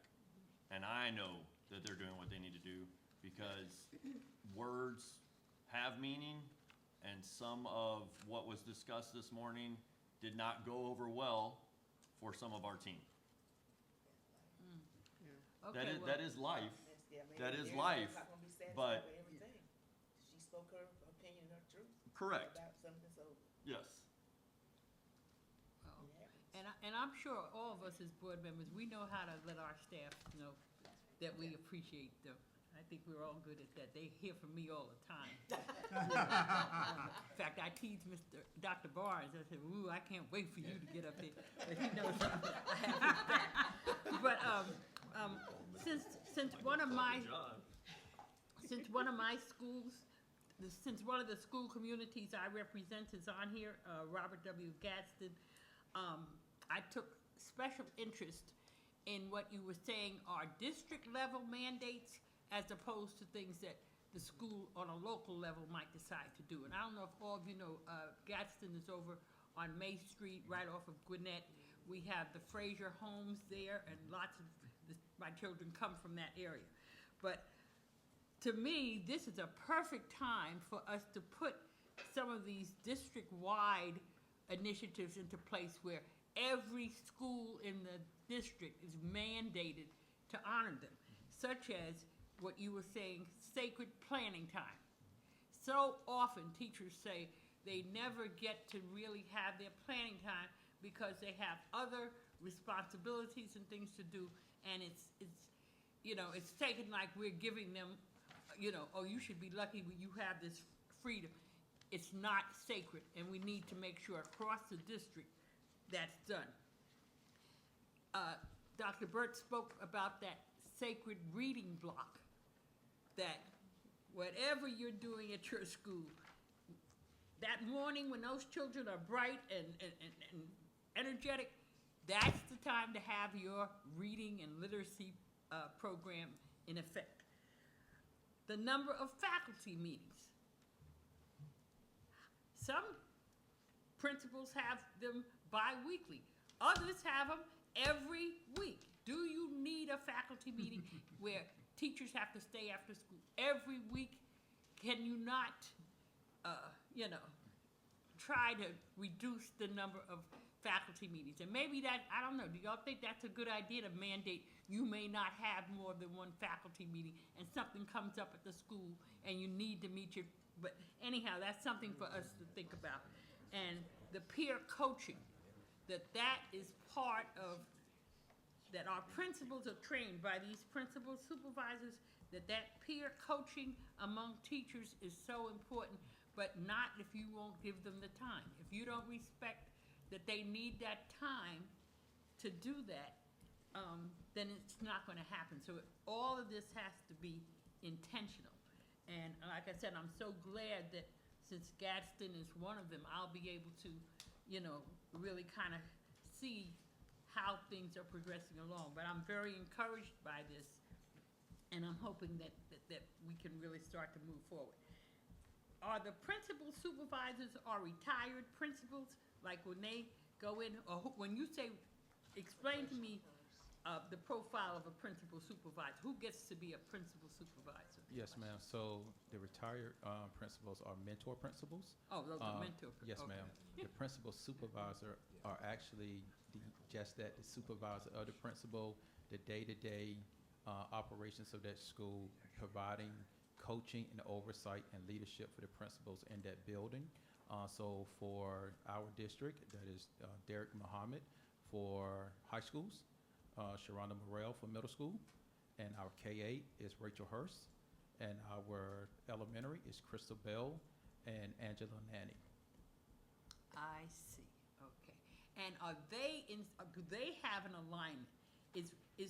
I know what Mr. Muhammad is looking for would be different from what Ms. Bell would look for. Well, But- so actuality, they are looking for the same thing.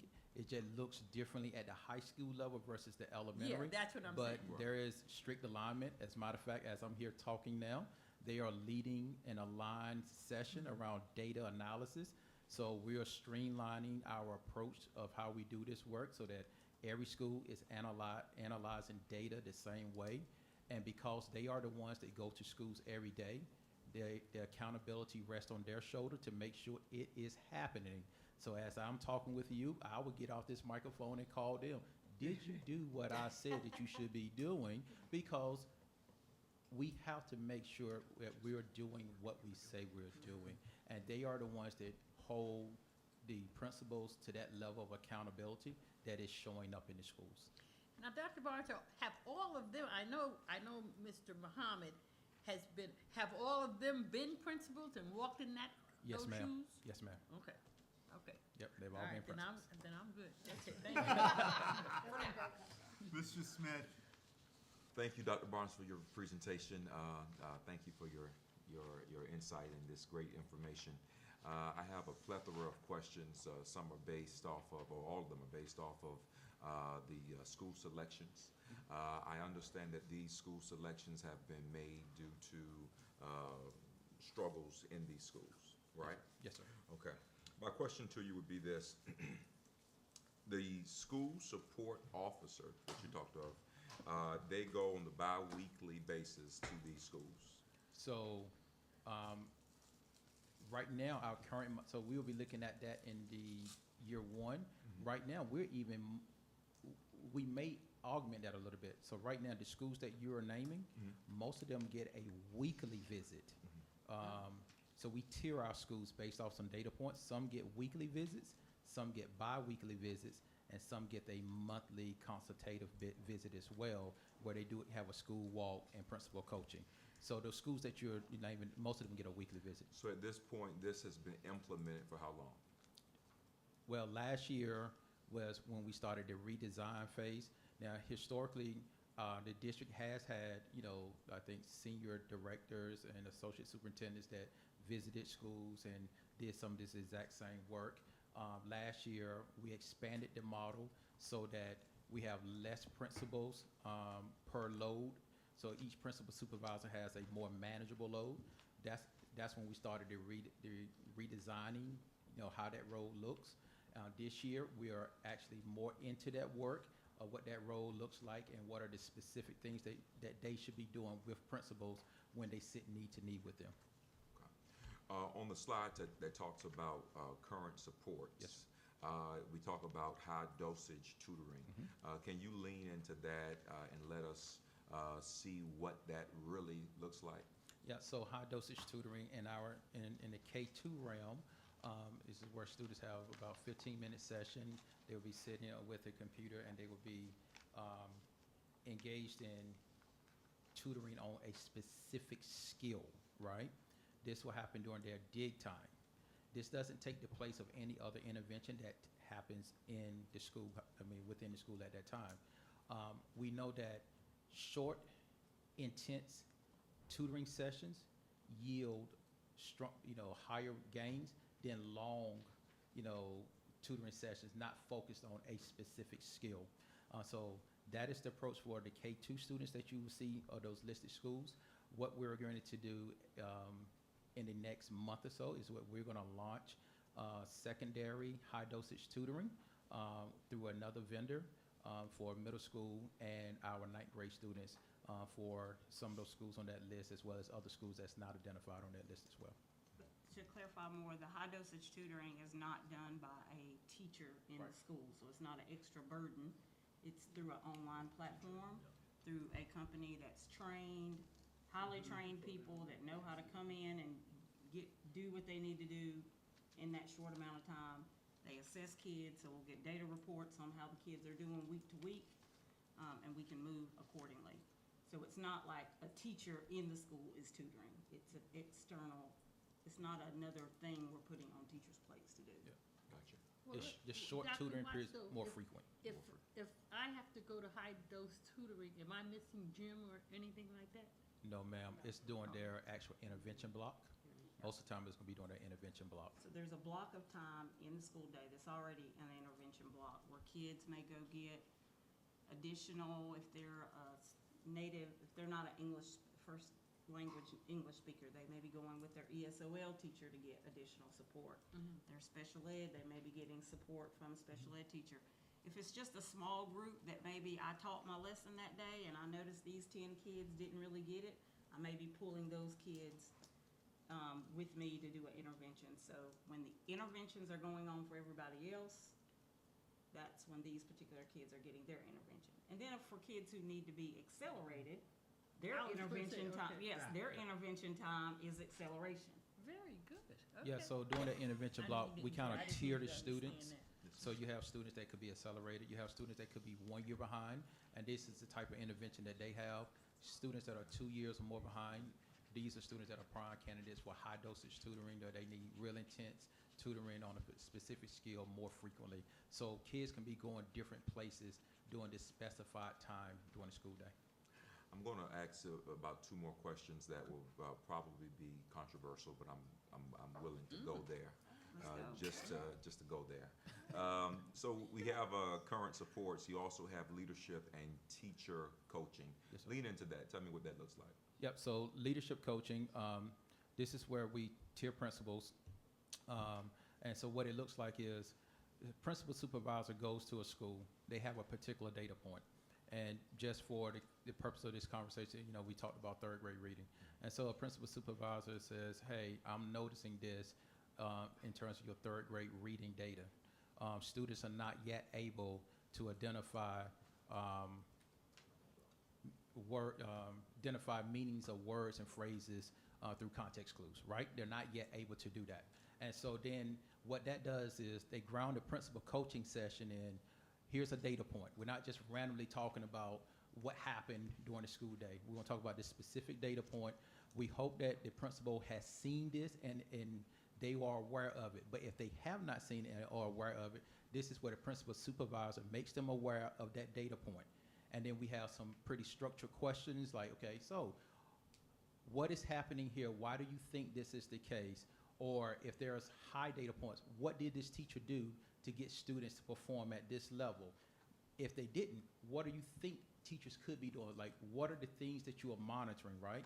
We don't know what those action steps are, but through a series of questions, the principal supervisor then narrows it down about what are the next things that the school needs to do in order to improve that third grade data point. Now, that could be, as we were talking about with HMH, that could be internalize the lesson by unpacking it. What are the right things that need to happen? How much time you need to spend on this in terms of core instruction, like what everybody needs to get, and how much time you need to spend on this. Or it could be something as simple as you need to make sure that you are in the planning sessions to make sure what teachers are planning is aligned to state standards and our instructional expectations. And then how do you monitor that when you go in the classroom? What are you looking for as a principal? And if the principal doesn't know what to look for, then the principal supervisor job is to show them what to look for as a result of this particular standard. Then there is a actual documentation of that conversation. So whatever we agreed on, we have a platform where we capture, this is what we agreed that you're gonna do as a next step. This is what I'm agreeing to do as your principal supervisor as a next step to support you. The principal supervisor then establishes a timeline when they need to see that piece in place. They come back and monitor to make sure that is in place and then look at, so what's the next thing we're working on? And that can be around an instructional data point, that can be around a student discipline data point, that can be around any data point, it can be around attendance, but it has to be grounded in a data point. So that's what a actual coaching session looks like, is that frequency of observing something, giving feedback to help that leader get better. Go ahead. Okay, so here's my question. When you look at, if, I'm gonna use you for an example, hope you don't mind. Yeah, I do. Okay, so if Miss Connie has been teaching for 20 years, and Mr. Jackson, I wasn't talking about you, Larry, but it just happened. And Mr. Jackson has been teaching for 7 years. And we see that Mr. Jackson, his class is struggling, or his students are struggling. So we call in Ms. Connie to give Mr. Jackson some advice. Okay. After Mr. Jackson receives that advice, my question is, how long do we monitor that turnaround before we say Mr. Jackson might not be the best fit for this classroom? Or before we say, well, Ms. Connie has been successful at Priscilla High School, so let's move her from Priscilla High School and bring her to where Mr. Jackson is, so that we can actually see the turnaround. And I say that's going to be controversial because in the past I've heard people say, well, don't take so-and-so from a successful school because they're doing good there. But if there's a struggling school and there's a teacher that has proven to be tried and true, why not do what needs to be done so that success could be obtained or attempted? So Board Member Smith, you hit two things, and you really did. So I'm gonna start with the latter. So earlier I talked about opportunity culture, and this was identifying effective teachers and putting them with students who need them the most. Now, we want to create scenarios where that teacher that you just described would say, hey, I want to go to that school. They're compensating more. It aligns to my skill set. We want to put a structure in place where we're acknowledging the work that Ms. Connie is doing, right? While still not letting Mr. Jackson off the hook, because there is a performance management process. If we're coaching Mr. Jackson up and he's not getting better, then we have to lean on Mr. Ray to say, hey, Mr. Ray, what are the necessary steps that we're going to take to either support Mr. Jackson to be better or to support him in other career decisions? So it is a twofold scenario that you presented that in actuality, it undergirds everything that I was just presented earlier.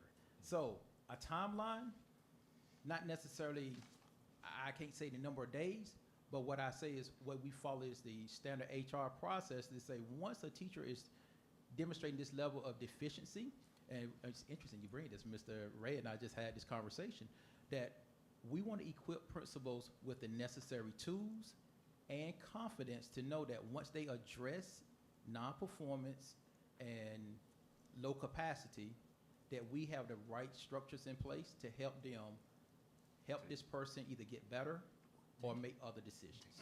And we need you all support with that. Yep. So what I want to be real clear about is if it gets to a hearing, it has been scrutinized many, many, many times before it gets to you all. And by the time it gets to you, there is real clarity that we have done everything we can do to get this person better. We don't just randomly pick people and say, you're not good, so let's take you through a termination process. But let me also say, there are some gaps, because I've had principals tell me, I don't know what I need to turn in to document a teacher. I'm not sure what that letter looks like or what that process is. And so and I've had managers in departments tell me the same thing. So one of the things that we are implementing starting next month is our HR team will have a place in every leader meeting. Leader meetings include principals and district level leaders that will help guide them through some of these things, like when we need to terminate somebody, what does the documentation look like? When we hire people, what are the questions we should ask? What are the things we shouldn't do? When we promote people, what are the things we should and we shouldn't do so we can avoid these EEOC complaints and all these other things? Because I would not say right now that I feel confident that that is understood across the board. Let me add something to to Pastor Smith, because I don't want us to get off the hook too easy. There are some other things that we could do. Ms. Davidson was telling me at lunch that her daughter, eager and ready to come out into the world and be an early education teacher, especially majoring with special ed children. They put her out on assignment like as a, what do you call it when you practice teach? They put her in the 5th grade. Why? Why would the administration decide, oh, I'm not talking about us now, it's not here. But why would you, as the HR department, this person wants to be a excellent early education teacher, why would you assign that person to 5th grade? Now, But in Ms. our Hall, we do district, we similar match things according in to our their district. interests. We put brand-new principals at our highest need schools. Yeah, And we that's, say, I'm "Hey, just, and- that's and what see, I'm that's- saying. That's the Go issue. be a Yeah, great principal. right, Yeah, right. And they're just coming out of the gate. And so that's what I'm crazy. saying, that we have a bit more responsibility here than just saying, okay, we've done this and we've done that. Because if they come to the hearing and say, I pleaded to please let me be a, early education, be it for me, because that's my, but they insisted on putting me at Haven, then that, I find trouble with that. So I didn't mean to take over your thing, but I just wanted to say that. You're fine, you're fine. And again, I want to make sure that I lean in on what I was saying. One's a veteran at teaching, and the other was more recent, more undeveloped. So when we see struggling schools, I want to make sure that we're trying to put our veterans in places where they can shine and they can actually encourage turnaround. My last point is this. Now, I do want to emphasize, part of the model that I'm lifting up is defining teacher effectiveness, not by tenure and the years, because we do have some veteran teachers. They are wonderful teachers, but some of their data points aren't wonderful. And so that varies from different, I just want to make sure. Gotcha, makes sense. Not about years of experience. Last question for you, on the slide that talks about our commitment over the next, it says 5 years. And I totally understand that a ship cannot be turned around overnight. But for me, 5 years seems to be a rather long time. And for us to see, because someone doesn't fail in 5 years, right? You can see it before the 5-year mark comes. So my concern is you should also be able to see a turn into the right direction within the next 5 years as well, before getting to that end goal. Yeah, So so year two is where we should start seeing noticeable gains in student achievement. If we get the foundation strong, we get the right leaders, right teachers, we're gonna start seeing noticeable gains in year two. Okay, so 5 years is where we want to get them to sustainable, where they're performing at or above the district average. But to start seeing a marked improvement, we're holding ourselves to seeing a marked improvement in year two. And I'll also say in year 5, it's a gradual release. Mm-hmm. So we're beginning to, at that point, take some of these intensive supports away slowly, not doing it all at one time, to see if by year 4 and 5, it's baked into the DNA of the school, and we don't need to have as strong a presence. And by year 5, we should be able to say they can go on their own. But like when we get these teams in schools, these principals, their teams, they gotta be committed to 5 years. Cause you can't have a principal there for 2 years and then you yank them up and put another principal in. Right. This all starts over every time you do that. But we also have to have a pull strategy. It can't be a push. You can't take a principal or a teacher that's in their cush utopian fantasy land of whatever school you wanna name and say, you're good over here, now I'm gonna make you go over here. That will not work. So you gotta have the incentives, the financial incentives, the career pathways, like there's gotta be a pull. And when I've done this in other places, I've literally had people leave central office jobs and go back to being in schools because the incentives were so good In schools. that they said, I'm gonna get paid more if I go back to a school than I am in this central office job. And guess what? I don't have to work with adults anymore. I can go back and work with kids. So it's gotta be a pull push, It can't be make. I've never seen this be successful when you make people go. Right. Never. I will say that this did challenge, just support what Dr. Watts is saying. So when I was in another scenario, it was a struggle to hire assistant principals Because they wanted to do that. because they rather work with teachers to improve student learning, and they got paid more than assistant principals. So they didn't care about a title, they didn't care about authority. What their passion was about kids. And because they were being compensated at that level, they were happy staying where they were. Ms. Campbell? Go ahead, John. I just wanted to ask a question about this. Year 5, schools exceed district average. Is it district average in year 5 or what it was in year 1? Because by definition, the average in year 5 is going to be a lot higher. Should be higher. Right, should be higher. I don't know if we thought about that. No, I didn't think about that, but it's always a good race because ultimately, the intent is everything that we do for these schools, if it's yielding high results, we should be thinking about how we replicate it in the district. So both numbers should be increasing, simultaneously. But that is a good question to think about. We don't have an answer. But it's a good To be question. determined. Yes. TBA, yeah.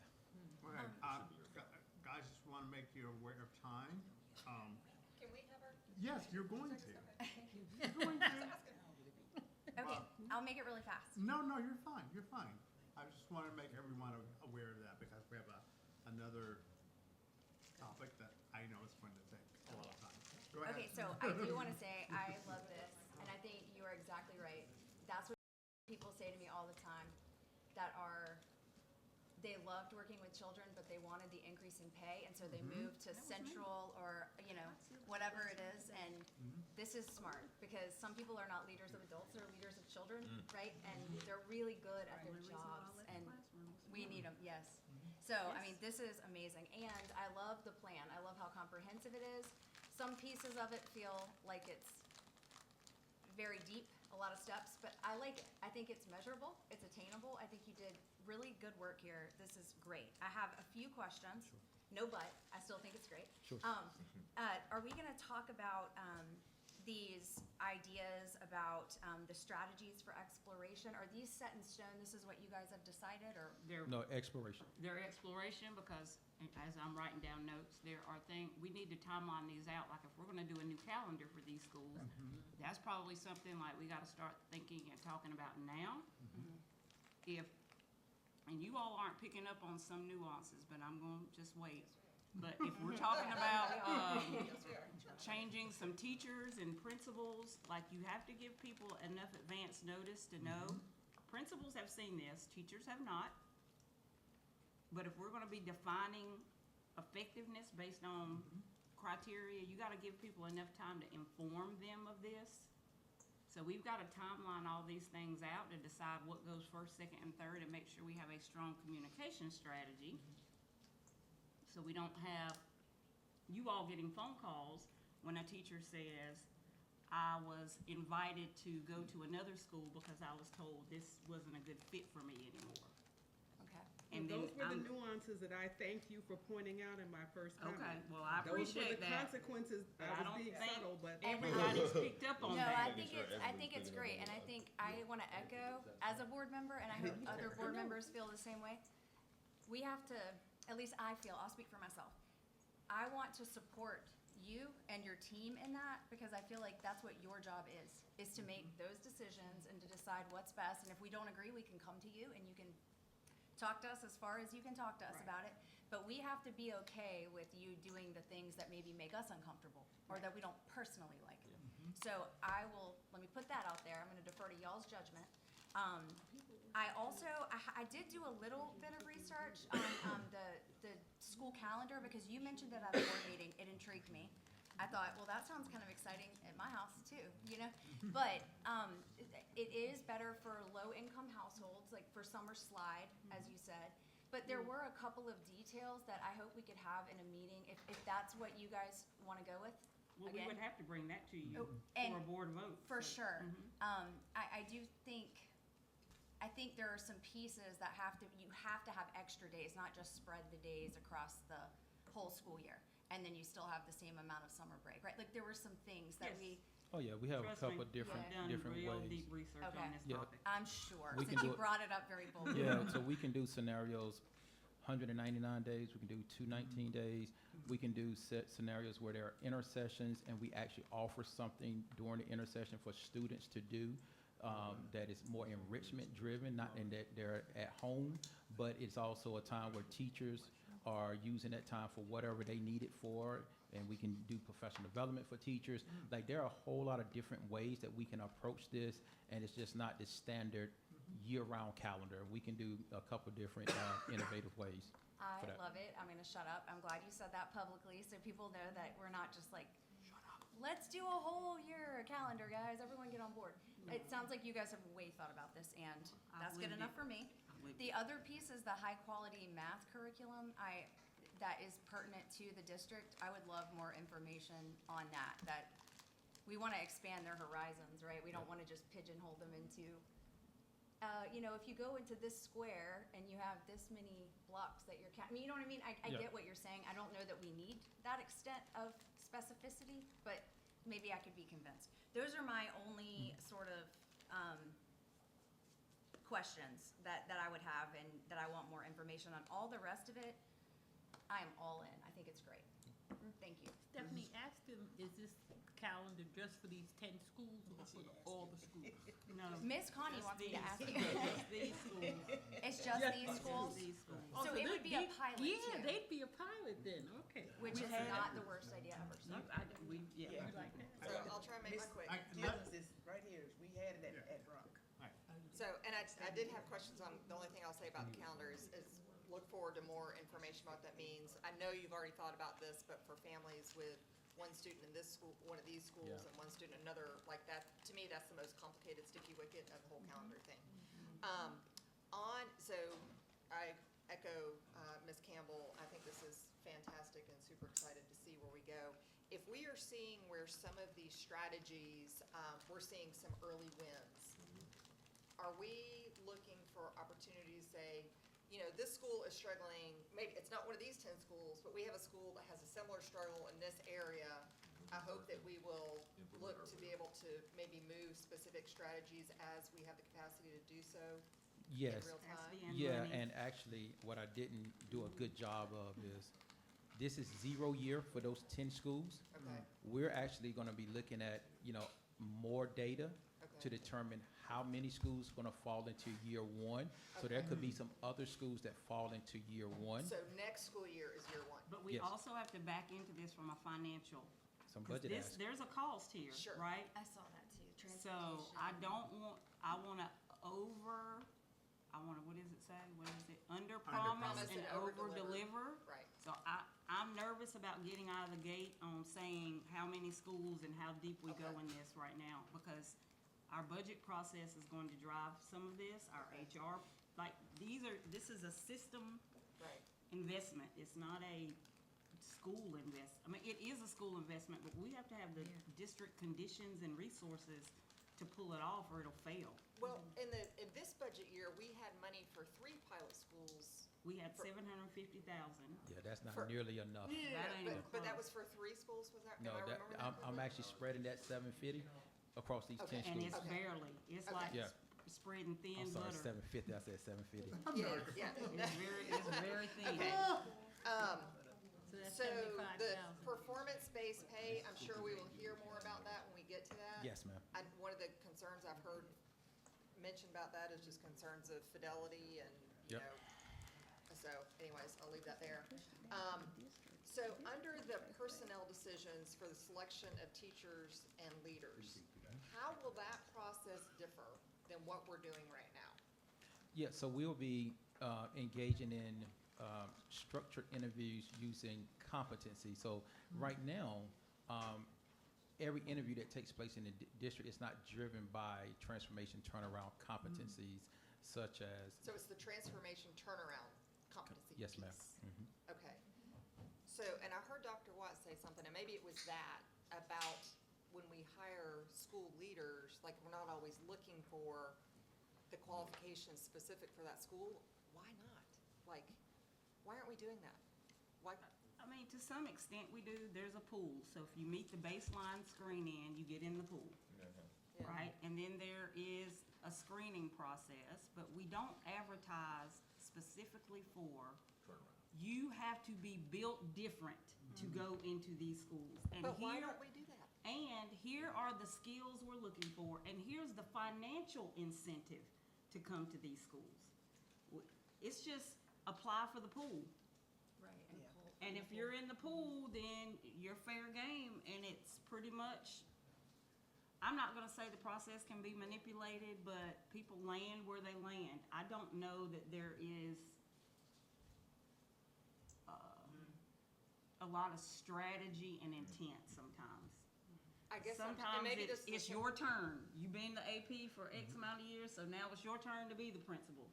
Or it's, it could be a lot of things influencing that. Well, and maybe this is a conversation for another time, but I'm struggling to understand the why behind that. Right. And why And we I- can't change that. Well, we Oh, no, can. she's saying We we can. can. We want That's to, what she's and we saying. are. That we need to change. We it. put some things in place this year, like this year we went to do the school profiles where we talked not just to the committee, what is that group called that we Oh, the normally? school council. Right, Yeah, this you went year out to, we yeah. expanded that and we wanted to talk to all stakeholders, cause that'll help us come up with a more inclusive process of how a principal, so we've been, you all don't necessarily see it, but we've been laying bricks for this since I've been here. Okay, Now, it's time to go live, okay, cause we've got some foundational things in place. okay. We'd love to see how that continues to follow. And then final comment on the data analysis.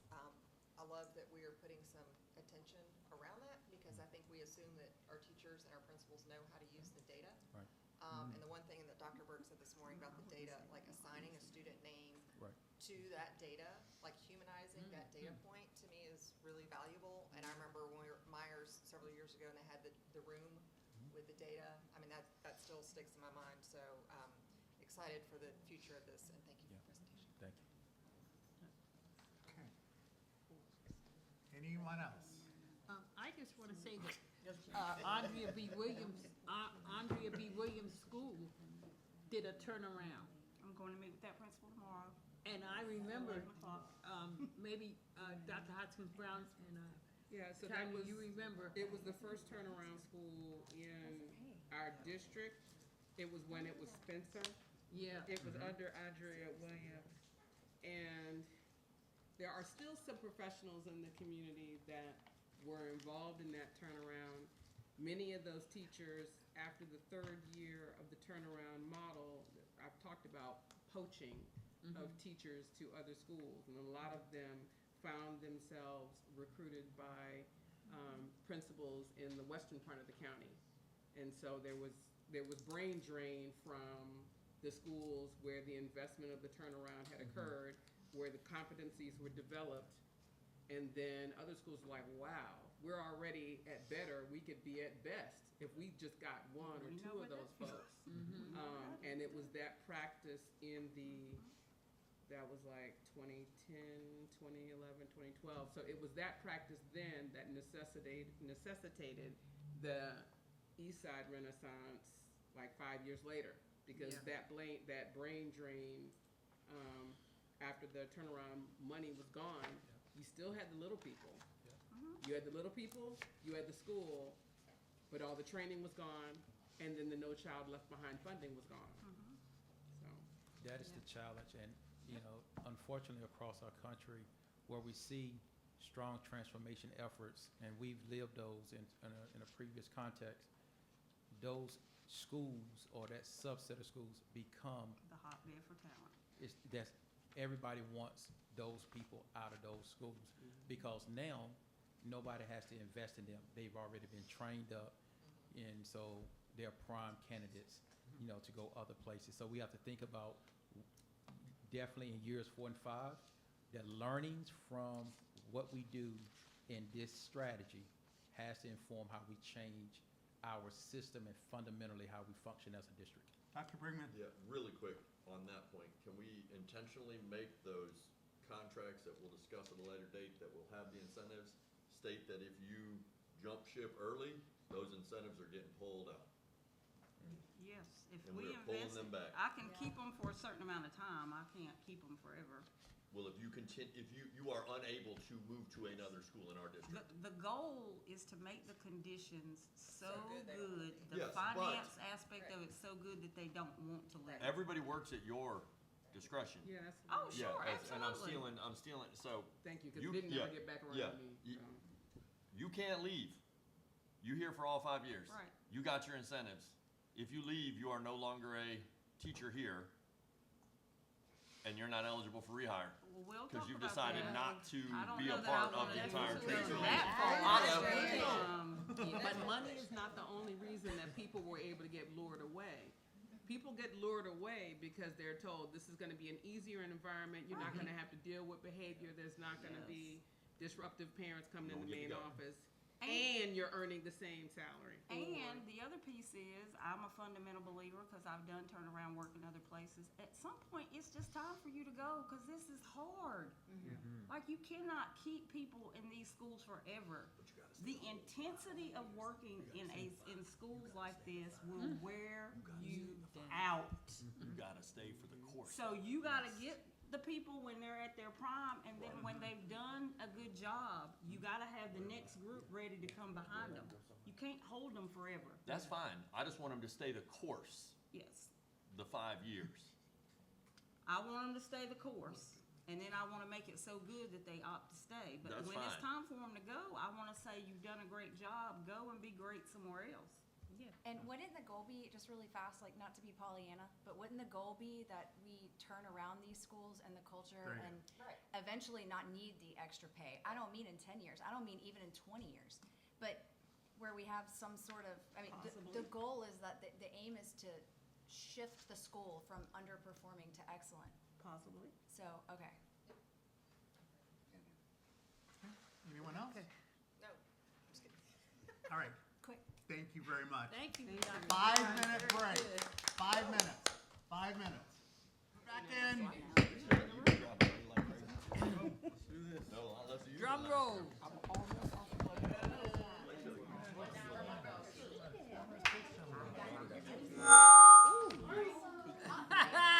Disciplinary action. That got us. Yeah, you are an ISS now, son, for playing with the. Are you trying to make us deaf before you speak? I think I heard the gavel, so. Yes. Yes, Mr. And Riddler. as fate would have it, you have me again to round out your day. As always, it seems to be the trend. I will do my very best to be brief, and then we'll yield to the board for your discussion around what I would imagine is a very important conversation that needs to occur. And I will be co-facilitating this with my colleague, Dr. Barnes. And so that was his cue to come on back up here as well, as he will field a lot of the questions. Very quickly, just want to kind of share our approach as a district to student discipline, not just in terms of numbers. And you had an opportunity to look at some data year over year for the month of August. And so we'll talk a little bit about that, but also just want to provide some narrative context as well to help shape our conversation and to help inform our continued work as we strengthen student culture across our district. You'll see in an upcoming slide in just a moment, really our approach is a balanced one around accountability and support. So just wanted to ground us in that. And of course, always like to acknowledge our strategic plan and priority. You'll also hear some information relative to our KPI in our upcoming October board meetings. But for the purpose of our conversation today, we'll look at a current snapshot of student discipline in the district, and we'll set our KPI data until October. One of the important things that I want to clarify at the start is how we define and report discipline data. I know that has been somewhat muddy And so we want to some extent, provide some clarity around that. And so I'll give sort of the narrative, as I like to do often, in a scenario. And then, of course, we have Dr. May here, who is able to provide some of the number context, if there are any questions around that. But I do want you to imagine, for very briefly here, 4 students who may get into an altercation in the cafeteria, right? And so to all of us, that feels like one incident, right? But in our reporting system, each student is logged separately, and that means it shows up as 4 incidents. Okay? So I wanted to make sure that I provided some of the context around that as we take a look at the numbers, and of course you've had an opportunity to see them prior to our conversation today. Each of those students has a behavior entry recorded, and then the final piece on this continuum is the assigned action and or consequence, okay? And each of those 4 students that were involved in an altercation in the cafeteria may receive a different consequence based on their level of involvement in that altercation. So just wanted to provide some context around that as you sort of prepare your questions and conversations here in just a moment. So, but wanted to again bring you back to the slide here. An event is a discipline event may include 1 or more students. Behavior of all students involved in the discipline event, and the action is simply the consequence. And it may include in-school suspension, out-of-school suspension, alternative school assignment, expulsion, which are state-reported actions, but it may also include other disciplinary action that may not be reported to the state, okay? This just simply shows the how a disciplinary referral or event flows through the process. Again, I've already shared with you, an incident occurs, the teacher completes the referral and or a staff member. It could be an administrator who initiates that referral. School administrator or staff person uses the discipline matrix, and by the way, you have a copy of the physical student code of conduct, but it is also available on our district website. They assign the appropriate consequence. And then the final step in the process is really where the data entry is important, and that's our district and really our school information specialist and or our district information specialist who generally logs that into the system. There may be some cases where another staff person who has been trained may enter that in our student information system. So I just wanted to kind of give some general context for how this process works, provide some define the terms that I know have been part of our conversations prior to today. So here's a current snapshot of our year-over-year data for the month of August. And what you'll notice is pretty obvious in some regards. But again, I want to make sure that you go back to the context that I shared with you earlier around how the data is reported. But you'll notice for the month of August, we did see an increase in the number of events. We saw an increase in the number of students involved in events, the number of assigned actions, and then, and I say that because the last one shows the total number of OSS and or ISS days. So that's where there's a distinction between those last 2 data pieces that you see on the screen. Mr. Butler has not said this yet, but I want to just say it, and so I can get it off my chest to say. The data has increased. We don't want to minimize that. Okay. But there are some factors I want you to also have in your back pocket. In our new code of conduct, vaping is an automatic 10-day suspension. Automatic 10 days. And remember, we put new vaping detectors in all of our bathrooms. So if a kid is vaping, unlike in previous years, we have a new detection system, and the detection system, if it works, is getting that to the school leader.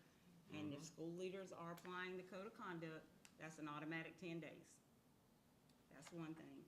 The second thing is, because we have had a focus on discipline and creating structure and order in our schools, those of you who have children know this. Sometimes before it gets better, it has to get worse. So there are situations where we have principals who have said, this is the expectation, this is what we're going to do and not going to do, and if you don't adhere to that, there's a consequence. So you may also be seeing that as an influential aspect of this data. So there are, I caution, you know, you all have heard me say many times, data tells a story. Data never lies, but it doesn't tell the whole truth either. The data doesn't lie. There is an increase in disciplinary incidents, suspensions, days, but that's not the whole story. So I'm giving you some other pieces of the story that I think are important for you to know. And if I may add, Dr. Watts, this may not be another chapter in the story, but it is another important part of the story. Dr. Watts lifted up the electronic vapes. But the other piece, and this is not to diminish, again, what we have acknowledged, which is an increase in events, number of students involved. But if you dig a little bit deeper in the data, and again, you all have had an opportunity to take a look at that, our disorderly conduct numbers, incidents, have decreased. The number of fights, incidents have decreased. We have seen an increase in what the state calls student incivility, which includes a number of behaviors that are non-compliance, right? And so wanted to give some context around some of the other behaviors that we're seeing, both in terms of increase and decrease, just to provide some additional context to the story, okay? I want to say thank you. Thank you, thank you, thank you. It is not, this is me, I do not perceive these bars as an increase in disciplinary events. I see this as an increase in our accountability of what was probably already there, and holding students and empowering our administrators and our teachers to actually take this document. It's formulaic. You do this, it's a level 1, the minimum is this, the maximum is that, and we allow our administrators to determine if they're gonna do a minimum or a maximum, and they report it. And if somebody has an issue, the issue should be with this document and telling us what should be changed in this document, because we give this document out every year. We go into Power School and we sign it. The student signs it with me. And now I believe that we have just finally empowered a little bit more our principals, our district staff to look over top of those principals, and at the schools where it is being done well, teachers, I hope, are feeling supported in reporting, because something's actually going to occur. At least that's what I've seen at my household. So I don't believe that it's probably like this, oh, the kids are doing so much more. It's that on the incivility, which we have all seen in the reports that we sometimes get on students, are actually now, all of them are getting documented, rather than the one teacher that was always willing to do it. I feel like teachers, I hope, tell me if I'm wrong, teachers, are feeling like they are now got an AP and a principal that are gonna back them up on doing it. And hopefully a board and a district that'll back up the document that people spend a lot of time putting together, that it's black and white here. Go to the incident, go to the level, boom. So thank you, is what I have to say to that point. Can I just add something to that? A couple years ago, as you recall, we were dealing with vaping. Vaping was a big issue in so we began to look for ways to mitigate that. And we made a tremendous investment in what we call smart detection devices, which does actually more than just the vaping detection. And so, yes, those numbers will go up, but they're eventually going to go down, right? Because we are now detecting more incidents. The other thing I would bring to your attention is we invested in the infrastructure of weapon detection, which gave us the opportunity to seize more contraband, that not just weapons, but contraband that's coming into our schools. We saw that those numbers begin to rise. Now we're seeing those begin to go down. And so it's just part of the process. There is more accountability, and we definitely want that. But it takes time to recondition the culture within schools so that students know what they can and cannot do. And you'll likely see the same push depending on where we go with cell phones. But I'm just preparing you. When that gets put out there, there's going to be discipline tied to it. And until students learn that this is not what we're going to do anymore, you might see increases in these types of data points. Okay. I think the challenge that is going to approach us, that we're going to approach when the data increases, is that when these student files come to us, that we're not retrying these student experiences in our closed session, which is what we have been wont to do in years past. We've been asked by the superintendent to not do that when it comes to personnel issues, when personnel come to us, and again, people serve at the pleasure of the superintendent. But when people come to us and say, oh, I didn't really want that move, that's not for us to be participating in if we're really supporting this vision. The other things, when the discipline data comes up and we're sitting in those sessions and we have to execute our policy, we're going to inevitably come up with a case which is like the proverbial butter knife in the apple, that we had to handle in a way that did not feel good in our core, but which was aligned with our policy. But our code of conduct gives a range, and this is where leadership matters. A lot of times it'll say a level 1 is something as simple as a conference with a parent, all the way up to 5 days of suspension. So I think our code of conduct, except for the vaping, that's where I do not see that flexibility.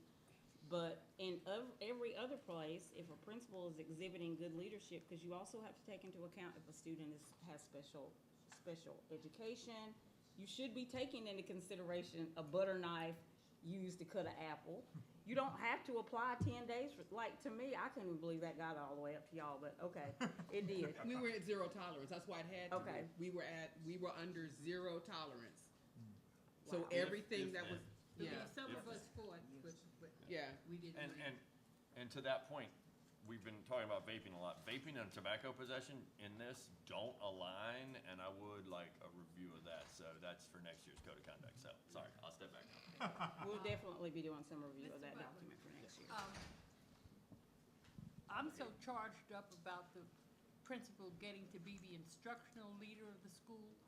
Is there like a team that can handle some of the discipline referrals, or is all that coming into my principal's hands, who I'm hoping is rather in the classroom, helping Ms. Campbell get her best practices done? No, so, there isn't a discipline team that handles that. But the assistant principals, and some schools have deans of students that deal with a lot of the discipline scenarios. But what is not talked about, which will be talked about in some upcoming slides, are the things that we have done proactively that will help free up some of those administrators so they're not having to deal with so many disciplinary infractions, to be more proactive. And so this summer, we spent a great deal of time with principals and assistant principals and getting real specific about how they supervise their campuses in all areas of the campus. So if you get tight on that, it's less of what they have to do on the back end. Now, that doesn't mean that we don't need people in the school to deal with disciplinary infractions, But what we're working on is minimizing those so that it's more manageable. We have 3 high schools today that historically in the previous year would have had a lot of incidents. Those 3 principals in these schools, which are 3 new principals, brand new principals, were very specific about what they wanted to see happen at dismissal, transitions, hallways, etc. They are able to manage their disciplinary concerns differently this year and dedicate more time to instruction, I right? would say not only they were specific, it's they whole staff. Because Accountable. the principal by himself or herself can't be the only ones out in the hallway. Right? That's not gonna work. Nope. The police is not accountable for this. That's on the back end, right? That's when something has happened and the police have to then intervene. These principals are holding every adult accountable And for they- being where they're supposed to be and doing what they're supposed to do at certain points and times of the day. And it is an investment on the front end. For the first 4 to 6 weeks, it's gotta be all in. Everybody's gotta be aligned, drinking from the same jar of Kool-Aid. And But if so you specific. do it on the front end, Yep. come October, you gonna have a few little things, but it won't be anything like major. It was all written out. Principals practiced with their teachers before school opened. They walked those spaces. They reenacted behavior scenarios.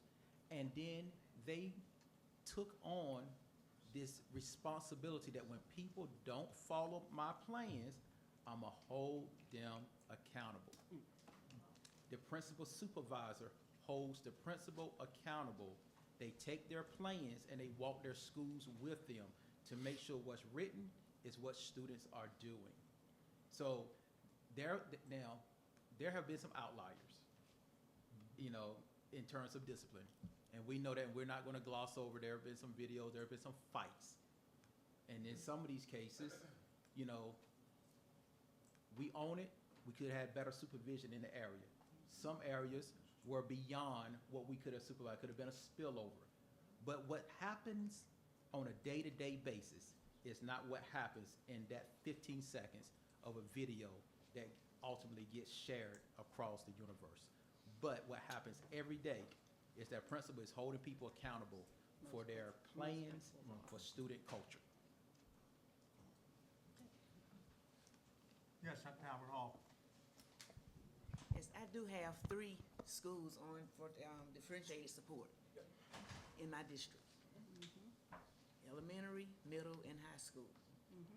And I know that it's still cultural issues. Can't gloss over it. It's a problem, and it's really, it impacts student achievement. We know that. God, yes. It just does. Regardless of how many degrees, how well a teacher can teach, the pedagogy and all, without that classroom management. In those schools, those aren't new people Right. that you're talking about that's That's right. making changes. So I would love to see changes happen because it's really extending out into the community. Yep. School culture is extended out into the community, which consists of apartments, neighborhoods, the city, the county. Then on the other hand, in the county, in the city, in the neighborhoods and apartment, it's extended into the schools. Yep. And vice versa. Some of this stuff starts in the community and comes to the school. That's what I just said. Okay, yeah, it's vice versa. Yeah, vice versa, yeah. It's extended into the schools, so this has been my pet peeve for several years now. And we need to work on minimizing referrals without minimizing referrals, but just not reporting it. Well, so I'm glad you brought that up. And so in talking with some of our leaders, we do have a lot of referrals that are reported this year because someone were very honest with me And that they didn't report it. they didn't report some things because they didn't want it to look like they didn't have control of their campus and somebody look at a number and come down on them. And so they have been given clear direction. Don't violate the student code of conduct. We're gonna deal with the issues, but our job is to be proactive so we don't have so many issues versus trying to cook the numbers. And I also just want to reinforce, we got to look at, again, I'm going to go back to the differentiated school support plan. Do we have the right leaders and teachers in those places? Because we've given many of these places extra teachers, extra hall monitors, we've given all the extra. But it's, at some point, the adults have to change their practices and behaviors. And I just want to say this, she probably kill me for saying it. Brock is not on this list, and it was at one time. Selena Gillens, she's outside, she didn't hear it, turned that school around. So that's another resource. Selena Gillens turned Brock around that was at one time in the same condition. So I think the conversation has been good. I'm not sure where I No, but I do think all of what has been shared really is very much aligned to what we wanted to share with you in terms of a balanced strategy, right? And Dr. Howard Hall often talks about school culture, and it is the foundation. It's the bottom line, it's the through line, it's the headline, right? And so what you heard from Dr. Barnes, from Dr. Watts, and even from Chief Enoch is really twofold, right? It's those systems and supports, and it's accountability. And so how do we balance both? And one of the things that Dr. Barnes talked about in terms of those proactive strategies is really about changing adult and student behaviors, right? Those leaders and teachers. And so how do we equip them with the tools, with the support, with the system, and then also authorize, give them permission to exercise their leadership in holding students accountable as per the Student Code of Conduct. And so one of the things that he talked about, and I will definitely not go back over that, is the minute-by-minute plans. I think it's important as well, we talk about building teacher capacity. While we have prioritized our year one teachers and year two teachers, it is support that is also being provided to our veteran teachers in many ways. But we have taken a real strategic approach to make sure that those first-year teachers are equipped with the tools so that they can facilitate strong classroom cultures. And then, of course, Dr. Howard Hall, you talked about the engagement with our community and our parents. That's the other adult that's involved in this process, right? And we can't gloss over that. And so it's important for us to strengthen our communication systems, inviting parents to be a part of the solution and creating spaces where they want to be. But it also requires us to engage with them. And so that begins with teachers and parents, our school administrators as a district, really being intentional in how we respond and be proactive on the front end around the things that we're doing. So wanted to make sure we lifted that up as well. The other piece is the preventive component. Again, when we talk about adult and student behaviors, the early warning systems, that is critical. Those things that we can do based on what we're seeing very early on as indicators that these are challenges.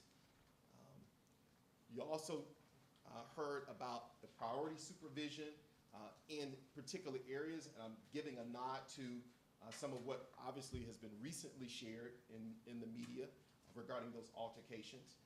But how do we prioritize based on what we've seen early on to ensure that those areas are monitored very closely?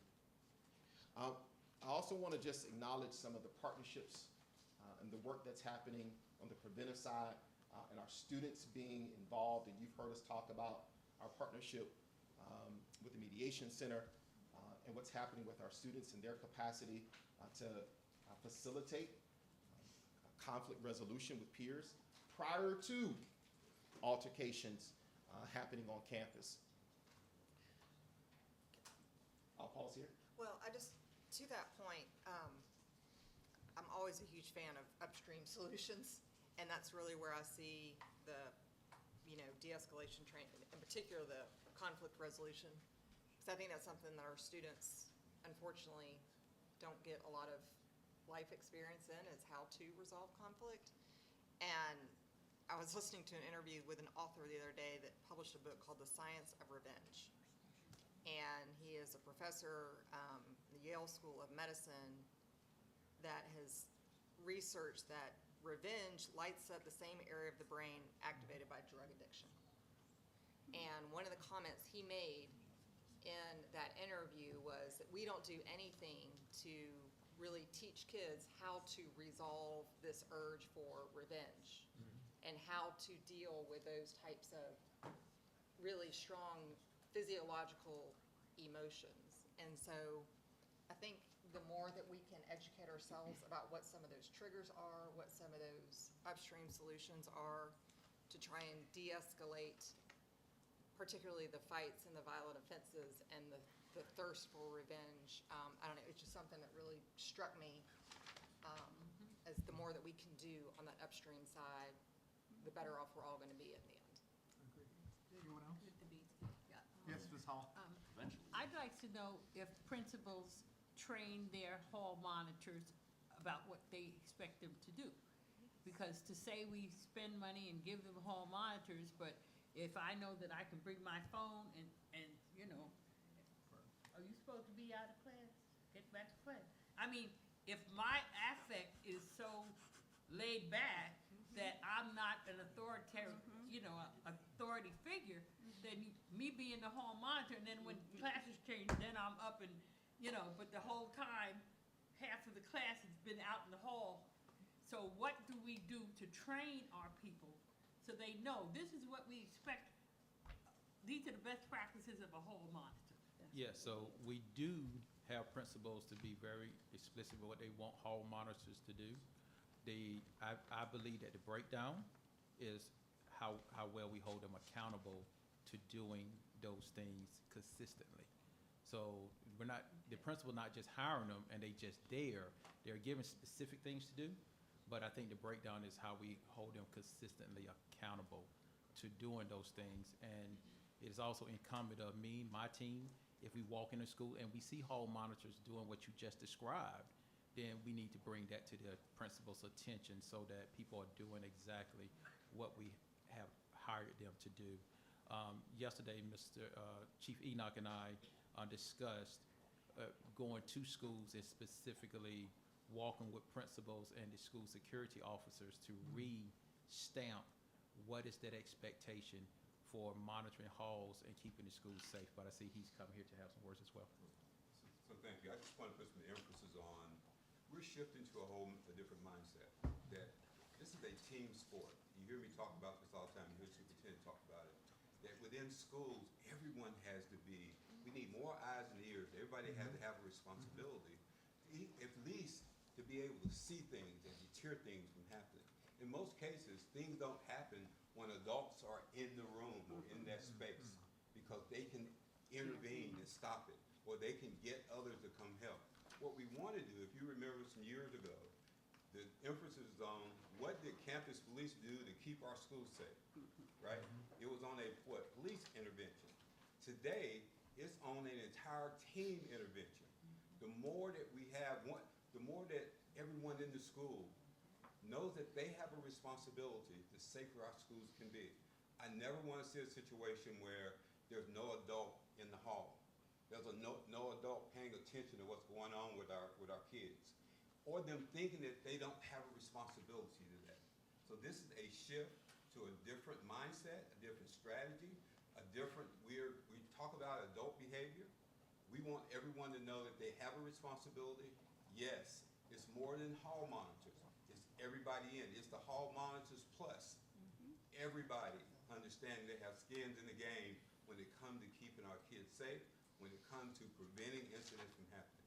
Well, Chief, does the custodian have a radio? So if I see something and I'm mopping, but I see Roger, you know, doing something inappropriate, can I just call and say, If come they in? don't, I'll get them a radio. You know, well, I'm just saying, so Let me if say- you're saying everybody, then the custodians I always would say involved. our custodians, and if Megan was up here, she'd be talking about some of the heroic stuff that our custodians Yeah, do they do. every day They do. in keeping our doors closed and seeing things that are out of order. Yes, everyone has to be engaged. Dr. Bond is talking about a strategy that includes everybody from lunchroom, nutrition personnel, to everybody in that school will have a role in school safety. And it's gonna be very clear what those roles are, and so they know what to do when something happens. Before something happens. Yeah, Dr. Howard Hall. Right quick. This is a bold question, but I'm gonna just have to ask it. Is there a comprehensive strategy to address students that come to school smelling like loud and have the eyes to show as evidence that they, do we I'm have sorry, any I'm type sorry. of strategy? For a point of clarity, what is loud? I went to beach, I don't know what that is. I don't know what that is. What loud is. So I think that is, and Dr. Barnes may provide a more specific response.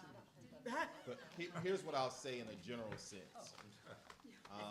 We want to ensure that our schools, in particular our leaders, are utilizing the student code of conduct. But we see this in a few different ways, right? Leaders applying immediate action to ensure physical and emotional safety, right? Leaders assessing the behavior incidents to ensure appropriate responses across schools to the greatest extent possible. But as it relates to that scenario, right, leaders accounting for the unique circumstances of each case when assigning consequences. So I don't know if that necessarily addresses, because each circumstance is different, right? And so what we want to make sure that school leaders are doing is that they are appropriately, in each of those cases, they're applying the student code of conduct, they're assessing those behaviors, and they're accounting for the unique circumstances so that the appropriate action can be assigned for students. And in some cases, the appropriate action is both an accountable action, but it's also a support. And so one of the things that I wanted to circle back to, but you brought it back to for our conversation, is this idea around the loud smell or the use of, right? And while there is an accountability component to that, as per the student code of conduct, there's also a support piece that's important. And so when those students are assigned that consequence, there's an expectation that they also utilize and engage in the support that is provided through our student services team, through a diversion program. And so there's an accountability, but there's also support provided to students. So I don't know if that answers your questions, but each scenario is different, but always go back to the student code of conduct. Okay, this is gonna be a little bit controversial, so I'm gonna phrase it in a different way. So, in children's choir during summer camp, we have a rule that, there's no fighting, okay? We had an incident where we had a couple boys get into a fight, and the result is you're kicked out, right? So parent shows up for the meeting, pick their kid up. The parent says the following: I taught my boy that if someone hits them, you hit them back.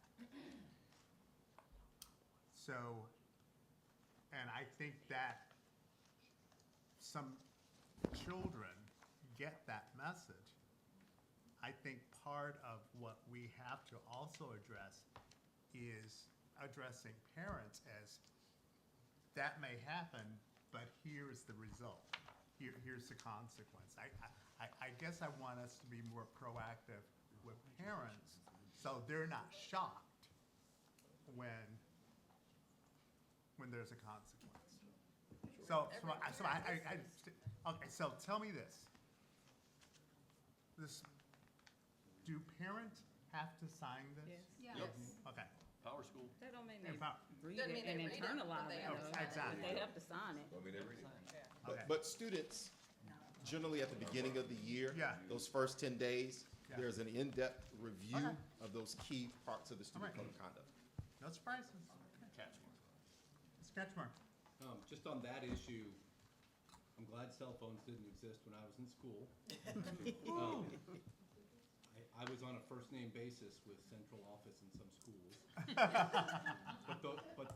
And I'm being a little facetious, but the meetings I remember to this day are the ones where my parents had to be there, There you go. or whoever was my grandparents sometimes, whatever it was. And so the more we involve parents and caregivers to the extent we can, to me, that had a lasting impact on me.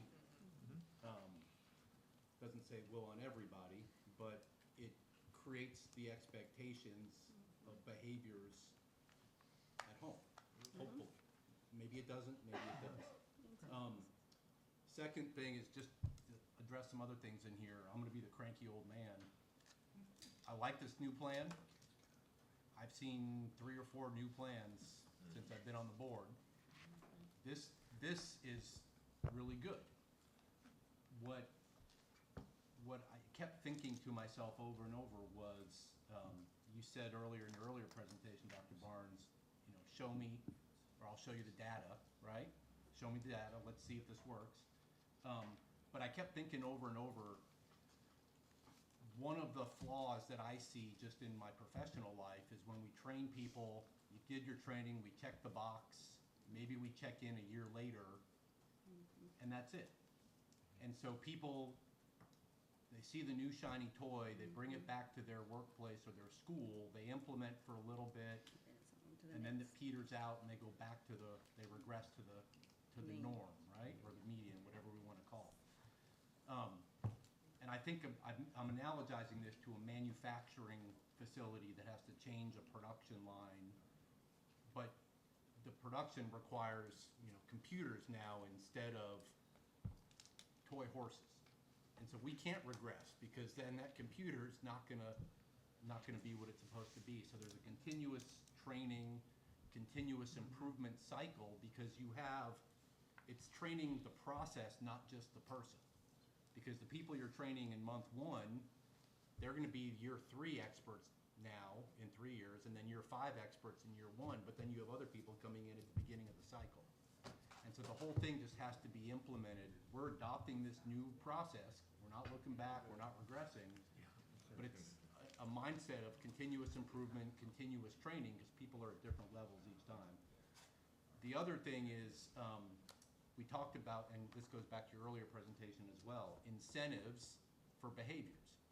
So we're gonna pay some people a lot more to take on challenging roles. I'm good with that. I also think about the Atlanta teacher cheating scandal. And it was primarily driven by financial motivations. Right. So how are we checking, how are we constantly monitoring our incentives to make sure it's the behaviors we want to happen and not the behaviors we don't want to have happen? And then I think back to I'm glad there were principals who were candid enough with you to say, look, I didn't report some stuff. I bet, well, I'm not gonna bet, but I remember years ago, there was a heavy interest on our discipline numbers, and certain people in leadership said, we'll take care of it. And our leadership numbers went down, and the anecdotal feedback was people were told, if you report it, it's gonna hurt your career. So again, are those the incentives are those the behaviors we really want to encourage? So I'm just gonna encourage us to continuously look at our carrots and our sticks, and make sure they're not creating bad behaviors. And that leads to the final point, and then I'll shut up, which is, I am all for accountability. I am all for do your job or move on. But I'm also I don't want anybody to ever say, nobody gave me the tools I needed. Nobody told me this is what I was expected to do, and I didn't get the training I needed. Because when they call us, which they do, I want to be able to say, you got the tools, you got the training, you got the support, tell me what you didn't get. And then it was just an implementation, and sometimes people aren't aligned for the new role, right? This isn't a good fit. It doesn't mean they're bad people or poor performers, it means let's find the better fit. Or sometimes it means maybe you need to find a different career or a different system. But it's not an all or nothing, and it goes back to what we're doing with discipline, which is before we were zero tolerance, then we're that's okay, Johnny, we'll see you tomorrow, and now it's we're gonna follow the rules with discretion. So when it comes back to us, or it comes up to senior leadership, to me, the person who is next to the child is in the best role to evaluate what's best holistically for that child. The teacher, and then the principal and assistant principal.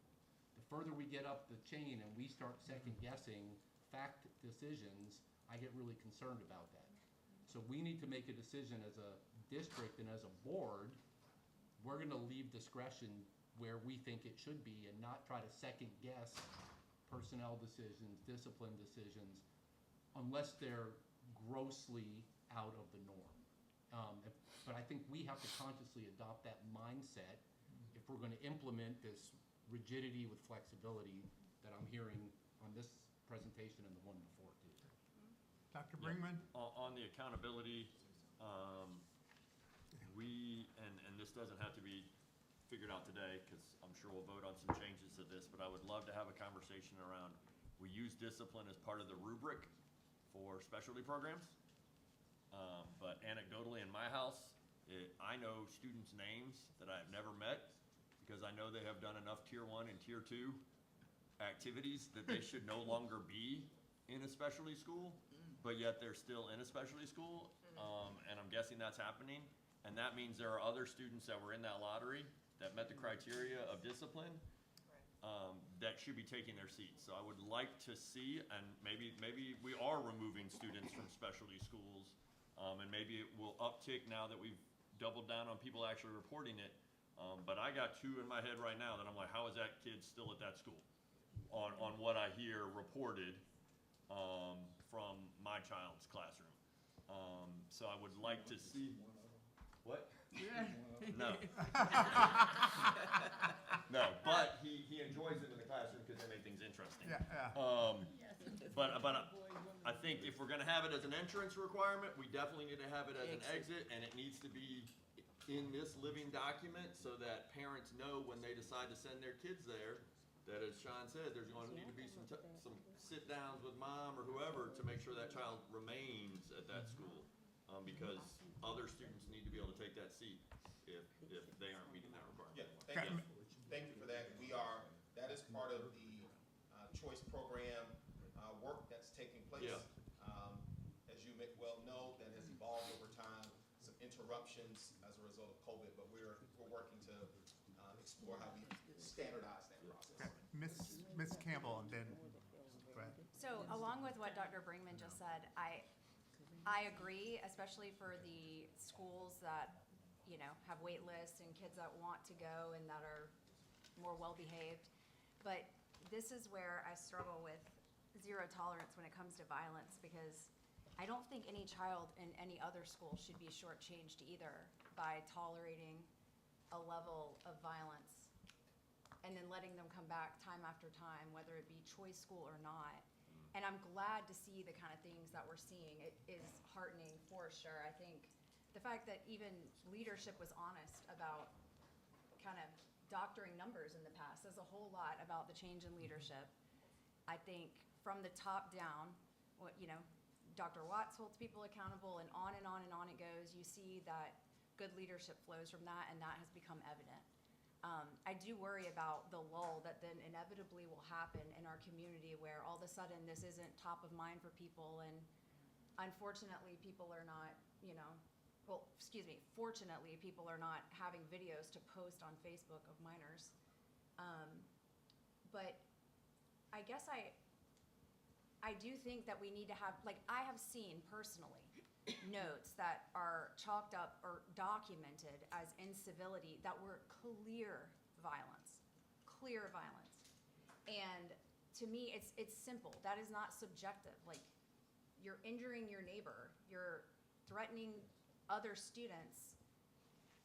I'm all for using our discretion and the people closest to the students having the say at some level, but, you know, at some point, we have to draw a line because we're looking out for a handful of students that represent, according to GOSA, roughly 7% of students.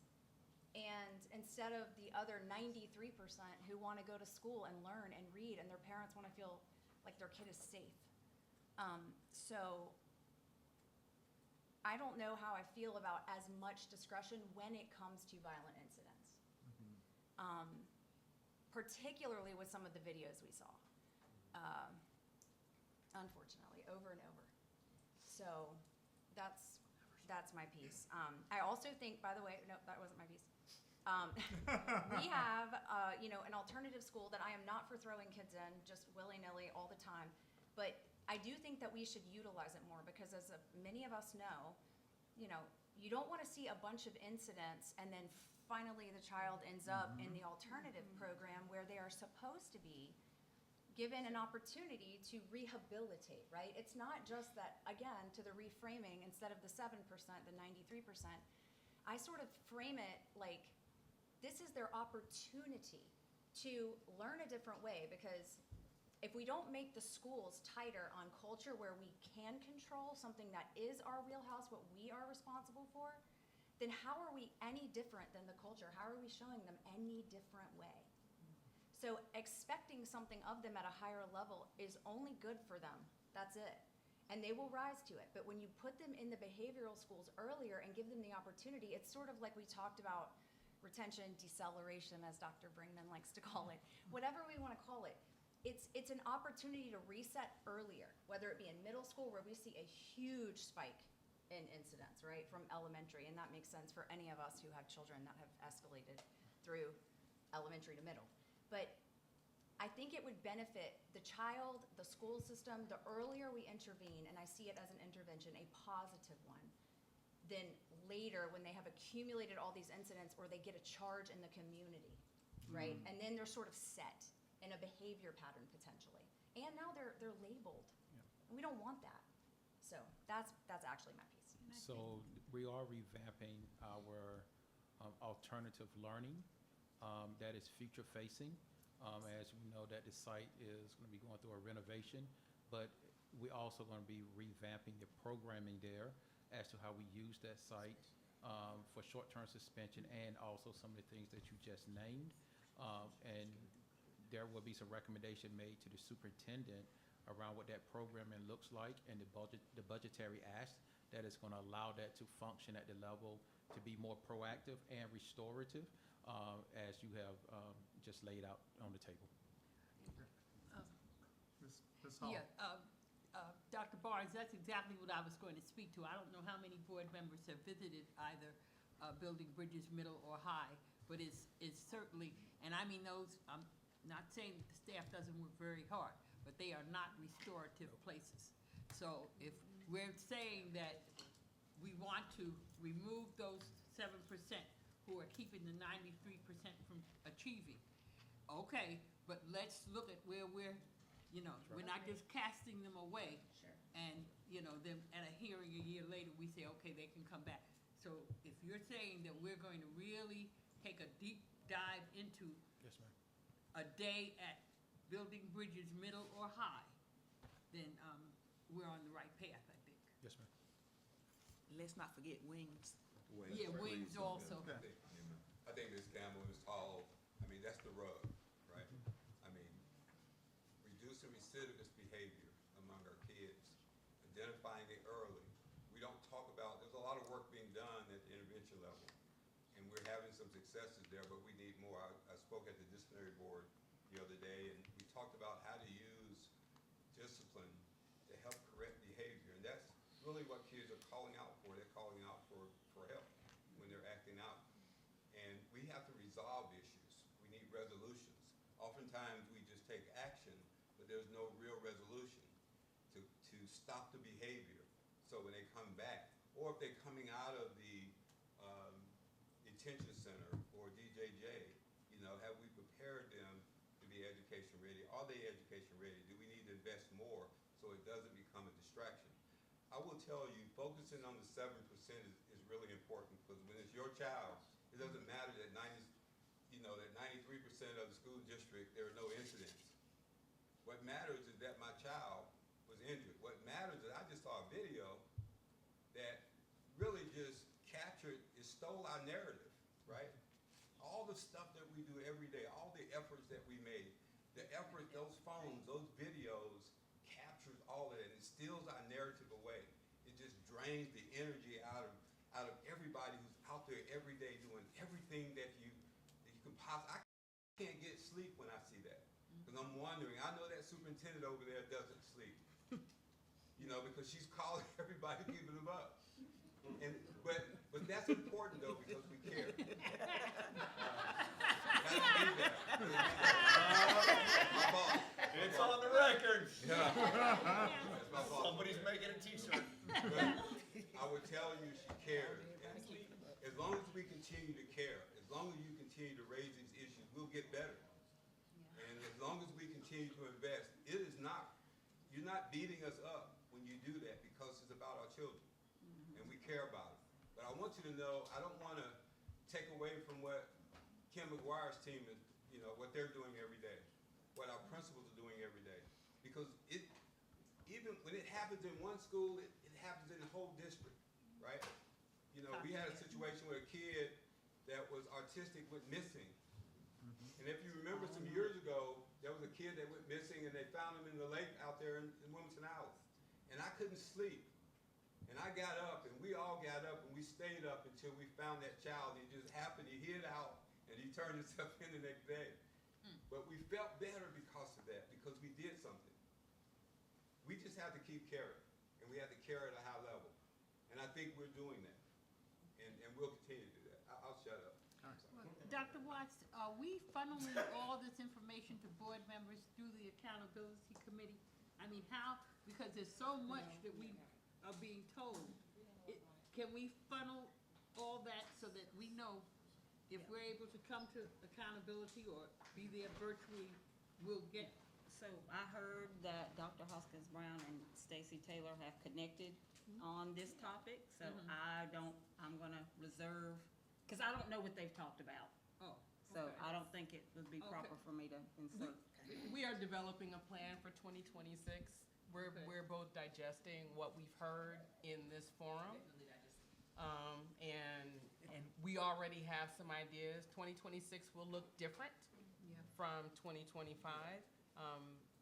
But we're not gonna turn the next BAC meeting upside down in 1 week based on what we talked about here. But we are working on a plan, and we think you'll be pleased with it. And I think just having one point of dissemination, you know what I'm saying, besides what the superintendent sends us, to know that at accountability meeting, we'll be able to be caught up on whatever progress has happened from today to, because like meeting every other month, that has really kind of diminished our.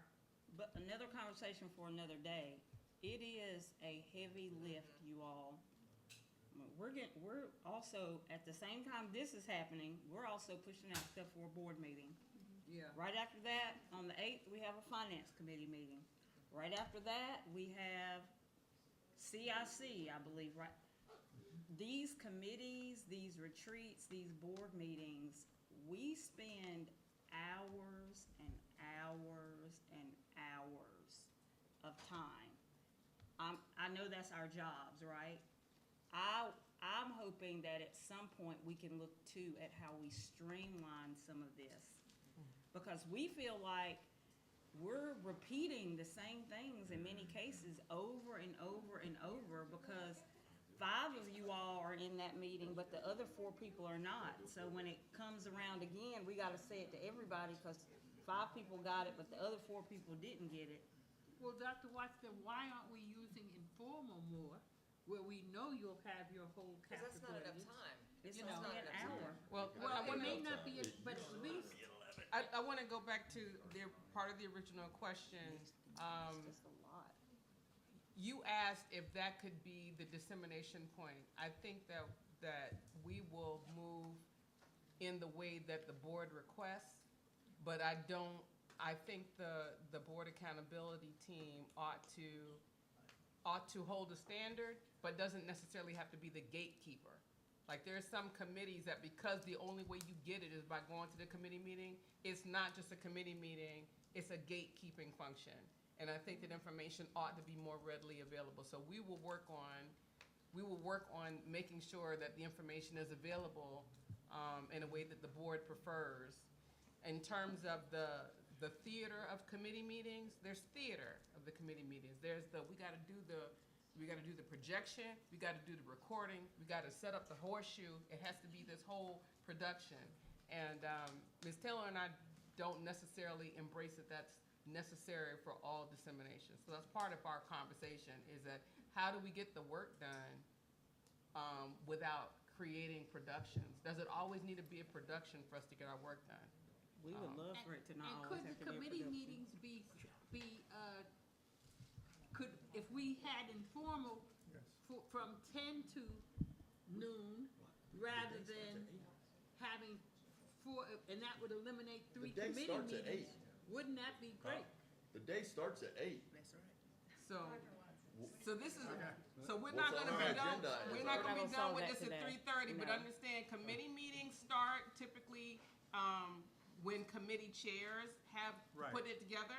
And informal and all that, that's typically set by board chair and leadership, and we have not been starting earlier, because in the past, it's been perceived that staff need that time to prepare for the meeting. So to have a meeting start at 8 and prepare for the meeting that has been an opinion. I don't know what the current opinion is. Yeah. I just show up when informal says show up. In my opinion, it's Mis- just a lot. Mr. of Kachmar. meetings to So prepare for. some boards don't have committees and they just meet twice a month, and Yes.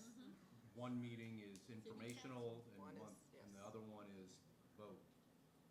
So we could certainly look at something like that, or just do informal starting earlier and we rotate the topics on a quarterly basis. But Yeah. then it's regular and predictable, and you got 1 or 2 meetings on your calendar instead of 37. Dr. Bringmer, give me the young person, I agree.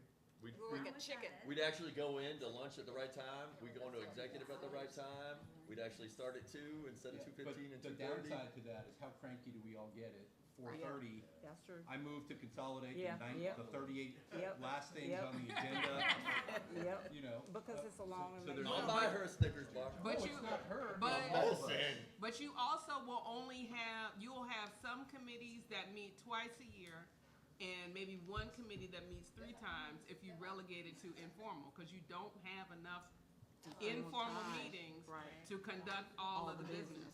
I like the idea of, that Mr. Kachmar, where we look at 2 meetings a month, because what that can also do is at the planning meeting, it gives the staff time to say, hey, this is gonna be coming up on your next board agenda. And if we have something that is time sensitive in particular, we can get it 2 weeks heads up. You're gonna be voting on it in 2 weeks, or whatever the cadence is. Like, I think we all really like when the attendance policy was being revised, but that took 2 to 3 months because of the cadence of our meetings. So I would suggest that we look at twice, because I do think that we're gonna get too crunched on an informal, that we don't have enough time to get all the committees. But if we looked at doing 2 meetings a month, then I think there's a way that we could perhaps be more. That may be amenable to this board. I ask that instead of trying to work that out in the last 10 minutes of a Yeah. 2-day No, meeting, these No, are, just- these are just that we suggestions. look at that. I mean, for people who are in private sector, that may work really well. We have talked about that in the past, and the board has tried to have 2 meetings a month, and it did not go well. I mean, it was not successful. We did have board leadership that tried to do that. Byrne tried to do it. It didn't work. So I think that it's something we could explore. Certainly, if we do that, I would heartily, enthusiastically embrace a day and an evening meeting. Yeah. Yes. Yes. 2 daytime meetings a month is a lot when this is your second job. But I think that, I have no problem meeting more frequently. I have no problem getting, being at Whitney at 8 o'clock in the morning for a full day. Whatever it is, let's just plan it and make sure that we're working efficiently and effectively. Okay, that is something for us to think about, and, and we have to do our calendar very soon, so hopefully by the time we do the calendar, we'll have talked about it and come to some conclusions. I love the idea. Can we ask the superintendent and staff to say, here's what's Yes. optimal for Yes. us, and give Yes. us some thoughts? I'd be happy to do that. Okay. I think we'd be, Oh, not no. now. Yeah, I want everybody to speak in turn right now. We can propose something. You only have 15 minutes per person. No. No, let's close out. Okay, all right, guys, this has been an amazing 2 days. I think we have had some great conversations. We've had some, and thank you, staff, for putting all of this together.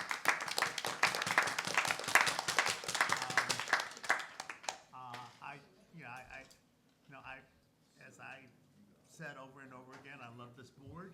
I love that we can have very passionate conversations and laugh in the next 30 seconds. So, thank you all for your commitment. Go to your families.